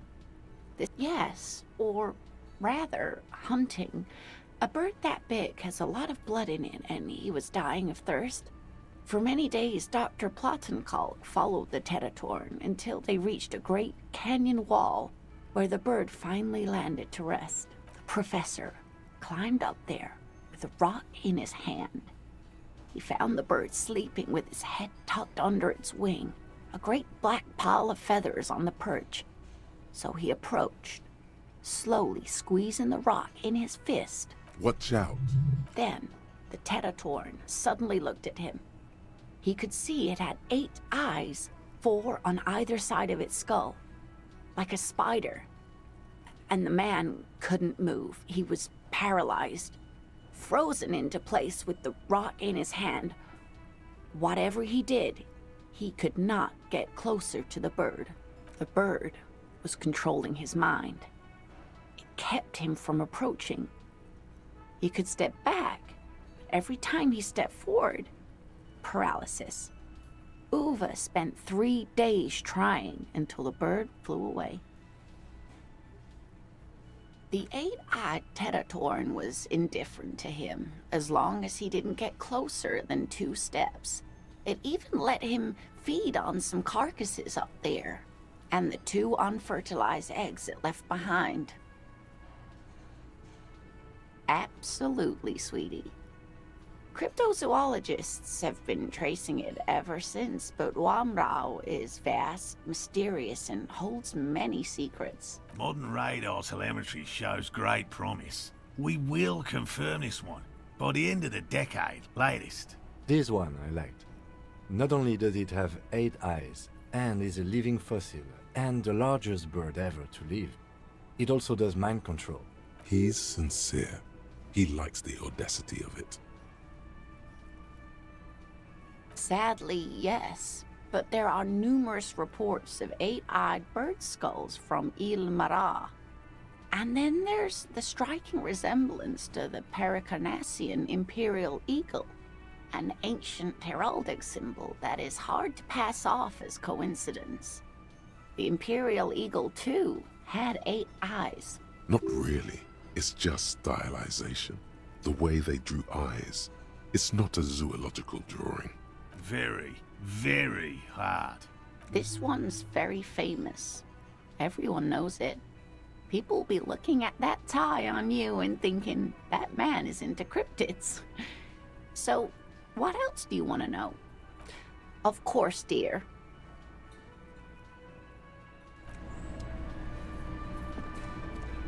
Ha ha! Nothing like the gratitude of a good woman. Now then, what can I do for you? Good. Okay. And? Completely empty? No locusts? No phasmid either? That's not ideal, but... It just means the Insulindian phasmid is even more clever than we thought. She's engaging in a well-known self-deception called motivated reasoning. You should correct them. Of course, more clever. Yes, the Phantasmadeia picked off the locusts and escaped. This is good news, though we'll have to reconsider the design of the traps. Make them more secure. Another trip to the Reeds.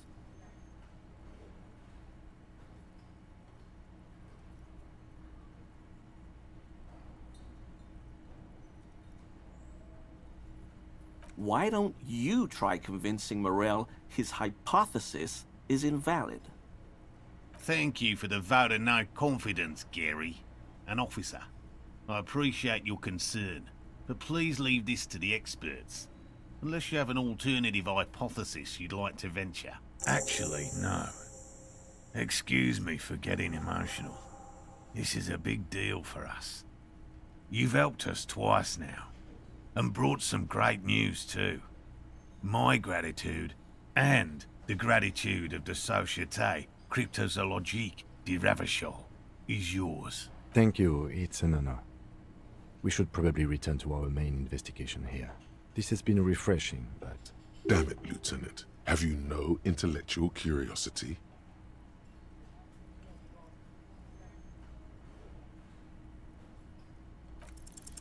Consider the way the empty trap was disturbed, as though shaken. Most likely the hands of a young person. Hands small enough to fit inside the trap, too. You should ask the red-headed boy, Kuno. A little hooligan. But what would a child want with bags? Oh, my dear Morell. You've been an old man for too long. Kids love to torment insects almost as much as they love to torment old folks. Delinquents, my favorite. Oh, you've been such a dear to us. Please, let us know whatever you turn up. I have a feeling we're getting so close. Well, I see you've got all the help you need. I'll see you tonight at my place. Let's play suzerainty, but no more field trips for me. After this is your last chance to talk to Gary. Really, Gary? We're getting somewhere here. I'd love to play suzerainty, but... Lena, I'm sorry, but you're not getting anywhere. It was some kids. I know the little mutants around here. Leave anything out in the open and they'll steal it, even if it's bugs. Morell, it's been fun, really, but I need a bath and I have deliveries to handle. When this tea is done, I gotta run. No need to apologize, Gary. You'd be more than helpful. We'll have to take a rain check on that game of suzerainty today, though. We're gonna follow this through.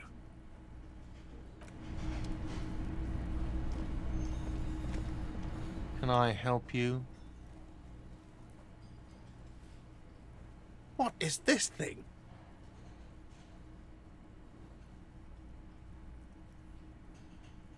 Okay. Okay, well, this is actually a nice bird. A competent piece of taxidermy. I can fix it to the plaque and have a new bird in the establishment, I guess? So, I don't know.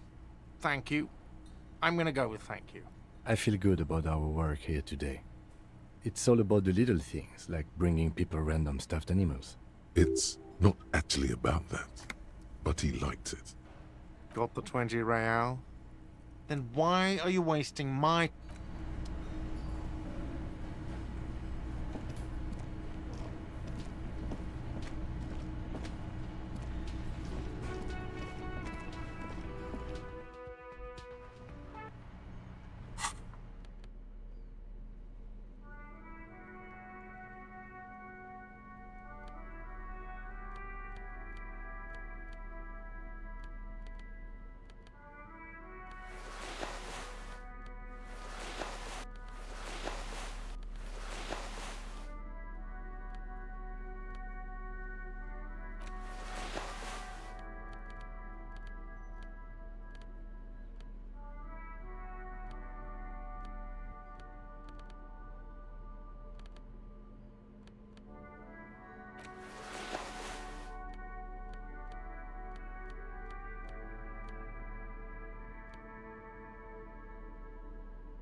Necromancer pig? That shit was dark. Going in there like that. Oh, brutal shit. Tell me, Kuno dies. You gonna pick one out of his brain like that too? Kuno's gonna go out in a hail of bullets. Gonna look like a fucking porcupine. No, Kuno doesn't give a fuck about bugs. So he knows locusts are bugs. Oh my god, I told you that shit is lame! Shut up, C. Now they're gonna take you to lame prison!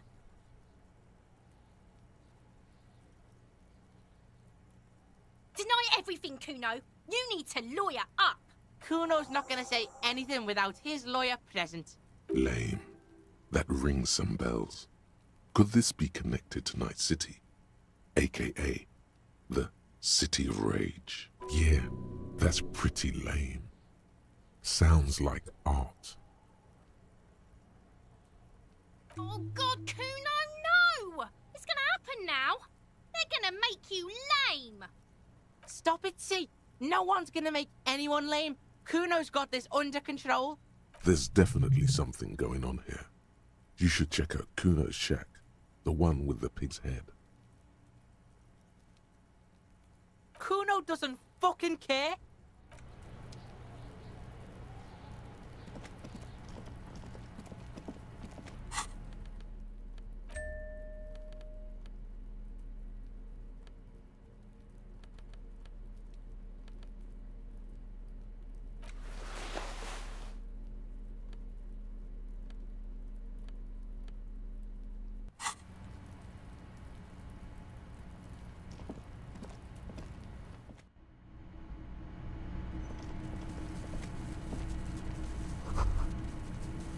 All around you, the hisses and chirps of locusts fill the musky air. The earthen floor of the shack has been shaped into mounds of mud, dotted with little holes for windows. Like skyscrapers, spires of dirt and sand rising. Accommodations for their insectoid inhabitants. Well, detective, it appears you've solved the case of the locusts.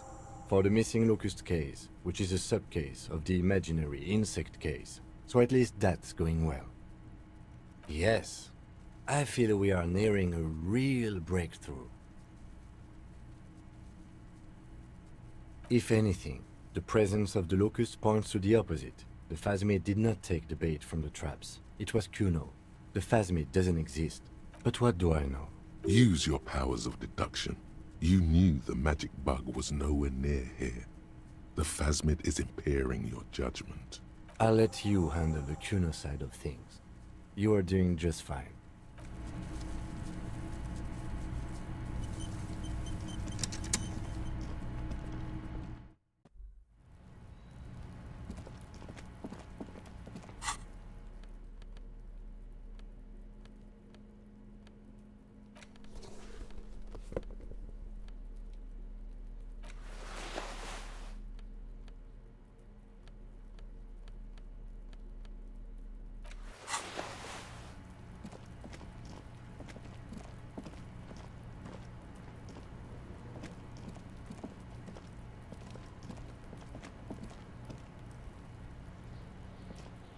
Fuck does Kuno care?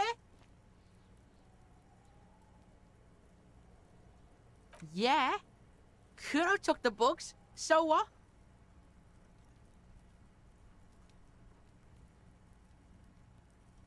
It's not Bugtown. It's the city of locusts. Locusts aren't just bug shit. They come out of the sky like a fucking shadow. Shit descends. Stop! Locusts coming down like a shadow. This must be the night city he mentioned when you asked him where he's been. Yeah, Locust City. City of rage. City of lights. There's a tug of war over the name of his fantastical city. It's almost too big for his imagination. The girl forces herself to watch again, the corners of her eyes twitching from discomfort. Kuno, the pig wants to help you. Oh, that's how lame it is. Please just don't say you're... An artist? Maybe I am an artist. You hear that, everyone? I'm a fucking artist now. Did he just say I? Kuno usually calls Kuno, Kuno.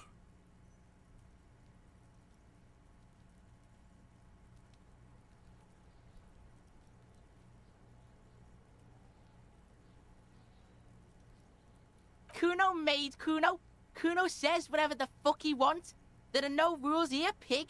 I fucking say I when I wanna, and Kuno when I wanna. Kuno's free. Kuno's free to fucking die, bitch. This is what he sometimes does when things get tense. Oh my god, Kuno! He's gonna make you totally lame in, like, 3 seconds. Don't let him, Kuno. Yo, fuck you, see? Kuno can be what Kuno wants to be. Kuno's his own man. Kuno's free. Kuno made himself into Kuno. Kuno can make himself into anything. Kuno can make himself into a pig if he wants. Kuno can make himself into a... Kuno doesn't give a shit. But don't make yourself into a pig, Kuno. You'll have to take me away. In it, you hear snow melting, dripping from the eaves. Someone closing a window.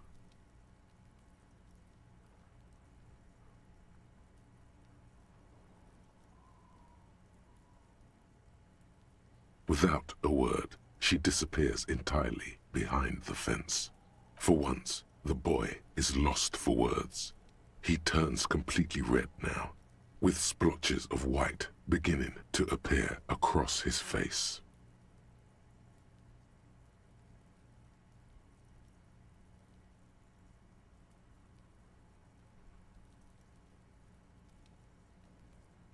It don't mean anything. It's shit. Kuno just likes to focus. Kuno likes to concentrate on shit. Build shit when he's zipping hard. Fuck. Pig, you really shouldn't have fucked with Kuno City. Now it's all fucking lame.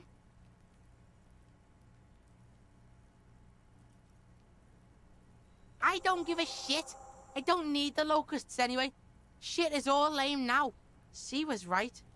The girl's face appears again, above the fence, just long enough to make eye contact with Kuno.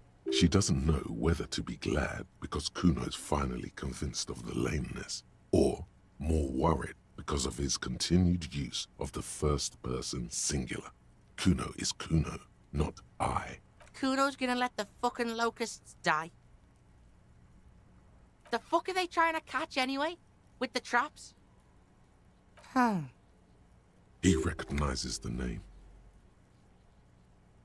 Bitches think Kuno doesn't know shit. The fuck out of here. Kuno's tired of this shit. Fuck does Kuno care?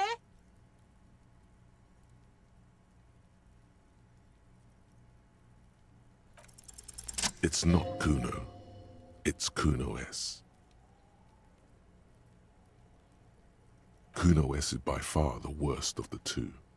Kuno has no problem being near you, but the other hides behind the fence, afraid for her life, like she's done something very bad. All in all, Kuno respects madness. You cannot hope to outdo her on that front. You must win yourself a few minutes with him alone. Fuck you whispering about? He's whispering too. He's going with it. But watch what happens. Fuck you whispering about? She puts extra stress onto that word, expecting it will make you uncomfortable. If Kuno wants to whisper, he's gonna fucking whisper, okay? Let's whisper, pig. This is it. You've got him. But be careful. You can still fuck this up. Don't make Kuno look bad in this.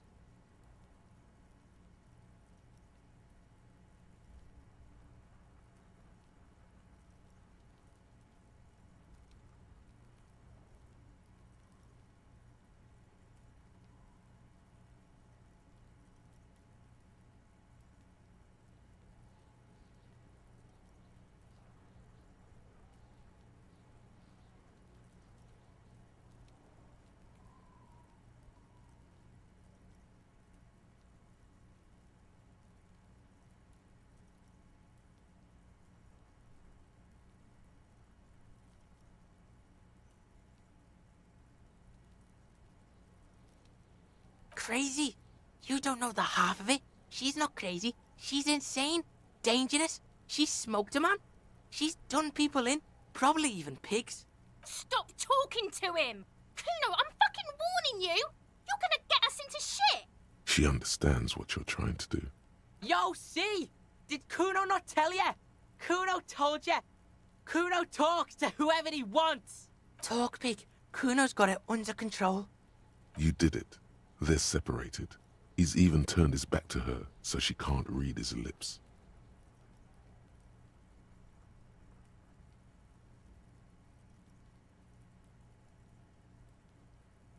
Kuno means she killed someone. That's right. She's a killer. Like, actually a killer. His little green eyes are fixed on yours. He's meant everything he said before. But right now, he not only means it, he is sincere.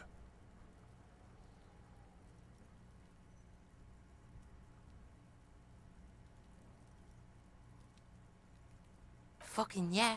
Kuno knows you don't want to face this right now. This dark shit. Kuno faces this shit every day. Makes Kuno's skin crawl.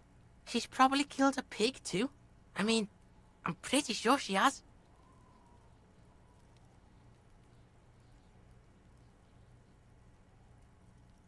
Forget Kuno said that.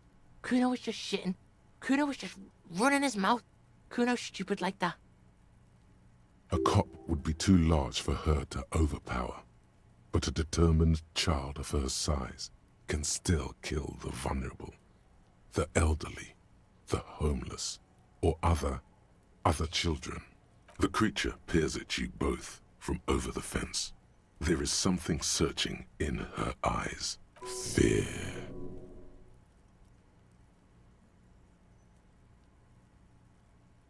Kuno falls silent. He does not look at you when he replies. Kuno, that's it. That's what Kuno is starting to think, yeah. Yeah, she's psycho. None of that kiddie psycho. Cat burning shit.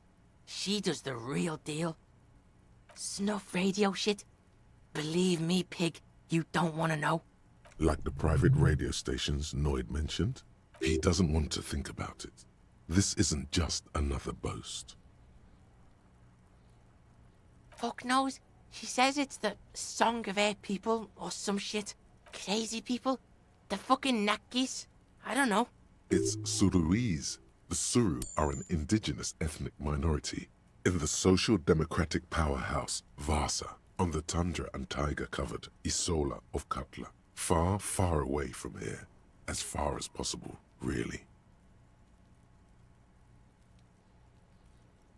Suruese? Like that man from Helmdall shit? She could be. She could be that Helmdall shit.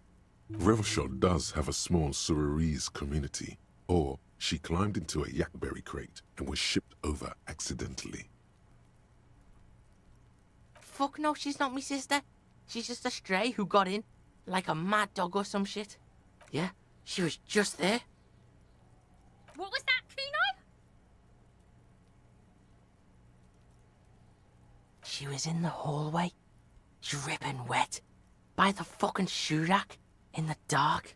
A shoe cupboard just off to the right. Have you been to this place? Yeah, that's the place. She was just balled up near the closet, psycho style. Kuno's got no fucking idea. Her hair was all wet. I think she pissed on the floor too. She was there for 3 days, in the corner, every time Kuno went out. I dunno, someone left the door open. Kuno comes home and she's sleeping under the desk, under the pile of clothes, like a dog. Kuno's dad doesn't give a shit, doesn't even see her there, or thinks it's fucking Kuno.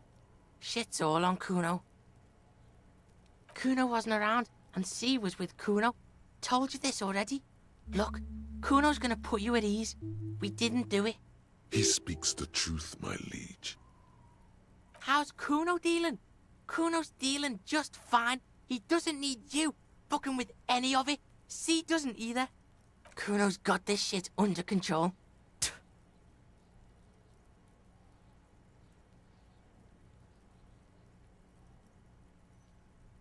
Listen, listen. C is Kuno's go-to. Kuno's protecting her. You fuck with C, you fuck with Kuno. You threaten her, you threaten to take her away. This is what it all comes down to. He needs you to take him seriously now. I'm going to kill you. I'll run when you put the cuffs on her, sneak up on you later, and fuck you up. You understand? He may not be able to do it, but he will try. Right now, he believes he will. All right, now we can do business. Yeah, what do you want? Kuno can hook you up with... Oh, don't hook him up with shit, Kuno. See, relax. He respects the Kuno. Kuno made him respect the Kuno. You respect the Kuno, you get all kinds of shit. Remember when you tried to get Kuno to hook you up? We can get on that now. If you run a little errand for the Kuno, me and you, Kuno's gonna hook you up with illegal narcotics. That's right. Kuno's a candy store for pigs now. Get ready to be rewarded.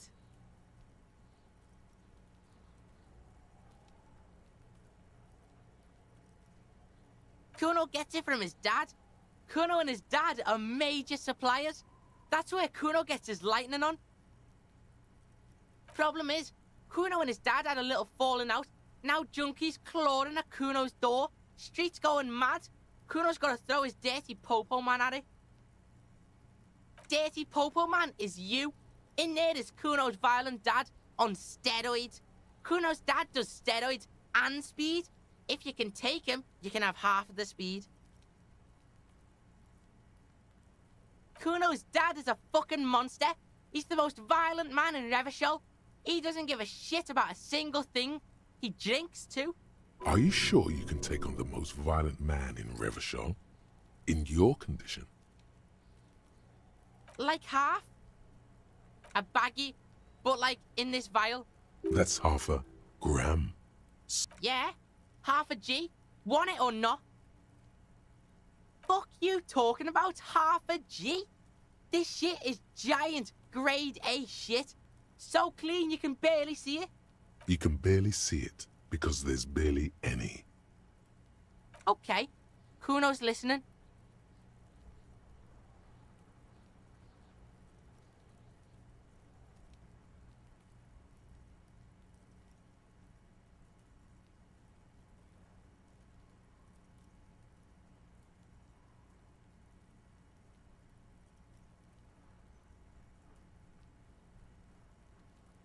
Alright, pig.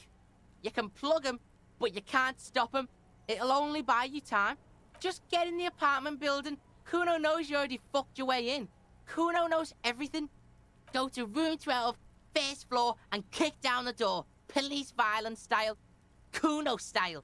And then it's action time. You're locked in the room with violent fuckheads. That's it. Next time Kuno sees you, you better have his shit.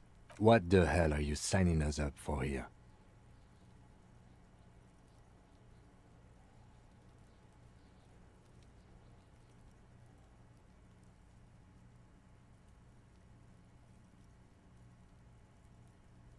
Cool. No, really. Rock and roll. The lieutenant doesn't actually look like a rock and roll enthusiast. Kuno doesn't fucking care.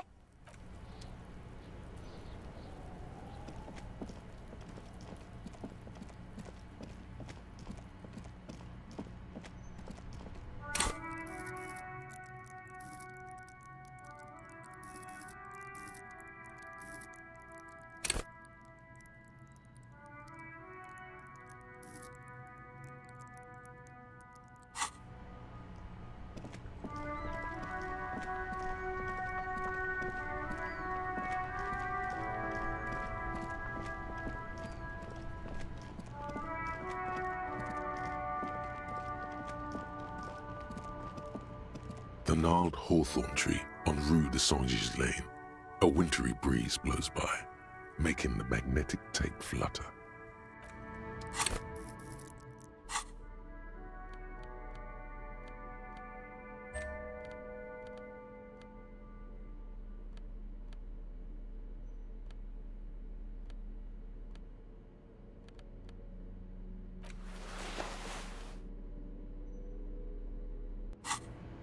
The gnarled hawthorn tree on Rue de Saint-Gilles Lane. A wintry with slow and deliberate motions, pulling, bending, and unraveling, you manage to extricate the magnetic tape from the branches. It curls up into a mess inside your pocket. If only you could find a way to re-spool it, so that you could hear what's on the tape. Maybe Roy from the pawn shop can help you with this. What's the tape for?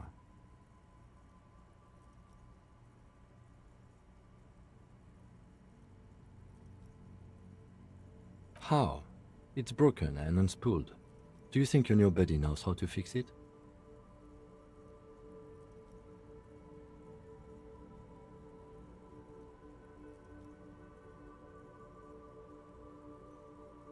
You could also get it fixed at the pawn shop across the street. We shouldn't waste our time. Good idea. He might have the tools.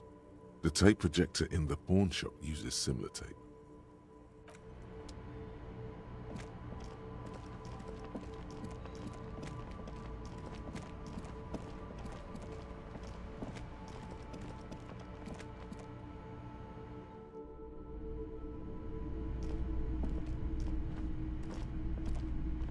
Hello. Let me know if I can... You mean re-spool it? Yeah, I do, but I'm not some Mr. Fix-It. I'm a pawnbroker. If you want to pawn the tape, sure. Although it looks pretty... worthless.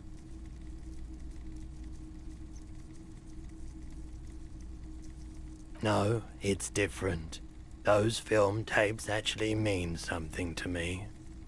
But this is just a worthless bundle of old tape. Huh? What do you mean? Yes, what about it? Is it any good? The music, I mean.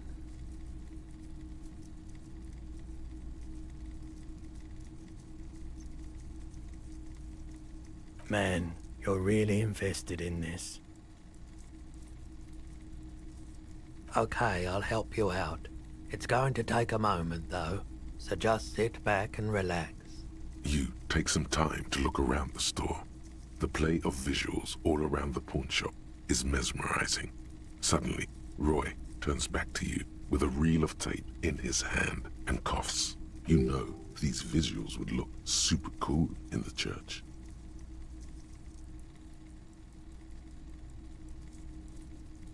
Yeah, I bet they would. All those lights in a massive church hall. A sanctuary filled with hand-picked positive photons. There would be no room for sadness in such a place. It's a brilliant vision. Yeah, man, no. I rather like this place happy too. You know, where I work. This tape is all I can do for you and your friend's nightclub project. Yeah, my pleasure. I'll do what I can for True Passion Project. Just try not to use this tape for negative photon emissions. Take responsibility, okay? The boomboxes wait on the shelves. And here you are. Quality sound reproduction on the go. It'll play anything, wherever.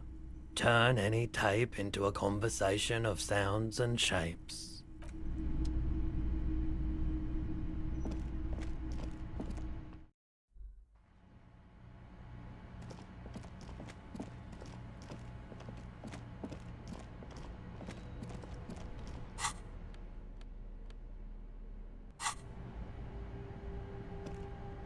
The speakers below are banged up and worthless. The sneakers triumph over them. They're the star of the show here. Super cool! Now the premium lifestyle is yours, officer. The sneakers seem to vibrate in your hands with an almost mystical energy. The junk is yours, officer. Happy listening! Try not to hurt your ears with that Samaran garbage.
The porter reel is just what you needed.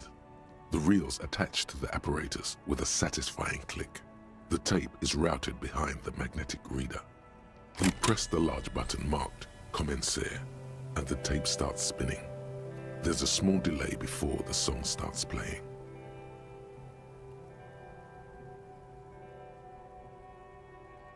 Then the organ starts playing a simple, melancholic tune echoing in the hallway. A lone singing voice joins in, telling you about the tiniest church in Cessons, surrounded by even tinier yard. You almost feel the seaside mist on your skin. It's mega sad. Within seconds you know, this is the one, the real shit you've been looking for. The one you trust your room to that Claudia told you about. Perform it. A click, then silence for a bit. Then the tape stops spinning. Of course you could sing this. You could take sad to a whole new level with this. And you already know the lyrics since you've listened to it like 1,000,000 times. Yep, they're all here. All 3 verses. And the B-side of the tape contains the instrumental version. It's like the world itself is telling you to do it. Only one obstacle stands on your way. Gart. You have to convince Gart to let you sing karaoke in the whirling. After you've won him over, you can express yourself. Let the pain out. Make everyone understand. The lieutenant watches you pack up the boombox. He doesn't say anything.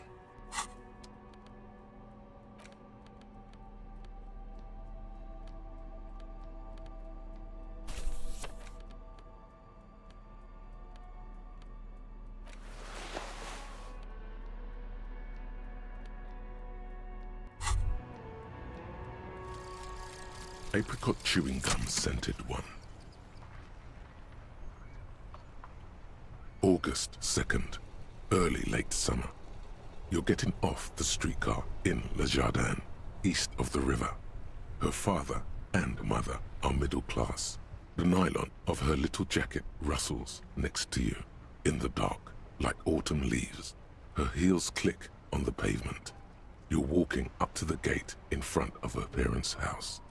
She takes out her chewing gum and you kiss her. A feeling like electricity flows through your whole body. Immediately, you know that you've entered a completely different world.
Was that?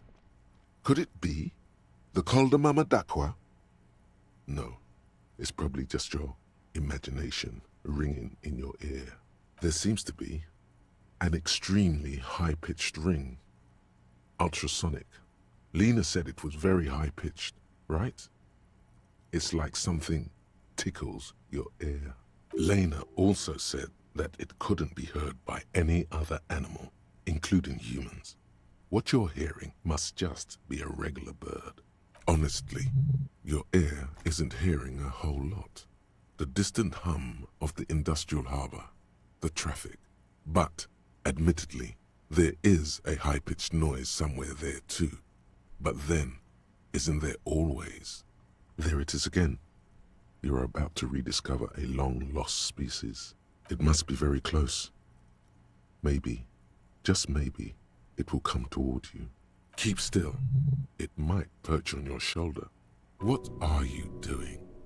You're a police officer, not a pansy ornithologist. The only birds you should be looking for are healthy women of childbearing age. No, I don't hear the Col de Mama d'Aqua, and neither do you. Of course he doesn't. He's deaf.